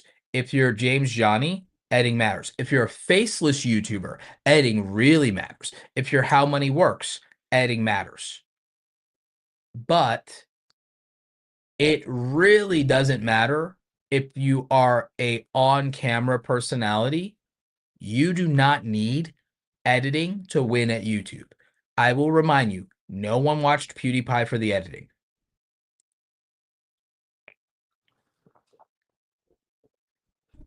No one watched Gary Vee for the editing. Honestly, no one watched Casey Neistat for the editing. Casey Neistat's videos actually had subtle lack of editing. His videos were production and storytelling and scenes that are crafted. The edit was not the most important thing. The editing is barely visible in a Casey Neistat video. Y'all are forgetting that. The stories that he was telling every day, and the fact that he was doing these stories every day, and that if you watched, you wanted to come back, and if you watched, you wanted to share them. That's what made Casey Neistat's video successful. But I'm digressing. We have another channel to get to, and we're inching closer and closer to Kati's channel. Kati, thank you for being a trooper and suffering in both being a mod and a review.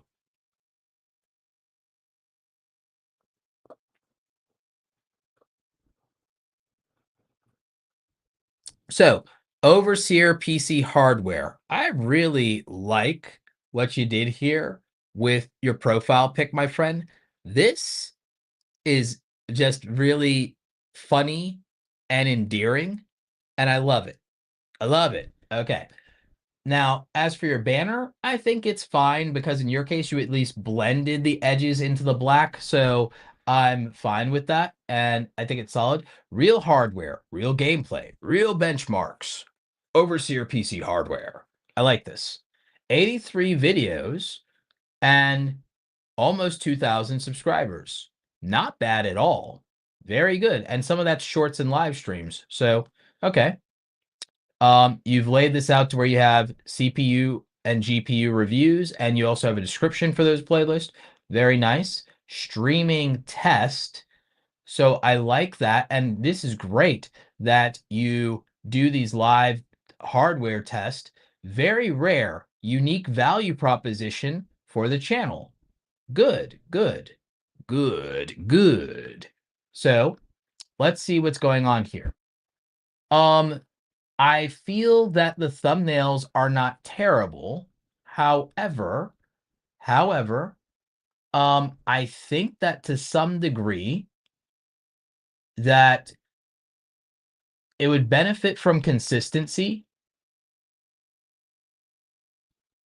I would maybe, because of your branding, try to go with this orange instead of, I don't see the need to do this yellow and blue version when everything could actually fit with this orange and orange background and the lime green and white text, I think is on brand for you. And I think that it's also the best performers. I would go with the consistent orange. These views are impressive, most impressive. So I think the thing that works for you is the photography is solid and it shows you physically have the product in hand. The thumbnails are great. These are amazing, actually. I think you should lean into those more. Um, I think that there's instances where your titles suffer. Um, I think that if this one had been um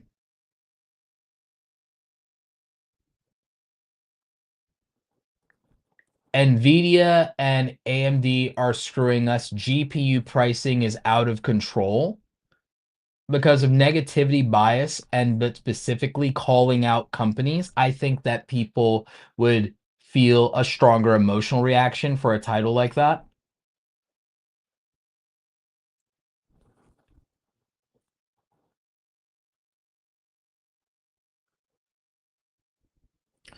I think that this title is it isn't strong enough. Um, I think that installing the RTX, I think installing and then whatever the price is of this, because I think the price for this is the kicker that shows the social proof. So I would say something like I installed the $3,000 RX 7800 XT on a budget $600 PC, and this happened. And so that's how I would probably do that title is I'd use the social proof of how expensive the GPU is and how cheap the PC is. And what I would do is that would actually be in the thumbnail here is I would show cheap PC, expensive graphics card, and then that would tell the story better. So it's things like that that I would do. And then, like I said, I would go to the orange motif for your stuff. I love your thumbnails. I love how creative you are with them. I also think stop buying the wrong GPU series, but in different price points, but doing this again and again can be great for you. Um, I also think that um, you could do a lot of the things you did successfully with GPUs with motherboards and CPUs. So I would take the best hits. I would take I would and by the way, sometimes long titles work. Some do, some don't, because I get the questions of don't you want a short title? Not always and not for tech. Short titles are for entertainment content. Tech content where someone has to spend hundreds of dollars, thousands of dollars, there are titles that are necessary to be long because they work for the value proposition for the person spending the money. So the thing is, if somebody is spending a lot of money, a longer title that is exactly reflecting how they feel about the thing they're spending money on, it's better to have the exact audience avatar locked in and say, my title is going to say the quiet part out loud of what my audience is thinking or what they're angry about. It's better to write a title that literally is the thing that someone's angry about if it's 80 characters than a thing that doesn't mean anything to them and is 40 characters. So a shorter title I don't care about doesn't beat a long title that I do. So if so the thing is a title, if you can make it under 70 characters, won't be truncated in YouTube. So that's good guidance. However, a 40 character title isn't better than a 70 character title if the 70 character title has every trigger word that makes me have a cognitive bias to either familiarity bias, negativity bias, pre-selection bias, or some other cognitive bias that I have that makes me more emotionally invested in what is happening.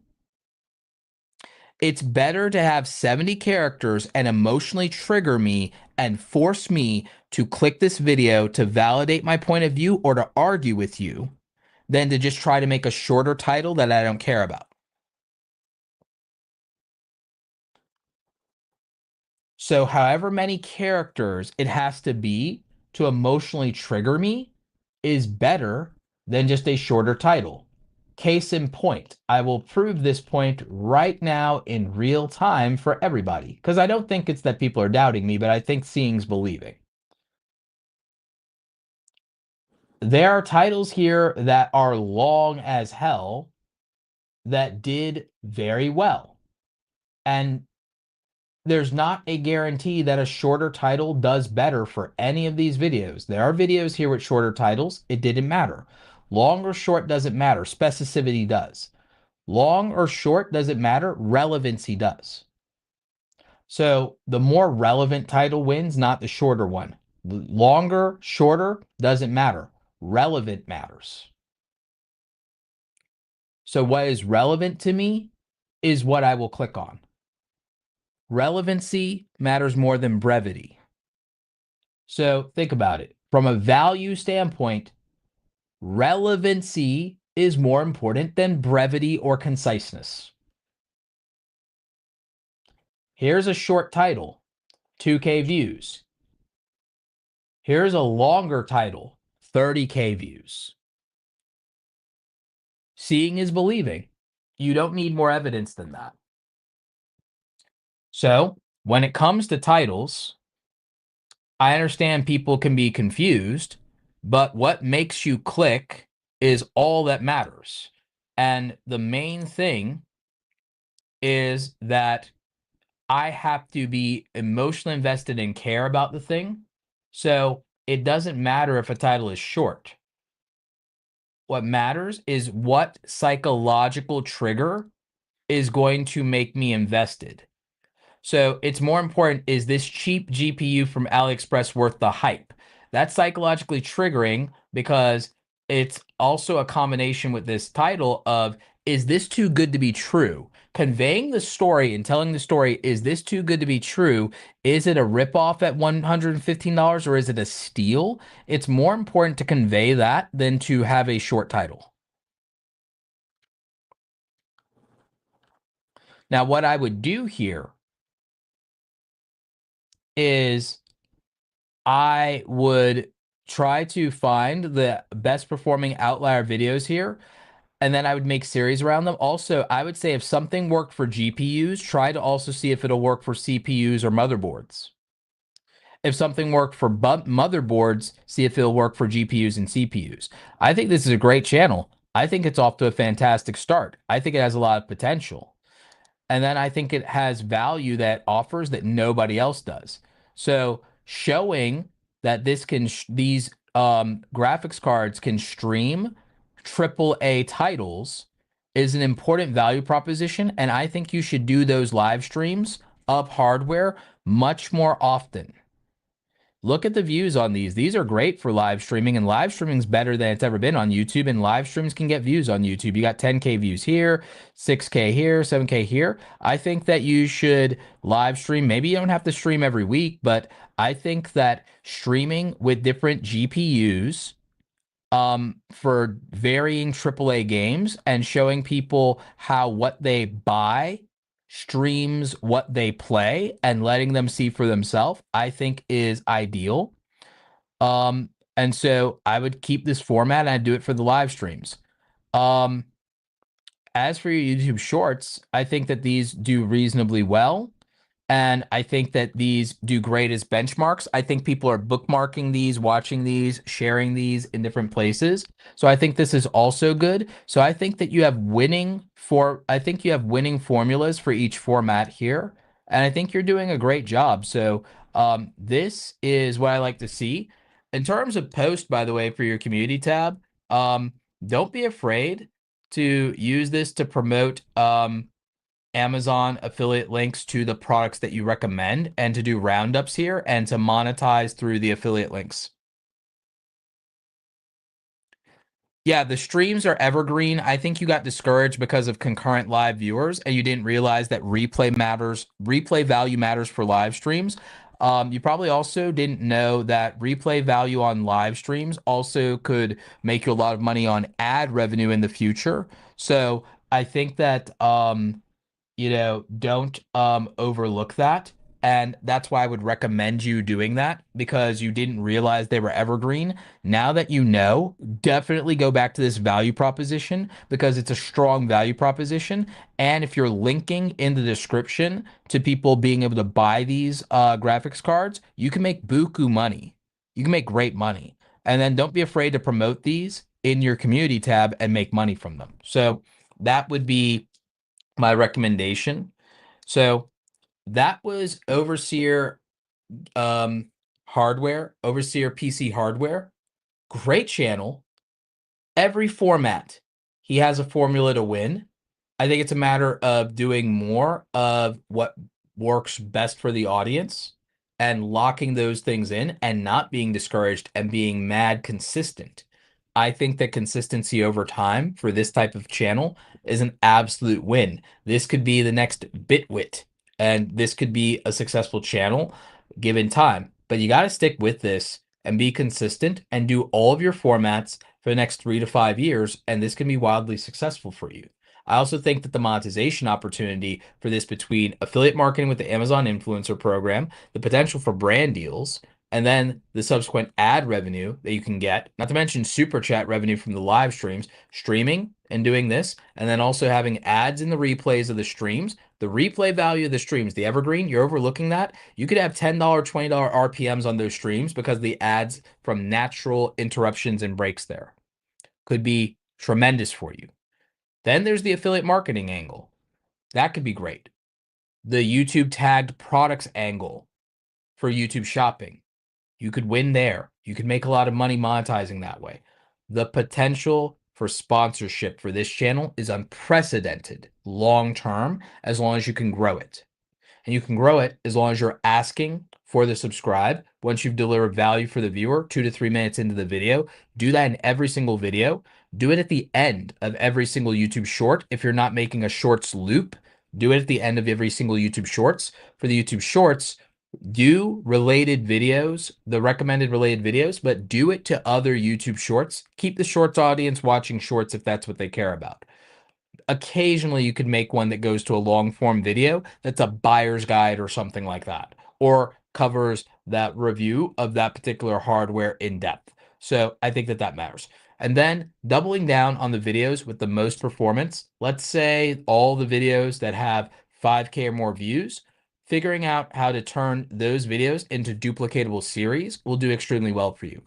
Stick with this channel for 5 years, man. I think you'll be successful. I think it will be killer for you.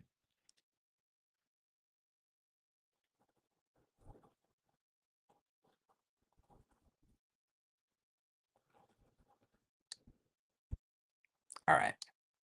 So, what did you guys think? Do you agree with my review? Do you think that this will work for Overseer PC hardware?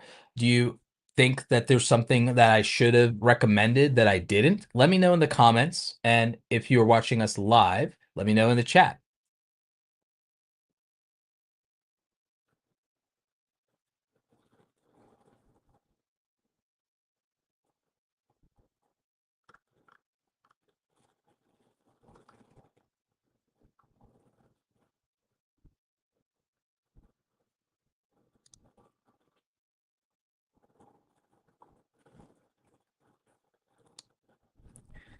Success in life with Mike. Affiliates and sponsors seem daunting. Doesn't have to be. It just requires education, like anything else, and building a system around it. A lot of you struggle because you don't build systems, and then you also don't have standards that produce success. So you need systems and standards that produce success. Standards are derived from seeing what did successful people normalize. Then you need a system that allows you to produce similar results on your own terms. So you need the guidance of standards. You need to see examples of people who succeeded. Then you need to understand and have someone dissect why are those people successful? What standard is necessary? Then what are processes and systems that allow you to meet those standards on your own terms? Once you have standards and systems, that's important. You also need to know what support do those people need in order to maintain that as well. So understanding the standards, systems, and support behind someone else's proven success is what allows you to also reach similar success. But the issue is most people cannot dissect that knowledge for themselves by themselves. And even if they could, they don't know what steps to take in what order to make that happen. Even if you unraveled that information, you don't have the granular details and steps to actually do it and execute on it. So you need that particular specialized knowledge and information. When people don't think that advice, coaching, courses, cohorts, etc., work or have any value, they're underestimating that results in anything technical and anything complicated and anything that requires a significant investment of resources in terms of manpower, labor hours, and hardware, luck cannot produce those outcomes repeatedly. I understand that a lot of people love to debate and debunk me on whether YouTube success or YouTube is luck because they like to think about luck of the algorithm.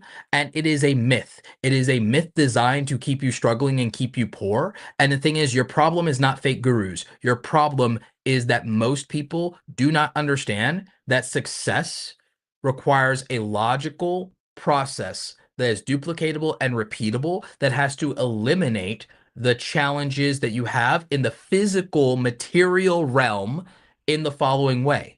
There is not luck that overcomes a lack of time freedom. Time freedom is not something that luck answers. It just doesn't. That is a physical limitation. There are 24 hours in a day. 8 of it is carved out for your sleep. How much of it is carved out for your screaming kids? How much of it is carved out for your ungrateful boss? That's a physical issue that has to be solved with logistics and things that change your circumstances. There's not a luck answer for that. Not really. Not for the majority of working class people. So you can't just go, oh, well, luck. There's energy and stamina.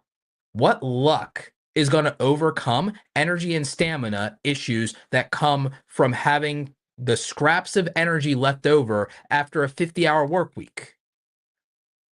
Luck doesn't overcome that. Something has to materially change by your own hand to fix that. There's no lucking your way out of being exhausted after 50 hours a week of work.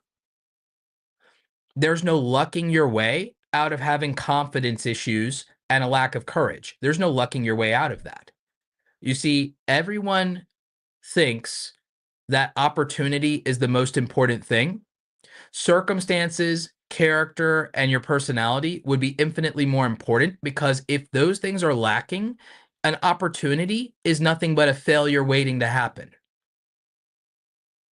A great opportunity coming while you're exhausted because you put in 60 hours doesn't help you because you can't show up to that as your full self and win. So that's like an issue, and people need to recognize that you have to have something in reality that allows you to overcome the barriers to success.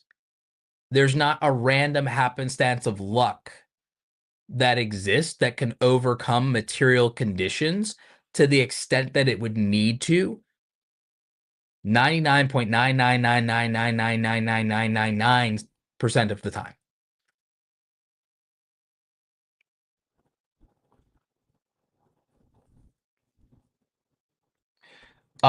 We've actually already covered DIY and crafting niches in previous channel reviews. So if you want to look at that, we've actually covered those in the past, and those are all still available on the channel.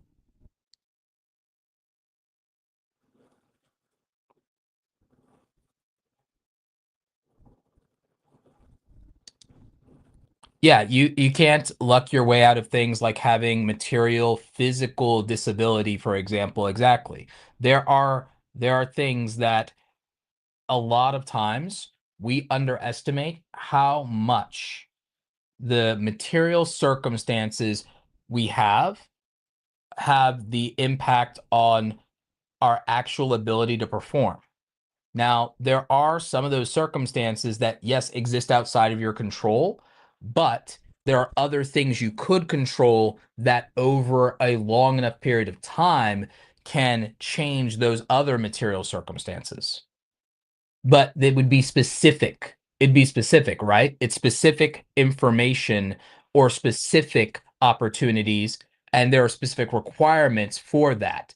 And you would need to narrow in and focus on only that for X amount of period of time. And then when that thing changes, it can have the domino effect, but it has to be specific. The example of this for most people, honestly, is the example for this of most people is that when a time period in their calendar opens up, they can go harder on YouTube and put more energy and time behind it. It takes a day off. For some people, they get laid off and they have some time in between jobs. There's things like summer vacation for some people, etc. A lot of the creators I work with that are in college, their channel grows whenever they're on break because there's no luck to that. There's no luck to that. Why is it almost every college age creator I ever have worked with always grows their channel when school is out of session? More time, more energy, more ability to focus, more intensity. It's not luck.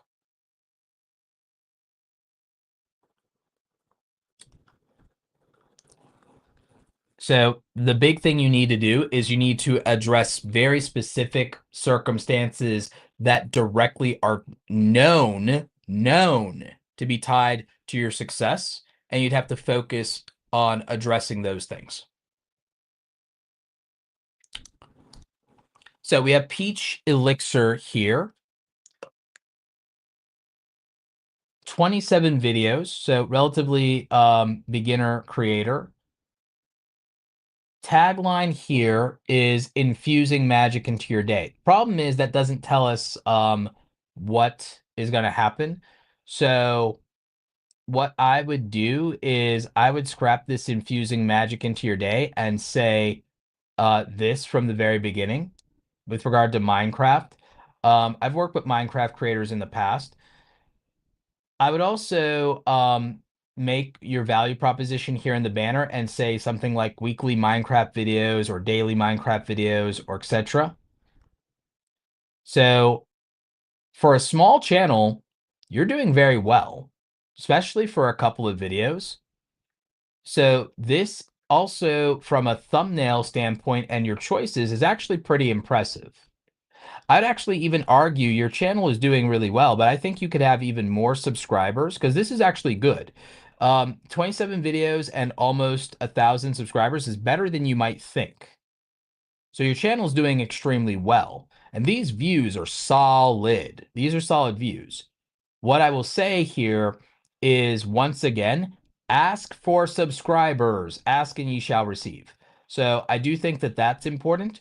I also think that knowing how gaming channels work, you have to play the game anyway to farm this footage. I think you should live stream when you're recording your footage for your gameplay because you have to play the game anyway. And I think you'll get the watch hours and subscribers you need faster if you stream while you play. And so if you live stream more regularly, this gets the channel monetized relatively quickly. And this works for a lot of the gamers that I work with that play Supercell games. Instead of asking at the end, you should act sooner. I often say roughly at around the 2-minute mark is a good place to say, hey, if you're enjoying the content so far, make sure you subscribe to the channel. You'll be able to see more videos from me, and it really helps me out. Again, it's just a 5-second ask, and it does really well. And so 2 minutes into the video is about where you want to do it. And I promise that if you do that for enough videos over the next 90 days, you will see your subscriber count rise much faster than if you don't. And it's not even close. I have seen people go from getting 500 subscribers a month to getting 1,500 subscribers a month just by doing that in the first month of doing it on twice a week videos. That was the trend. And the boom. And I've literally seen that even in the last month with some Supercell creators that I'm coaching right now. So value, then subscribe, give something, then ask. Exactly, Doug. Exactly. Um, so I think that that is important. It's tough to live stream. I work a 9 to 5. Each build takes 20 hours to create. Yes, no, I completely understand that. So what I'm getting at is since you have to do the builds anyway, because you have to play the game, right? Is there a reason that when you're already playing that you can't stream while you're already playing?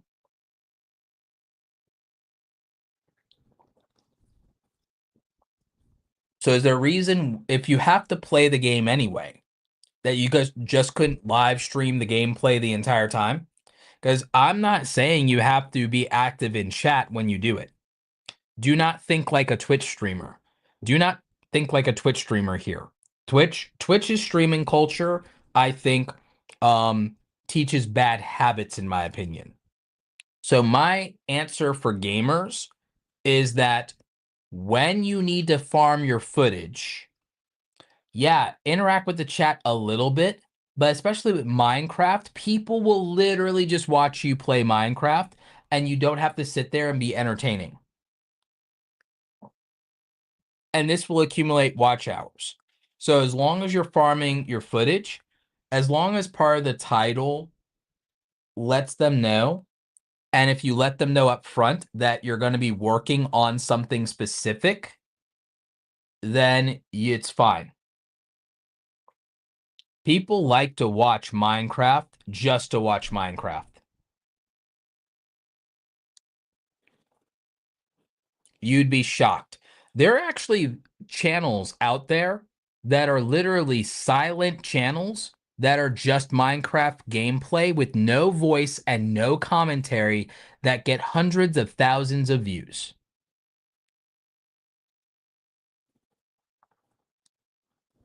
So literally, Minecraft gameplay only can be valuable to people on its own.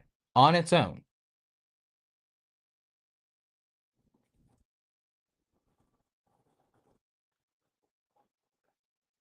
So yeah, if you just make it a Minecraft and chill, if you just make it Minecraft and chill, build and chill. Exactly.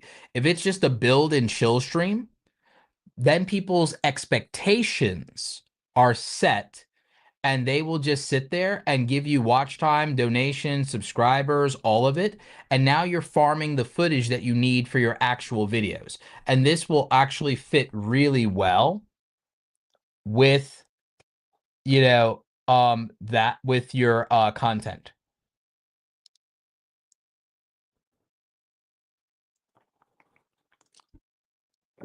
And you're getting a lot of support here in the chat for people who say they want to watch that and that they would enjoy that specifically. So that's something that you could look at, and I think it works for you as a working class content creator.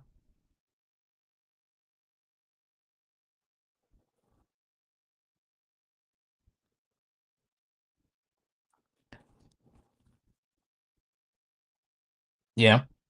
And again, I work with a lot of gamers who do very similar things to this. I have no desire to build a gaming channel to be do a gaming channel at all though. Like if I was in my 20s, I would consider it. I'm 40. I'm not going to go and build a gaming channel. Gaming is something that I treat myself to like literally 2 hours out of a week. Gaming is something I treat myself to 2 hours out of a week when I'm not helping creators. But I've coached enough gaming channels, even a couple successfully to 1 million subscribers, 100K. I've actually worked with a larger Minecraft creator, and I think that this strategy will definitely work for you because you're already off to a great start. These views are great. So, I think that a build and chill stream will also help you between farming your footage to get monetized faster. I think that the ad revenue for the replay value will actually be impressive long term. And I also think the the Survivor series for hardcore Minecraft, can, if you do a big event like this every once in a while, I know this is harder to do, clearly, but when you do this, even doing a surviving 100 days thing will get massive traction, I think, for you in the long run. But yeah, but these are my thoughts on this channel. What do you guys think?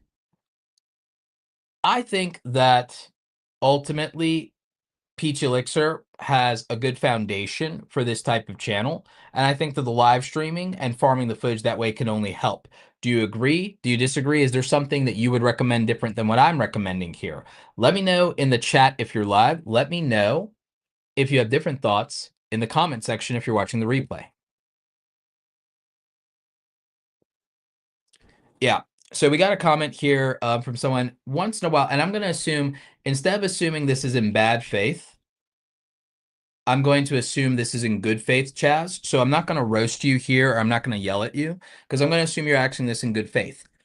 I have no desire to build or have a gaming channel, and I have no desire to do entertainment content on YouTube. It's not what I care about, like, at all. And I don't need credibility from that because I don't need credibility from that. Because here's the thing, it's not a productive use of my time. It's really just not.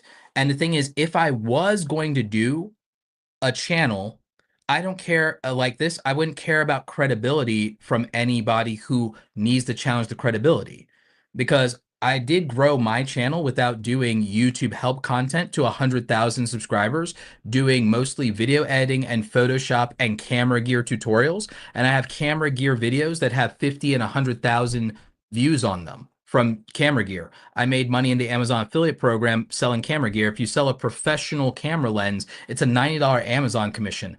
I don't care about credibility and clout from people who are 25. I'm 40.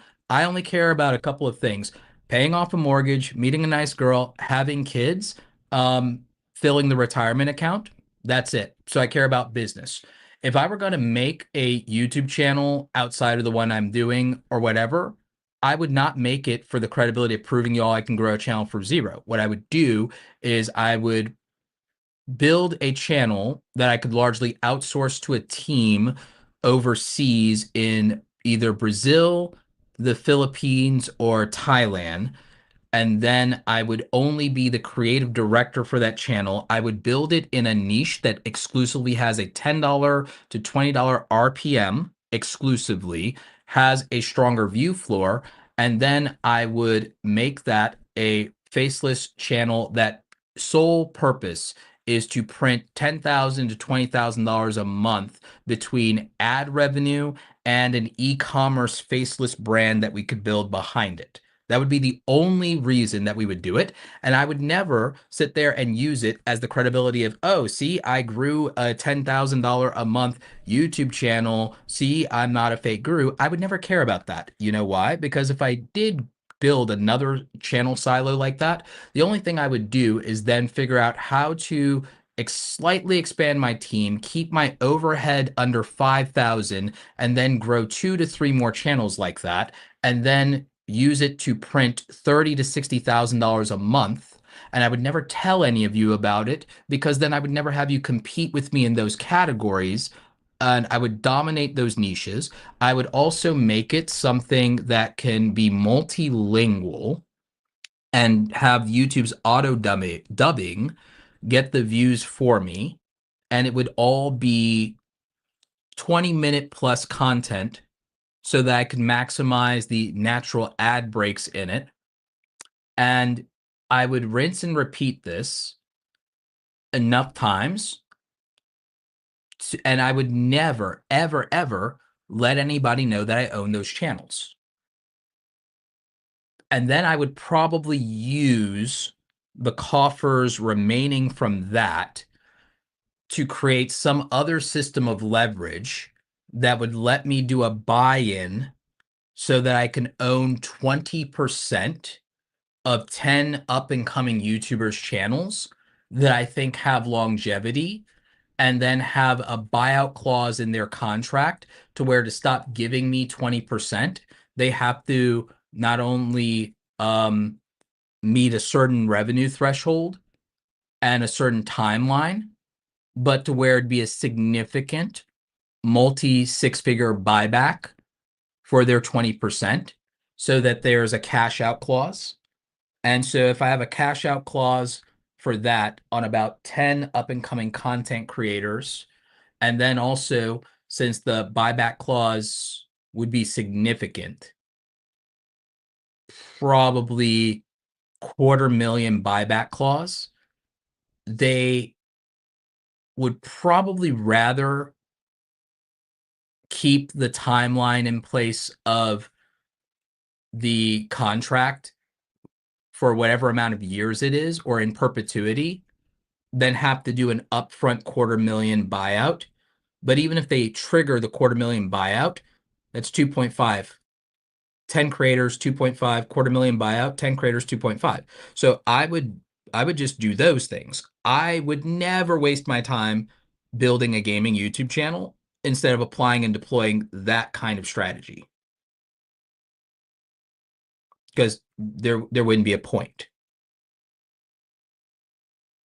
because I don't care about credibility of building an entertainment or category channel for 25-year-olds to be impressed with me. If my credibility doesn't work for people, I don't need to be bothered with them.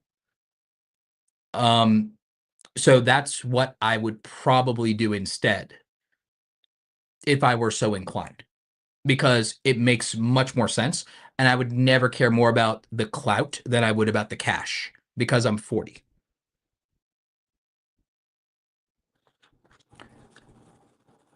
In theory, the category that this works for, by the way, or categories that this work for, still are non-entertainment and are education based, because you'd want to pick evergreen content that can scale multilingual and doesn't require and rely on the language base, because then YouTube can do more with it. And then you could have even longer longevity, because the future is auto dub channels that are faceless, that are also immortal. And the strategy is also to have the voice performance go through a voice filter that is an AI voice filter, a human performance with an AI voice filter that changed the voice. That way, when you have to fire team members or replace staff, you still have the continuity of the voice that worked to make the channel resonate, so that there's an immortal character and voice forever locked into the channel, and you never disrupt service to the audience. So like that's the thing that I would do. And out of the 15 major YouTube channel categories, I've coached a YouTuber to a silver play button in every one of the 15 major categories: nonprofits, pets, even gold in some cases. Dr. Mike Diamonds for the fitness niche on his fat loss content, 1,000,000 subscribers. A Drive, he's doing Illustrials now. He was 1,000,000 subscribers. Switching from Pokemon to the card game that he launched took him under 1,000,000, but 1,000,000 subscribers, gaming channel. Wolfie, you guys probably know Wolfie, Pokemon content creator. Coached and helped my friend Pat Flynn, Deep Pocket Monster. You guys are familiar with the Deep Pocket Monster channel. In fact, 3 of the main team members, Dan Norton, Jason Liebman, and Zach, the 3 of the main people for Deep Pocket Monster, all trained in the Awesome Creator Academy Pro Group, the business to build helping channels that launched Deep Pocket Monster. Dan Norton, that idea came from, was it Vid Summit or People of Video? Me and Dan talked about him launching that business, and then ultimately that led to him working for Pat Flynn, who's a friend of mine, who was an entrepreneur and podcaster before he did the Pokemon channel. So it is what it is. I coach channels that have been bigger than me, will be bigger than me. Travel niche, Black Experience Japan. A couple 100,000 subscribers there. Anime niche, Geekdom 101, Anime Balls Deep. Massive content creators. Geekdom, I think, is at 700,000 subscribers. Anime Balls Deep, I think, is over, I think they're almost 2,000,000 subscribers now. Probably close to that. I think they are. think they're definitely over 1 million by now. Coached them a long time ago. So it's things like that, right? It's that you can verify the people I've worked with, and I have 100 Trustpilot reviews from public content creators, which means you can't fake it. So I don't know what credibility I'm supposed to have by starting a channel in another category and growing it from zero to prove that I can do it. It doesn't make sense to me. If I was going to do it, I would literally just never tell you, and I would just make a faceless channel for the sole purpose of printing money, and then use the money invested from that faceless channel to buy equity in YouTubers that I think can be bigger than the equity, and then have them do a 20% equity deal with a $250,000 buyout clause to terminate the equity. And I would do that with 10 creators, and then I know that it's a minimum 2.5 million buyout. So, because why wouldn't I do that? That's easier to accomplish than growing a YouTube channel to print that, because you would just leverage capital. So I'm a capitalist. I would just leverage capital. So, c'est la vie. C'est la vie.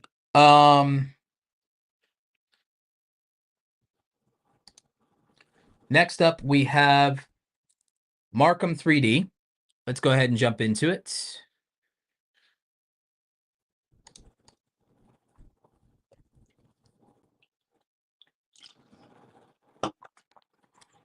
So Markham 3D is at 92,000 subscribers, 1.3K videos, a tutorial channel manned after my own heart. Now, one thing I'll say is I do think the text here might be a little cluttered. I also think that the banner in general could convey more of what you're actually doing. And I think that'd be more advantageous to have the video posting schedule in the banner.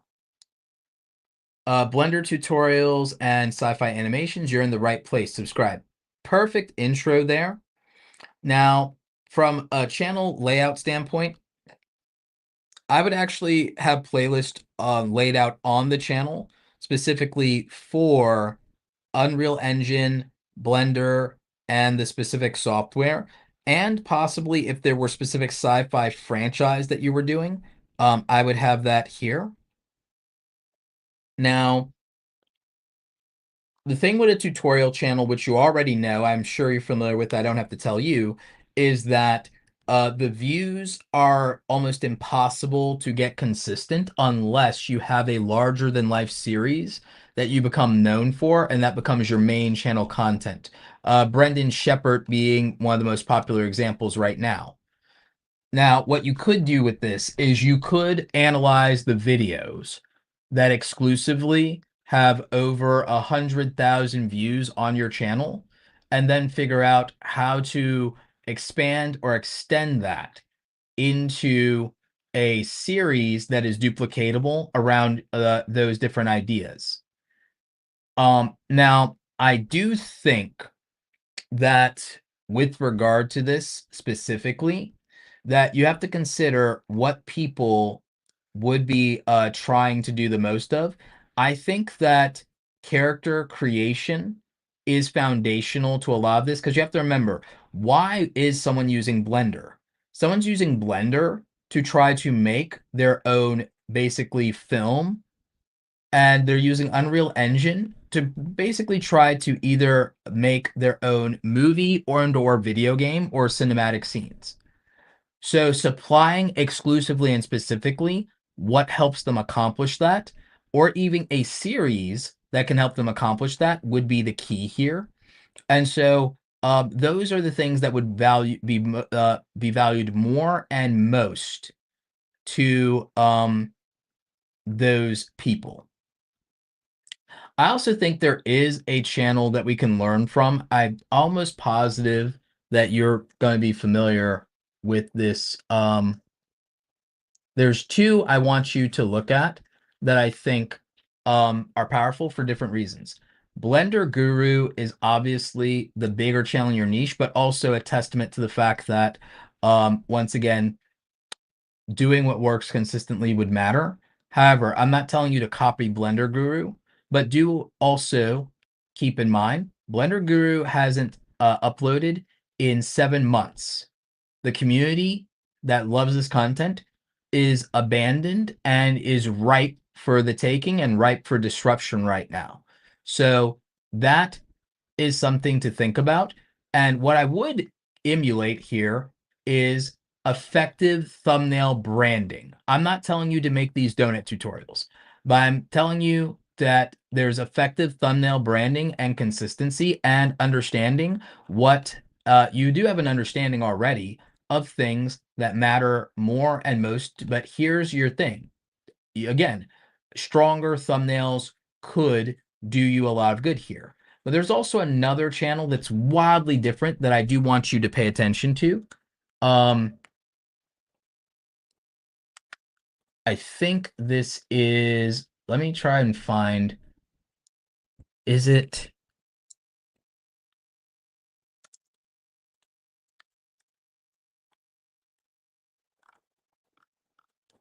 Her stuff is usually more on TikTok. But she did these things where she makes these fantastical videos with green screen, and I've seen her stuff before.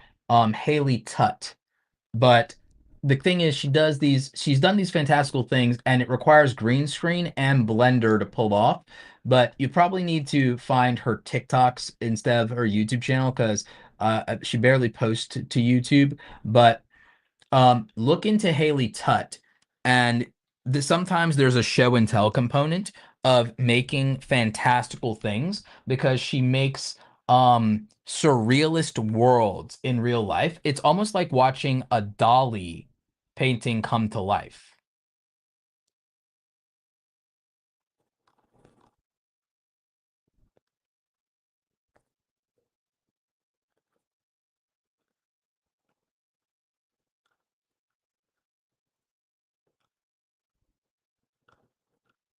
So I would say there's aspects of that.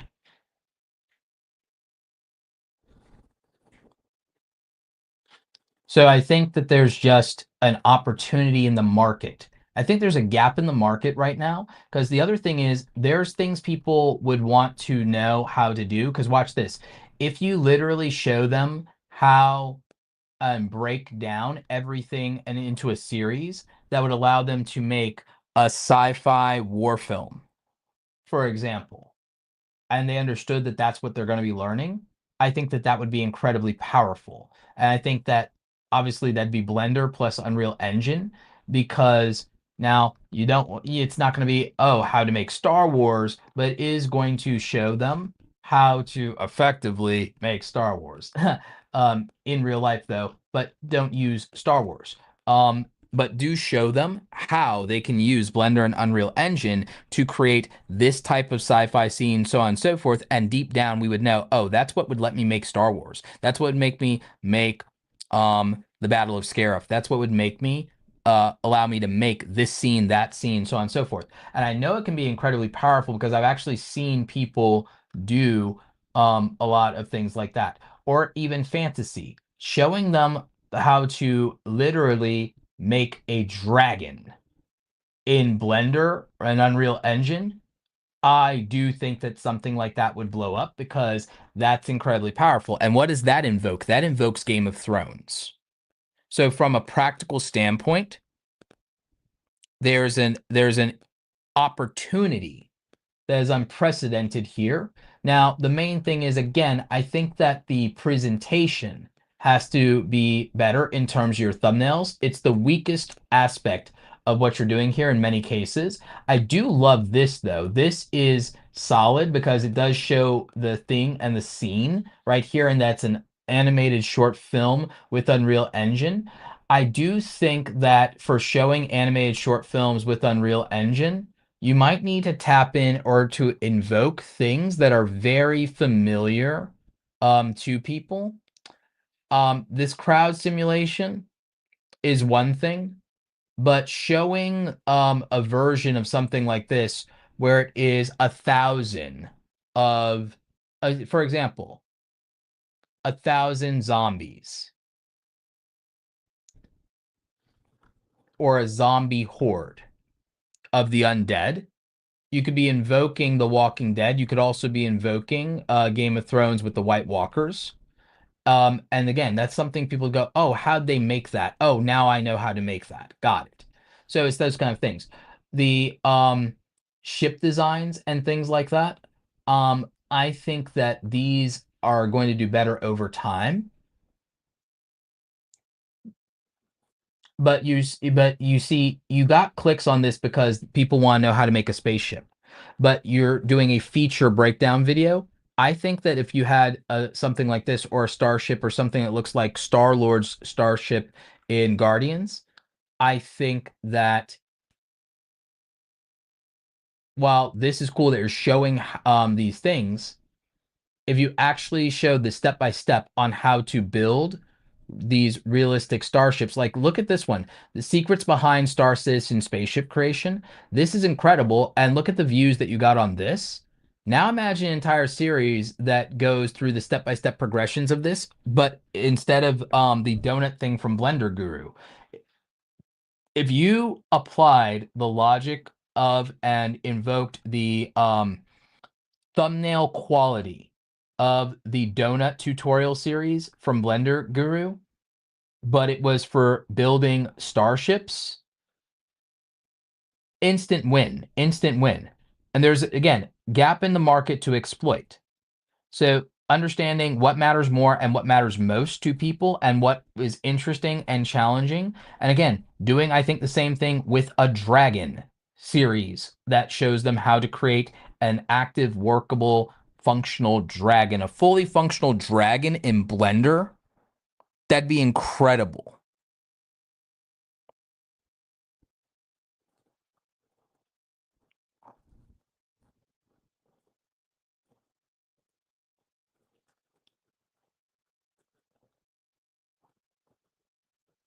So that's the kind of thing. I think that you're doing great here, man, in general. And again, tutorials are, often what they are in terms of the inconsistency of a view floor. Totally relate to that. However, I think one of the issues of getting around it is when you find something like you did with the Star Citizen ship and it's something people really are invested in. I think that if you take and replicate the donut series from Blender Guru, but made it about crafting a fully functioning spaceship in Blender. And then I also think doing the same thing with a fully functioning dragon. I think that that's massive potential.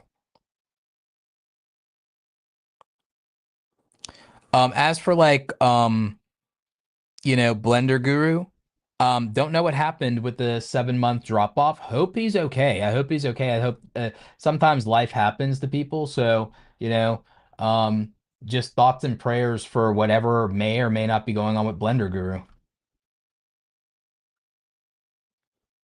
Hopefully he is fine and returns to content creation at some point because I'm sure the audience misses him. But anyway, um, Mark, that is the review that I have of your channel when it comes to Blender and Unreal Engine. I think that there is clearly stuff that your audience resonates with and opportunities here. I think there's untapped potential, and you have an unprecedented opportunity right now with the gap in the market that exists while Blender Guru is MIA, hopefully doing well, hopefully thriving somewhere.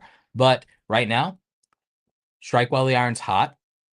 You found pockets and things that a lot of people don't do, can't do, and it's really very interesting. And again, I think things like fully functioning starship, fully functioning dragon, showing large quantities of things like a zombie invasion and how to make that. are things that lend themselves to these cool ideas that people want to execute creatively on their own. So what do you all think? Do you think this is good advice? Do you agree with my review? Let me know in the comments if you're watching the replay. Let me know in the chat if you're watching the live stream.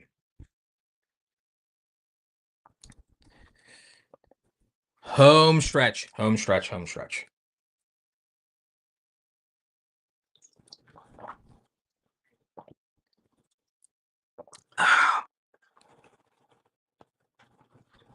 Okay.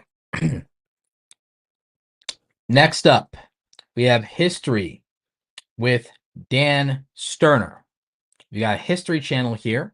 I love history, was and is my favorite subject.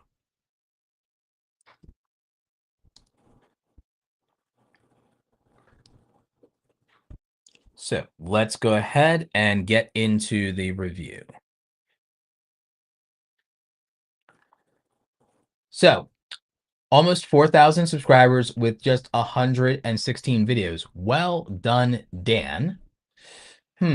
I do think that in the banner, I still want from you the value proposition and the channel upload schedule. Videos about historic buildings, architecture, preservation, and more. Straight to the point.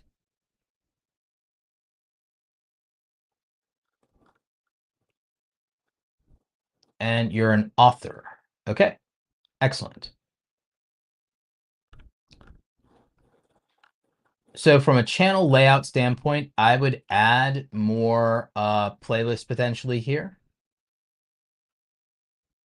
In terms of the videos themselves, decent views in many cases.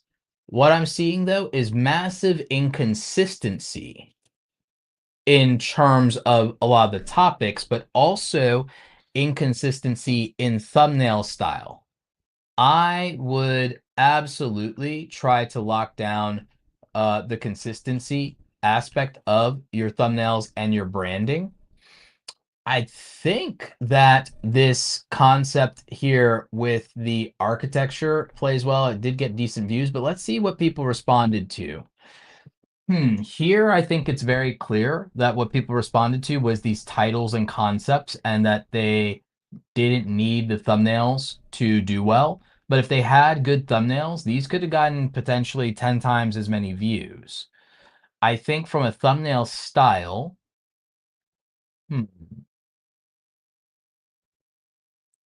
it's not quite the same thing.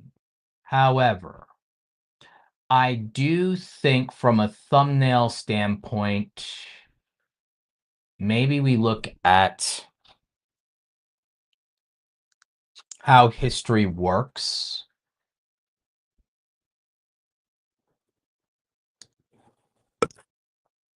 So 142. I think that if you look at a lot of the branding elements and design elements around how history works and the views that they get over here, even though you don't cover exactly the same themes, it is very much in a similar vein in some cases here, that there's a massive opportunity with this motif. I think that for history, to some degree, black and white and red all over is on brand, and or using that with sometimes the aged yellow aesthetic. So I think that that and that aged newspaper feel is a good aesthetic for a history-based channel. So again, black, white, red all over, aged paper, yellowing paper from the fading yellowed paper. That kind of aesthetic applied to your thumbnails would do wonders for it. This one is close in terms of great buildings and architecture from 3 days ago. I still think that this is actually performing really well for you. So it's just something to consider in terms of that. You're already leaning a little bit into those issues here with this Washington one. So again, I think that the thumbnails would definitely benefit the channel because it's actually overperforming considering it's not using the best thumbnails possible. But I would use the standards of potentially how history works with its last year's design style from it is probably closer. And again, things like the aged yellow paper and the black and white and red all over and the newsreel style, I think for thumbnails is going to resonate well and get more attention, more attraction. Um, so I think things like this do very well, and that you can apply that aesthetically here. I would combine that with the things that people resonate with. I would do a series of videos around the rise and fall of the Vanderbilt family. I would definitely look at things like the G Fox and Company Hartford. I would do more of a series around some of these things. So I would take the best performing videos and I would figure out how to do a series, and I would extend some of these series. And there's a channel that I've worked with before. I'm spacing on the name because it's 1:30 in the morning over here. It's 1:30 in the morning now, so my brain is gone. But what I would say is there's a channel that did Wild Wild West content that I've worked with that basically started making their videos into almost a podcast series and made the videos so that people could play them in the background. And ultimately, because they could play them in the background, they would be able to just rack up views and watch time and retention and sessions on YouTube. And so it would do extremely well.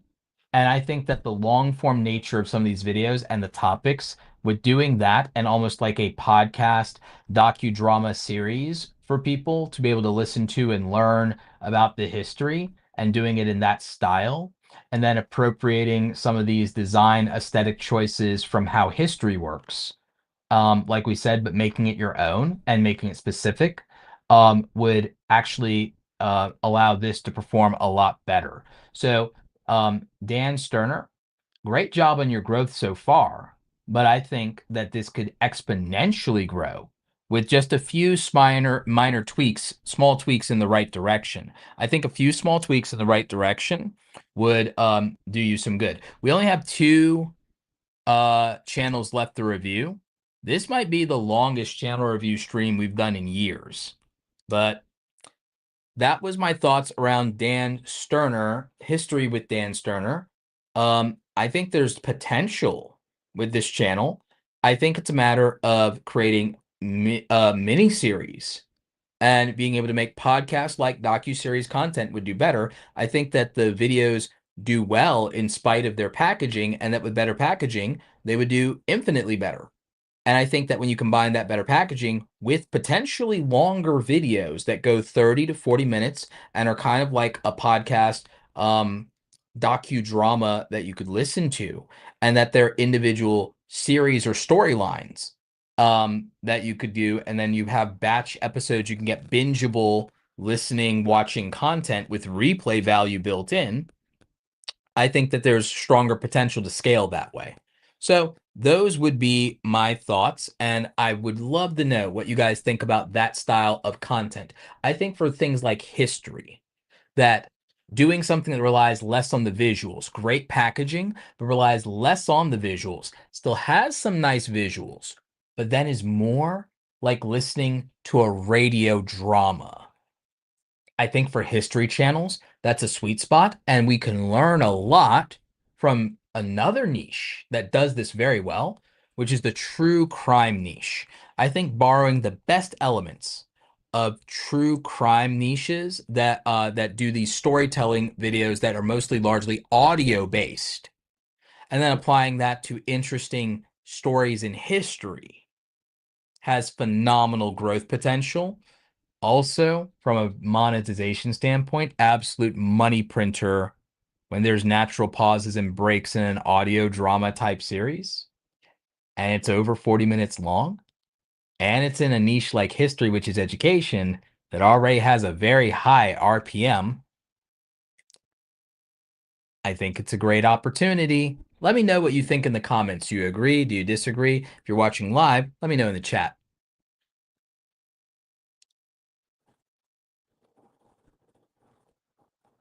All right. We have our good friend here, Kati Ukulele. You're finally up. It is your time to shine. Then we only have one more review, and then is closing time. And so our favorite mod here, Kati Ukulele, has a channel on tutorials, covers, and originals. And so, hi, I'm Kati Ukulele, formerly Joy Lily Music, and I am singing songs, teaching ukulele, and being weird. Now, if you're not still having people search for Joy Lily music, then it's not necessary. If that time period has passed where people still recognize that brand, if the people do still recognize that brand, keep it in. If not, you could cut it for brevity, and then all of this will fit. So that's just one first thing. I think that the profile pic here could be more active, and I think it should be maybe you playing the ukulele. So I think that that could be more interesting for you, Kati, there. And then other than that, I don't really have that many strong opinions about the banner, other than the fact that if you do have an upload schedule, which I think it's just when you can, then I would put that there. But if not, and it's really more you posting when you can, then um, it's fine to leave it out, and at least you're giving the context of what people can expect here. So the good thing about this banner is it sets expectations. If an expectation that can and will be met is weekly content or a schedule of some kind, then I would like to see those in banners. But if not, don't worry about it. Good, strong featured video at the top here, how to tune and play ukulele. Leads with a strong value proposition, has more views than you have subscribers, only 2 months old, evergreen video, and can continue to get views over time. Well done. Leading with your most popular videos can show people that they're in the right place and can go ahead and create a little bit of the buy-in around pre-selection bias and credibility. So, very smart. After that, you have your most recent videos. These are doing good. Good consistency on the most recent videos.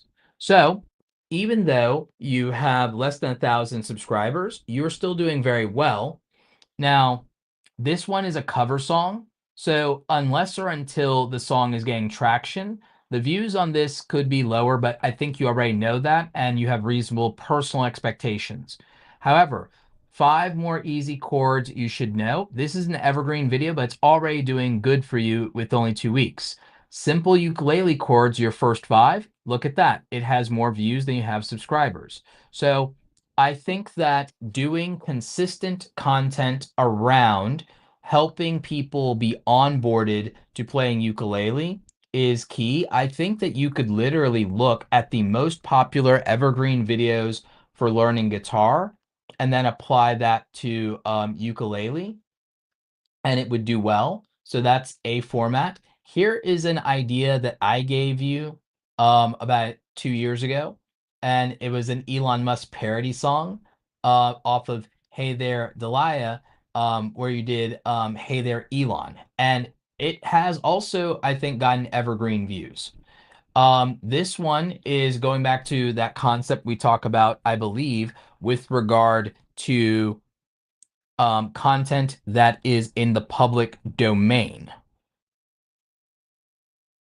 So I think that public domain content like Baba Black Sheep and nursery rhymes on the ukulele, I think that those can also do very well. I don't think you have to abuse them, but in general, you could pick other things that are public domain that also have that potential.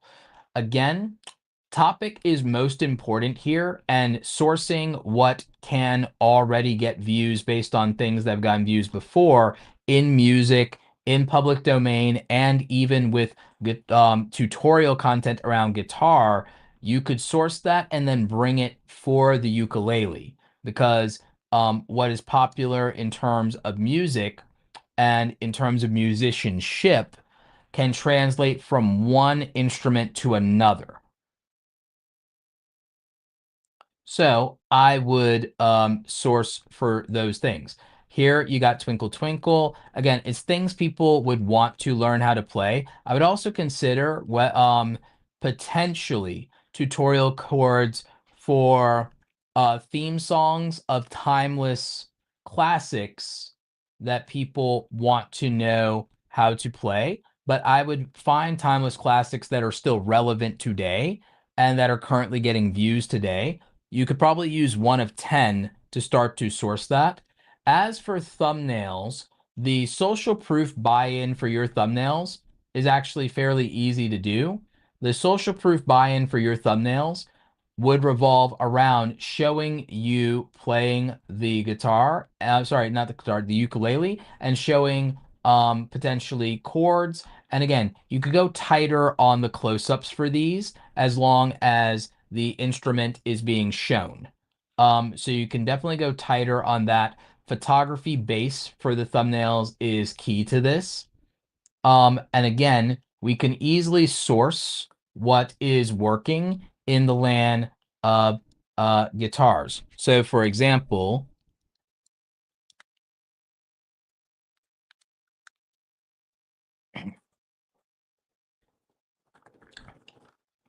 we look for something that makes sense. This one is a good example. However, it does have some of its own problems, but it's overcoming some of those. He went too hard with the text placement here, but aside from that, stealing the photography angle of this for the ukulele does work. You just don't necessarily need all of this text to accomplish it. And the text could be much more minimal and better placed. The text here would have been better placed if it was all on the right-hand side. And it could have been 20% smaller and accomplished that. So this channel acoustic selection is fairly successful, but I would only reverse engineer their most popular videos and then take them for the ukulele. So this 3 guitar tips I wish I was taught as a beginner. 5 ukulele tips I wish I was taught as a beginner. Um, easy to play, easy to play. Amazing Grace on the ukulele. Like, so there's things of this that I would easily reverse engineer. And I would also look at, again, the fact that the credibility and buy-in around videos on musicianship comes down to showing that you are playing the physical instrument and that it is largely about that when it comes to social proof. So I would use the social proof of the instrument being physically present and being played as the framing for the videos. And as you can see, it can be accomplished with photography only.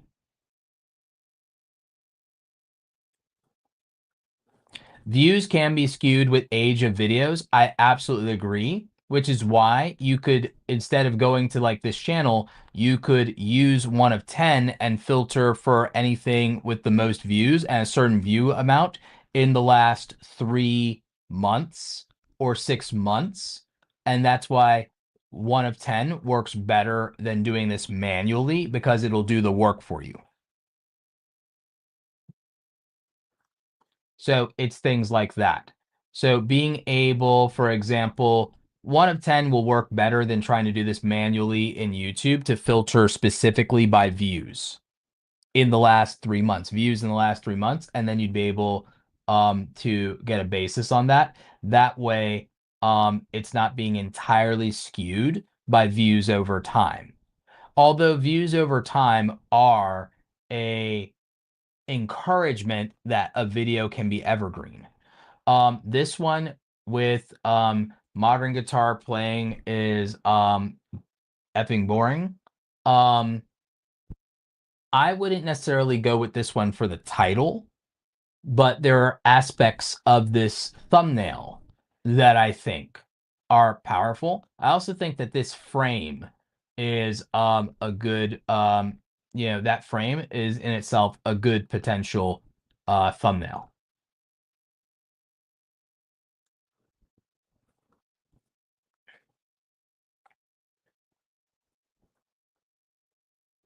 So again, I do understand that long length of time can skew views. However, looking at things people clicked on and resonated with from a purely photography standpoint can be incredibly powerful. This one is 11 months ago. I would definitely steal the framing of this thumbnail for the ukulele.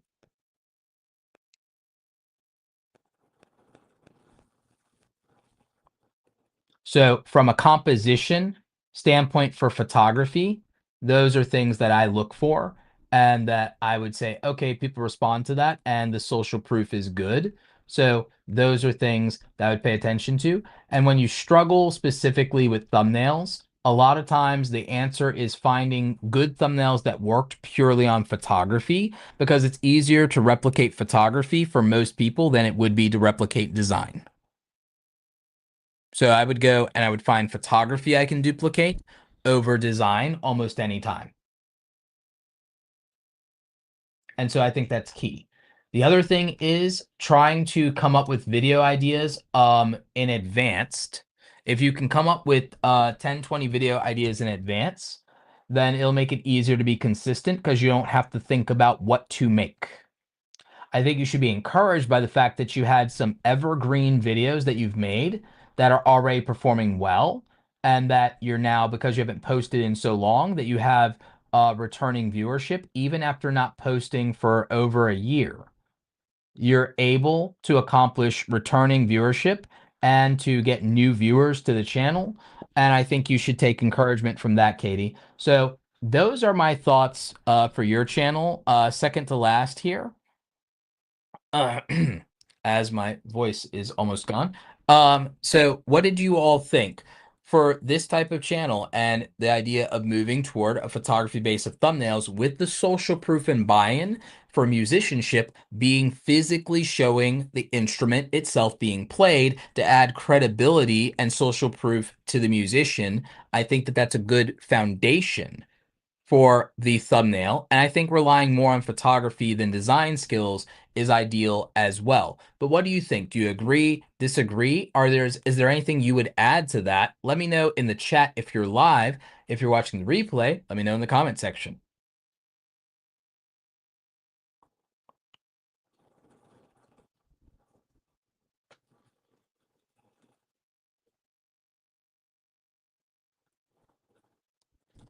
Yes, also in your photos, it becomes important to convey confidence in and warmth and confidence in your photography. And that can be hard when you're doing everything yourself, or even when you have a little bit of help and being aware of your facial expressions. One of the reasons me and my brother take so many photos for my thumbnails is because of things like that and just expression and situational awareness. So it is valuable and important to kind of keep those things in mind. All right. Last call, last channel, last call, last but not least, Obi Toys. So we have Obi Toys here, different type of channel than we were used to reviewing here. Very good. So custom toy artist making never before seen toys. Excellent. So, this is going to be a treat. What I will say is this is interesting in terms of the profile pic. I would change the font though, but that's optional for you. Custom Mattel Colossal Mosasaurus. Whoa. Glow in the dark. See, this is wild. Very smart. Going into these toys and doing the custom paints and such on these toys is wild, and being able to tap into the Jurassic Park properties, tapping into the Godzilla franchise and the Monsterverse franchise is brilliant. And the colors are so vibrant, and this allows you to benefit from taking advantage of, in my opinion, the bright colors. I think you attract a combination of multiple types of people to the channel. Like if I saw this randomly in my feed, I don't even have the desire to collect these anymore like when I was a kid. When I was a kid, I was really into dinosaurs. And when I was a kid, I actually won a science fair off of the doing a diorama. So this is really dope. And I really enjoy and like this, but the visuals of this are just so well done.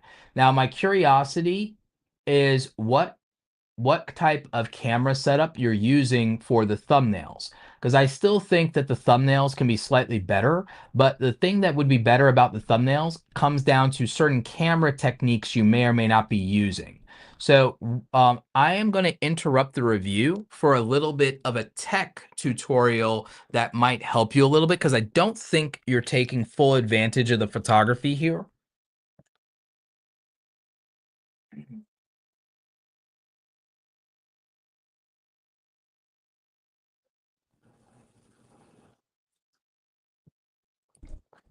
All right. So, real quick, Tech Roberto has to interrupt the channel review to explain why you need, for this type of channel, to buy what is called a macro lens. So you need to buy a macro lens like this. This is a Sony G90mm macro lens. And it can be Sony or not Sony, doesn't matter. What you need is a macro lens though.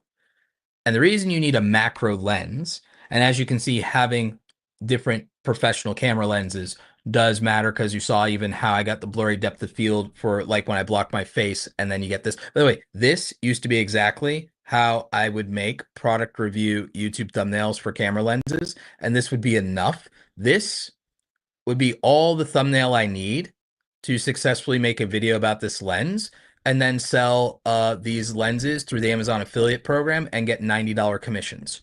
But I digress. The reason that you need this macro lens for these thumbnails is because of how much detail it will allow you to get, and the fact that it can now also make the background more compressed and fall off, and then it will accentuate the details and color of these even more, especially the details, the finer details around the dinos.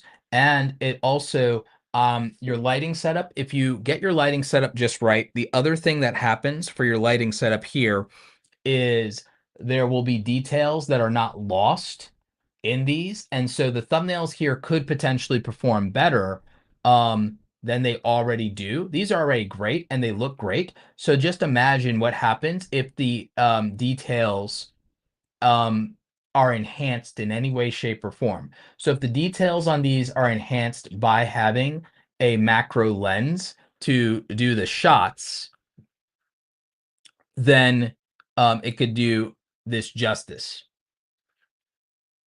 And yeah, Beanie Drawn is right. The background needs a little bit of blur to add focus to the toys, but that's also um the lens. The lens can really make all the difference. Like I know people try to say gear doesn't matter, gear doesn't matter, gear doesn't matter. It literally overcomes physical limitations. And so, yes, these would have more depth and stand out, and you'd capture more detail on them, and the background would stop interfering with a lot of it if you had the benefit of the macro lens. The other thing is, I don't think you need OB toys in the thumbnails at all. And I think that people are familiar with your brand, but I think that you do not need that text. I don't think you need the OB toys text at all in the thumbnails. And in fact, I feel like the thumbnails would be stronger without it, if I'm being perfectly honest. Um, because I think this is great. I also think that maybe one of these photos would be so much better to be the profile picture here. And I think for the banner, what I'd like to see, instead of thinking this is a Jurassic Park channel, for the banner, I want to see a banner that is a collage or a panorama of these. I want to see a collage or panorama of these models, because I think that that would be so much stronger and on brand for you that it's ridiculous. And I think that most of the chat would agree of how compelling that would be. So I think having a macro close-up of one of these dinos as your profile picture is infinitely better than what you have going there. So I think that taking, for example, for the profile picture, I think this um Indominus Rex, I think this Indominus Rex, a close-up of this Indominus Rex is probably a better profile picture, or even a close-up of this Doomsday Rex. I think that either of those is a better profile pic, and I think a better banner is a collage of these dinos. I think it's like not even close. I think it's not even close. So I think that that would just be so much better visually, and I think it'd present very well. But this is great. You obviously don't necessarily need any ideas for the content itself. Clearly, you're brilliant, and you've carved out a great little niche for yourself with this. And this is just dope. This is something you randomly want to click on if you scroll across it in YouTube for any reason. Um, by the way, Beanie Draws. You might want to take notes, and you could do, since you draw dinosaurs, um, you might want to take notes of translating something like this into art in terms of physical drawing, because clearly there's something here. So I would just consider that. But yeah, fantastic channel. Um, Fantastic concept, extremely creative, very good with regard to combining a lot of different creative niches and ideas into something unique and building a fantastic brand. I think it's incredible, but I do think that there are branding elements that can be better. I think the photography that tip that I gave you would enhance the thumbnails. I think taking the Obi Toys logo out of the thumbnails. I also think the staging of the photography with regard to the thumbnails, that there's better placement. I think that from a product photography standpoint, that um that the creativity for the glow in the dark ones, if you take the same concept of lighting and doing product lighting, even when they're not glow in the dark, I think it could be stronger for that. And I think putting them either, I think for putting them on the rotating pedestals, if you have the black version of the same product pedestal, or you can get the black version, I get the black version, then I would buy the reflective glass or reflective plastic glass tabletops from Newer, and then I would combine that with RGB lighting, and then I'd be making unique product photography for these, and I'd be shooting it with a macro lens and diffused lighting, as well as RGB lighting, and then I think that that could just make the thumbnails more unique in terms of the photography-based thumbnails. So I would just improve the photography with the lens, the lighting, and staging the photos a little better, because I think what you did with the glow in the darks works really well. But I think there's a way to do it with non-glow in the dark, and that's it. So those would be some of my thoughts. And again, I think it lends itself more to enhancing the thumbnails through the photography for this one. Strategy wise, your strategy's working, man. I love this. I love this. I could see myself just watching this forever, to be honest with you. So that's gonna. Oh, I'm not even signed in. Okay, great. But I'll just make a mental note to actually subscribe to this one. So that's going to be it for the Obi Toys channel. Again, what do you guys think about my hint and tips around the macro lens? Because again, the right lens combined with a blurry background, as you can see, could make all the difference in isolating an image and allowing details to shine through. I also think that enhancing aspects and elements of the lighting and the product staging could also do wonders for this. But let me know, do you agree, disagree? Do you like this channel? I'm subscribing. So let me know in the chat if you're live, and let me know in the replay by commenting. All right, my brain is fried. So that's pretty much it. We're not doing some long after post-game wrap-up for this one. This one was a marathon stream. Thank you to everyone who submitted super chats. Thank you to the mods for struggle bussing with me for 6 hours. You guys are incredible. Thank you to the 670 of you watching across 6 platforms. We got Facebook, LinkedIn Live, YouTube Live, Twitch.com, X.com, Kick.com. I don't know how many people are watching live on YouTube, but across all the platforms, we've got 670 of you. And now that number just dropped down to 666, so it's really time to go home now. Thank you to everybody for a marathon stream. Thank you to all of the super chatters for the reviews. And thank you to my mod squad. And also, if you guys are following me on X, definitely take note of how I said to treat your mods well and to also create perks for them and systems for them as well. Again, thank you to my mods. Shout out and thoughts and prayers to Doug Houston, who's going to end up doing the timestamps for this one. So sorry, Doug. This was great hanging out with you guys. We had some amazing channels come through for reviews. I think there were a lot of lessons learned, and I think even the rants might have been helpful. I'll probably clip those for the highlights channel later. But again, I really appreciate you guys. We're not going to drag out the end of the stream. It is 2 in the morning here. I am done. I am fried. I'm good to go. So we're going to end it here. Links for everything and all my resources, all the free stuff, even the paid stuff, the discounts, all of it. Links are in the description. You know what to do by now. I'm out of here. My bed is calling me. You guys have a great night wherever you are. Stay awesome, and I will catch you next time. We're going to close out the stream with some information for awesomecreatoracademy.com. If you ever want to work with me, that's how you're going to do it. You're going to get that information right meow. Becoming a content creator can be a very lonely process and adventure, but it doesn't have to be. When I first got started going from 0 to 100,000 subscribers, I had to do it all by myself.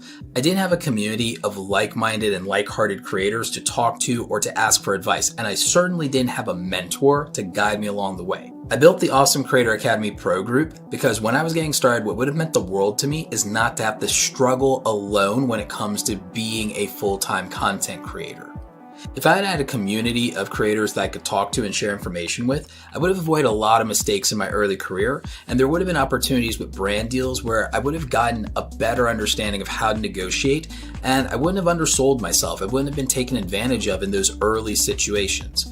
So in the Awesome Creator Academy Pro group, myself and our co-instructor Andy Rivera, we meet twice a week for office hours with our creators, and we share information, we talk about how we're building our creator businesses, and we offer constructive criticism and critique on the things that we're working on for our projects. You'll be part of a community of usually around 100 like-minded creators who are taking this seriously just like you are. You'll also have all access as a pro group member to all of our past, present, and future courses, training, templates, digital downloads, and swipe files. You have full access to our creator blueprints where you'll see our systems and the frameworks that we use to execute.